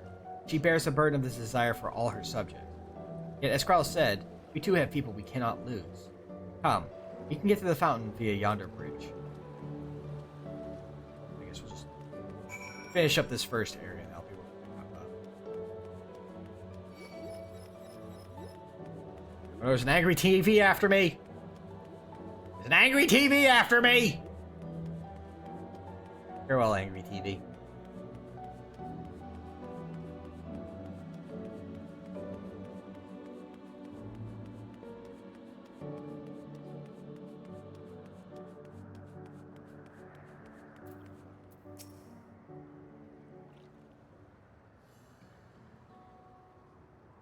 Krall and Aaronville are still out and about, it seems.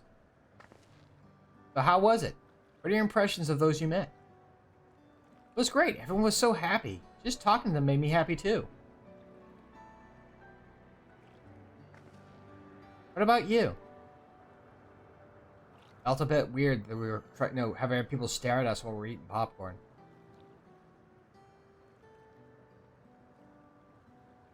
Sweethearts reunited? That's a miracle.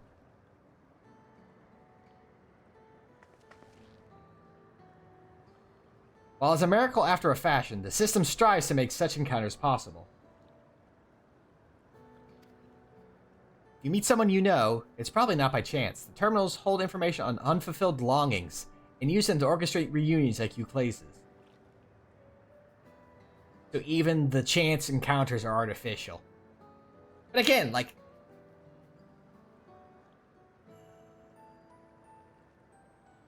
I can kind of understand the desire to keep the place a bit more once I understood the idea that someone presented that it's effectively ensuring there's a heaven. Sphene has created a heaven. And we are turning off heaven. Heaven is closing down because it can't pay the electric bill.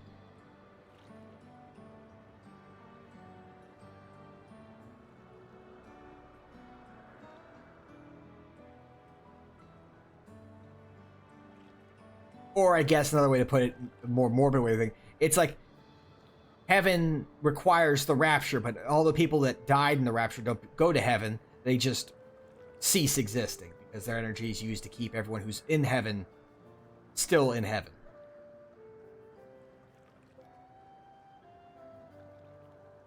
There's a soul fee to stay in heaven, and other people need to die to keep you in heaven.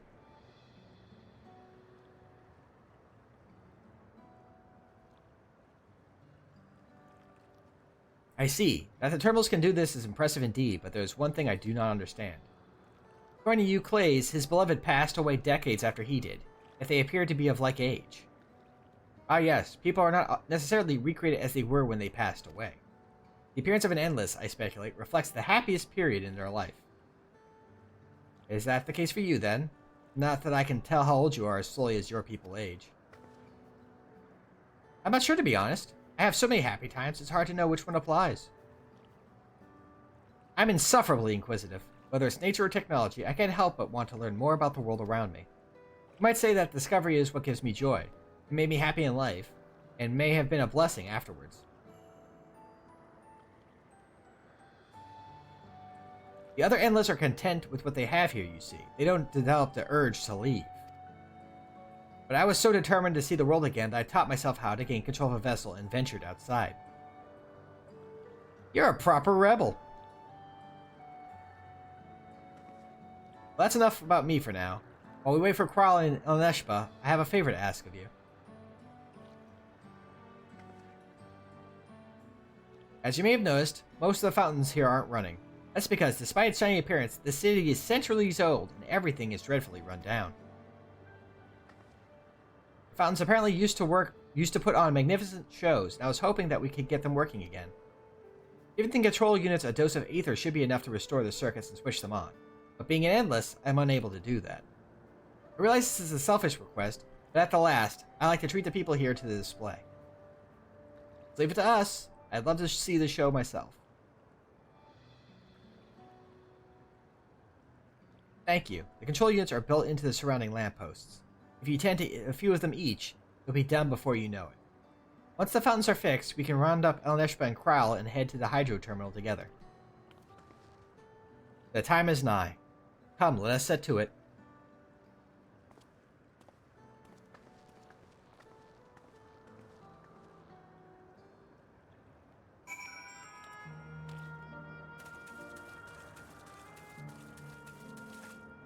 Running through the fountain!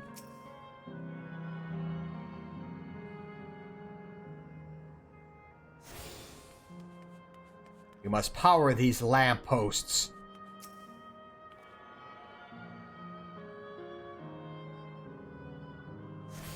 Lampposts powered. Back through the fountain. Whee!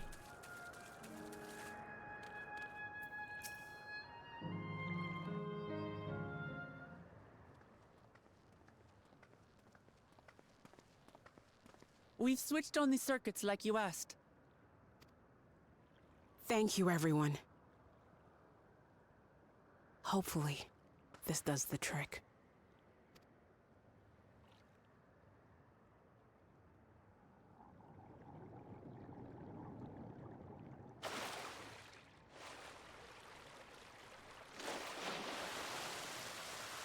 Oh!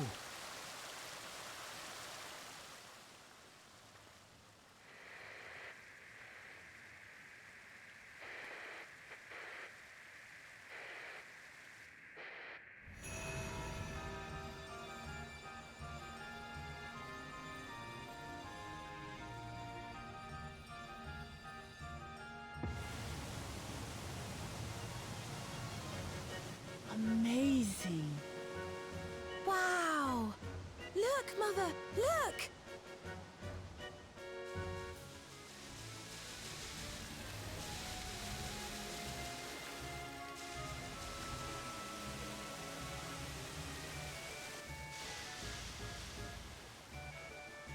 Wow.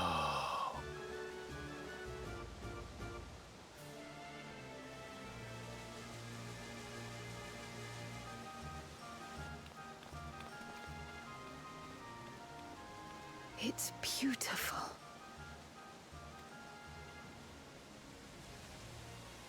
I've never seen anything like it.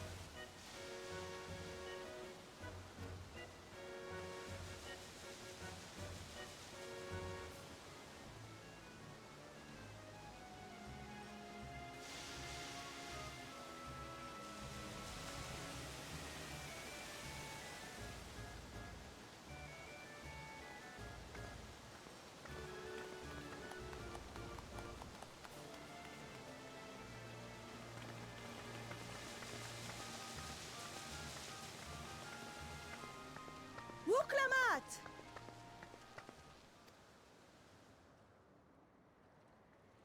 Oh, where are you? Wuklamat!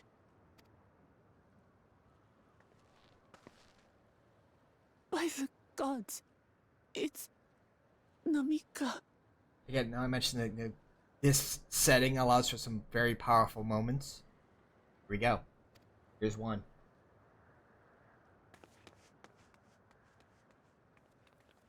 Begging your pardon, but I'm looking for a child.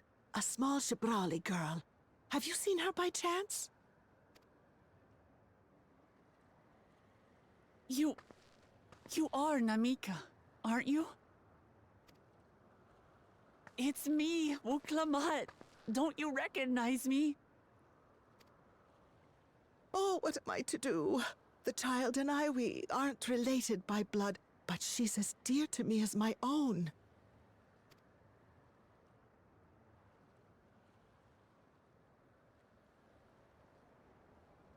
It's all right. You found her. I'm here.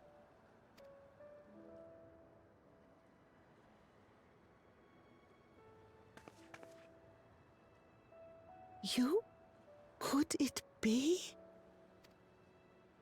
Yes, Namika. You know these eyes, this voice. It's me, Wuklamat. Oh! It is you! Oh, how silly of me. But if you're here, then that means... No. I'm still alive.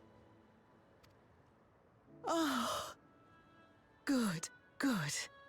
Thank the gods for that. But what power has brought us together again?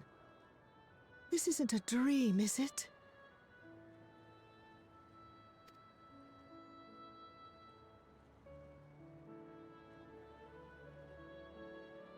It's not a dream. Or rather, it is a dream come true. I so wanted to hear your voice one more time.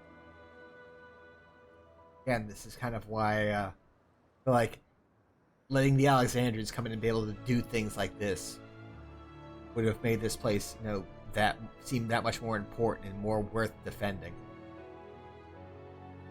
I don't know. Maybe that's just me. Just look at you, my Wuklamat. Stronger and more assured than I've ever seen. Such hazards you must have braved, and hardships endured to come so far. It was tough, but I made it thanks to my friends. Then this has the benefit of not only is it, helping presumably those that would have passed away, but also benefits the living. Makes it that much more important. And to you, Namika.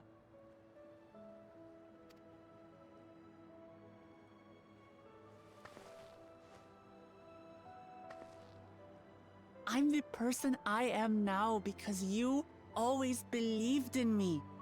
Because you loved me as if I were your own daughter. Thank you. Thank you. You're everything I could have asked for. The best mother.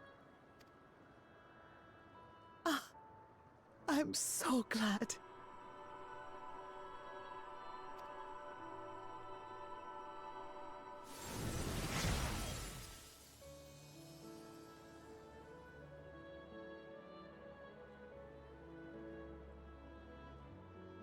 Looking back, I've had a blessed life.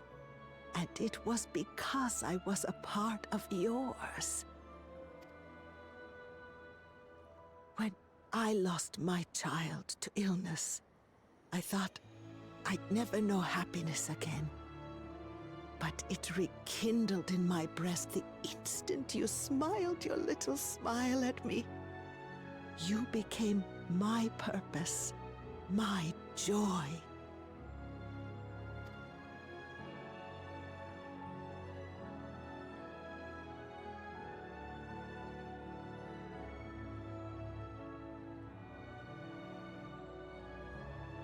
You're mine too.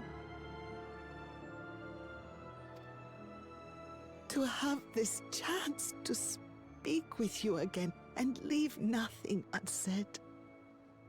I know not how or why, but I am grateful. Where you must go, I cannot follow.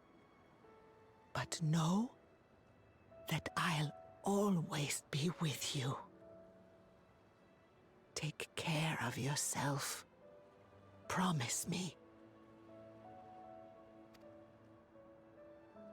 I will. Mama. I will.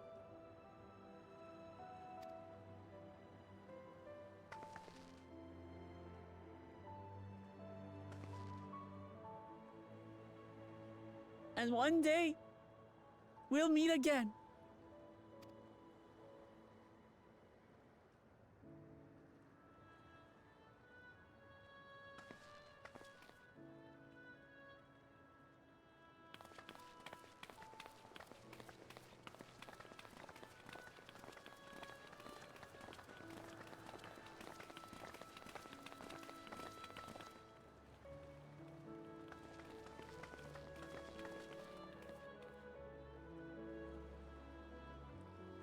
I understand why Sphene cannot bear to let them go. But as painful as it is to part, we're meant to live and die. To let go and let others carry on in our stead. We can't cling to everything forever.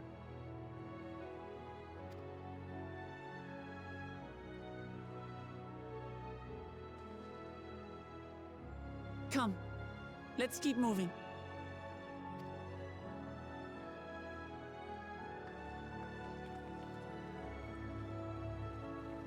Yeah. I said it a couple times already, but just to reiterate, I kind of don't have issues and concerns and complaints about how we got here.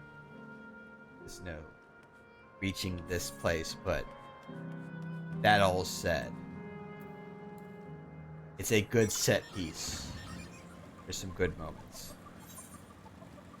Like Woklamaking to, properly say goodbye to her mother.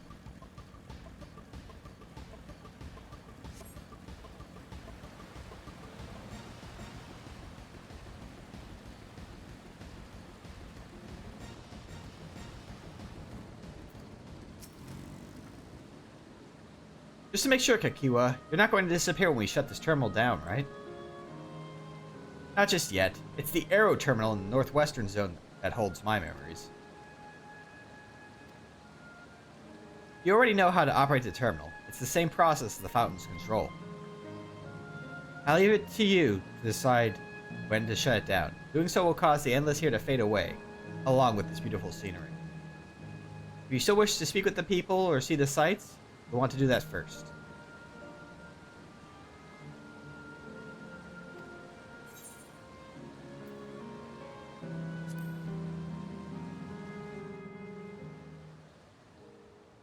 From a mechanical standpoint, all the side quests, the side quests that pop up will pop up after the terminal's already been turned off, so you don't have to worry about missing out on side quests because you turned off the terminal.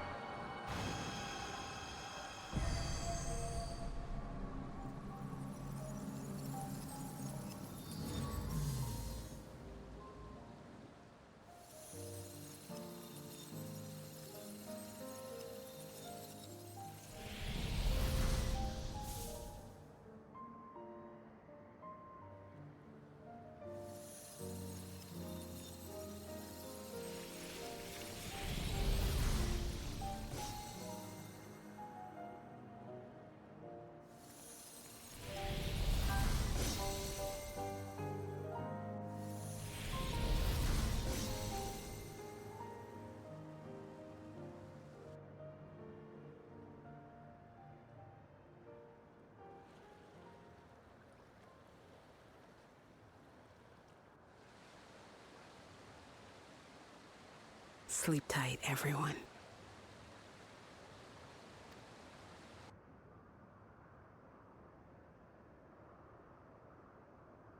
The fact that the music also cuts out completely for this area after you turn it off definitely also hammers home in what you're doing. This hurts. I'd be lying if I said otherwise. But the only way now is forward.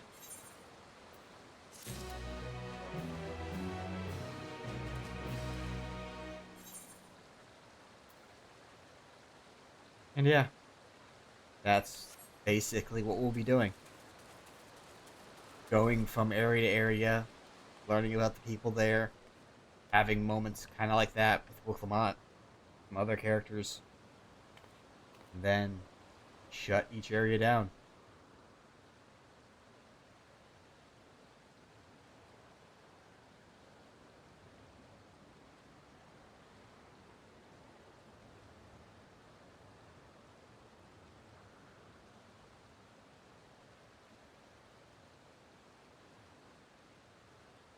Last zone.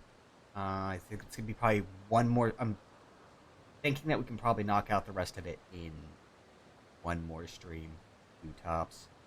So actually, if I hadn't had real life come in and be a problem, we probably would have already been done. That's fine. We'll get there. In the meantime, of course, I'll clean up side quests and whatnot off stream, and collect all the Aether Currents, so we're just kind of continuing to make sure we are on that route.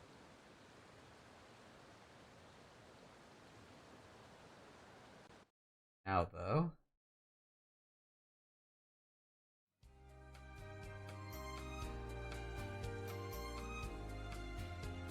time for us to find someone to raid.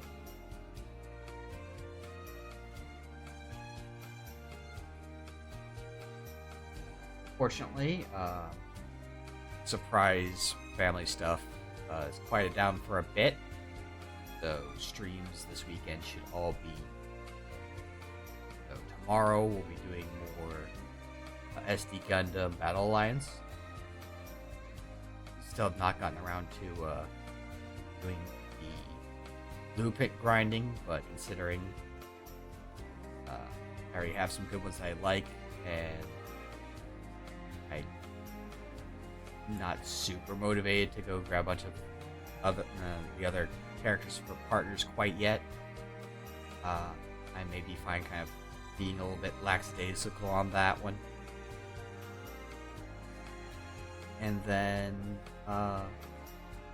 Sunday we may have another bonus stream. Definitely swing by and check out for that if that's the case. If it is, I'll have to decide whether I want to do more breakers or just use that to finally finish wrapping up 14. We'll see. Matter of seeing where my energy's at, where my focus is at, and what I want to do. If I do something there, if I just want to kind of, rest, because it's been ever since last Thursday, Friday. It's been a time. It's been a week, for sure. I was actually half tempted to not even do 14 today. I was going to do something else and just kind of complain about recent events, but I decided in the end not to do that.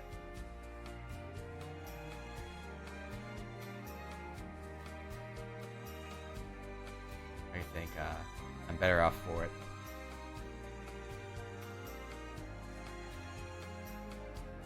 Anyway, let us see who is up and about tonight.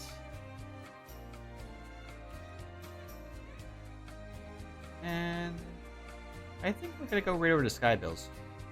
Been a while since we rated her, and she is doing some retro achievements in Pokemon's Silver. Last time I checked, yeah, she's kind of here, get her up on screen. But the big thing she is doing is trying to beat certain gym leaders using the same type of Pokemon they have. Right now, she's a lot of grinding up of characters. Get there. Fighting everything you can along. So get her up on screen here. Go and show her some love. Hopefully, I'll see you guys after every trainer just because. I'll see you guys tomorrow for SD Gundam. If not, yeah, that's why I wanted maybe to for whatever I'm doing on Sunday. And if for neither of those, you guys have yourselves a good weekend. Okay. Take care of yourselves. Be excellent to one another and all that. Don't want to miss out on this experience. Let's get this raid rolling, shall we? You had a very scratched up GBA. I had a Game Boy Color GBA and then a GBA SP. There you go. Okay, King Bun. Ta-ta for now, and I'll see you all next time.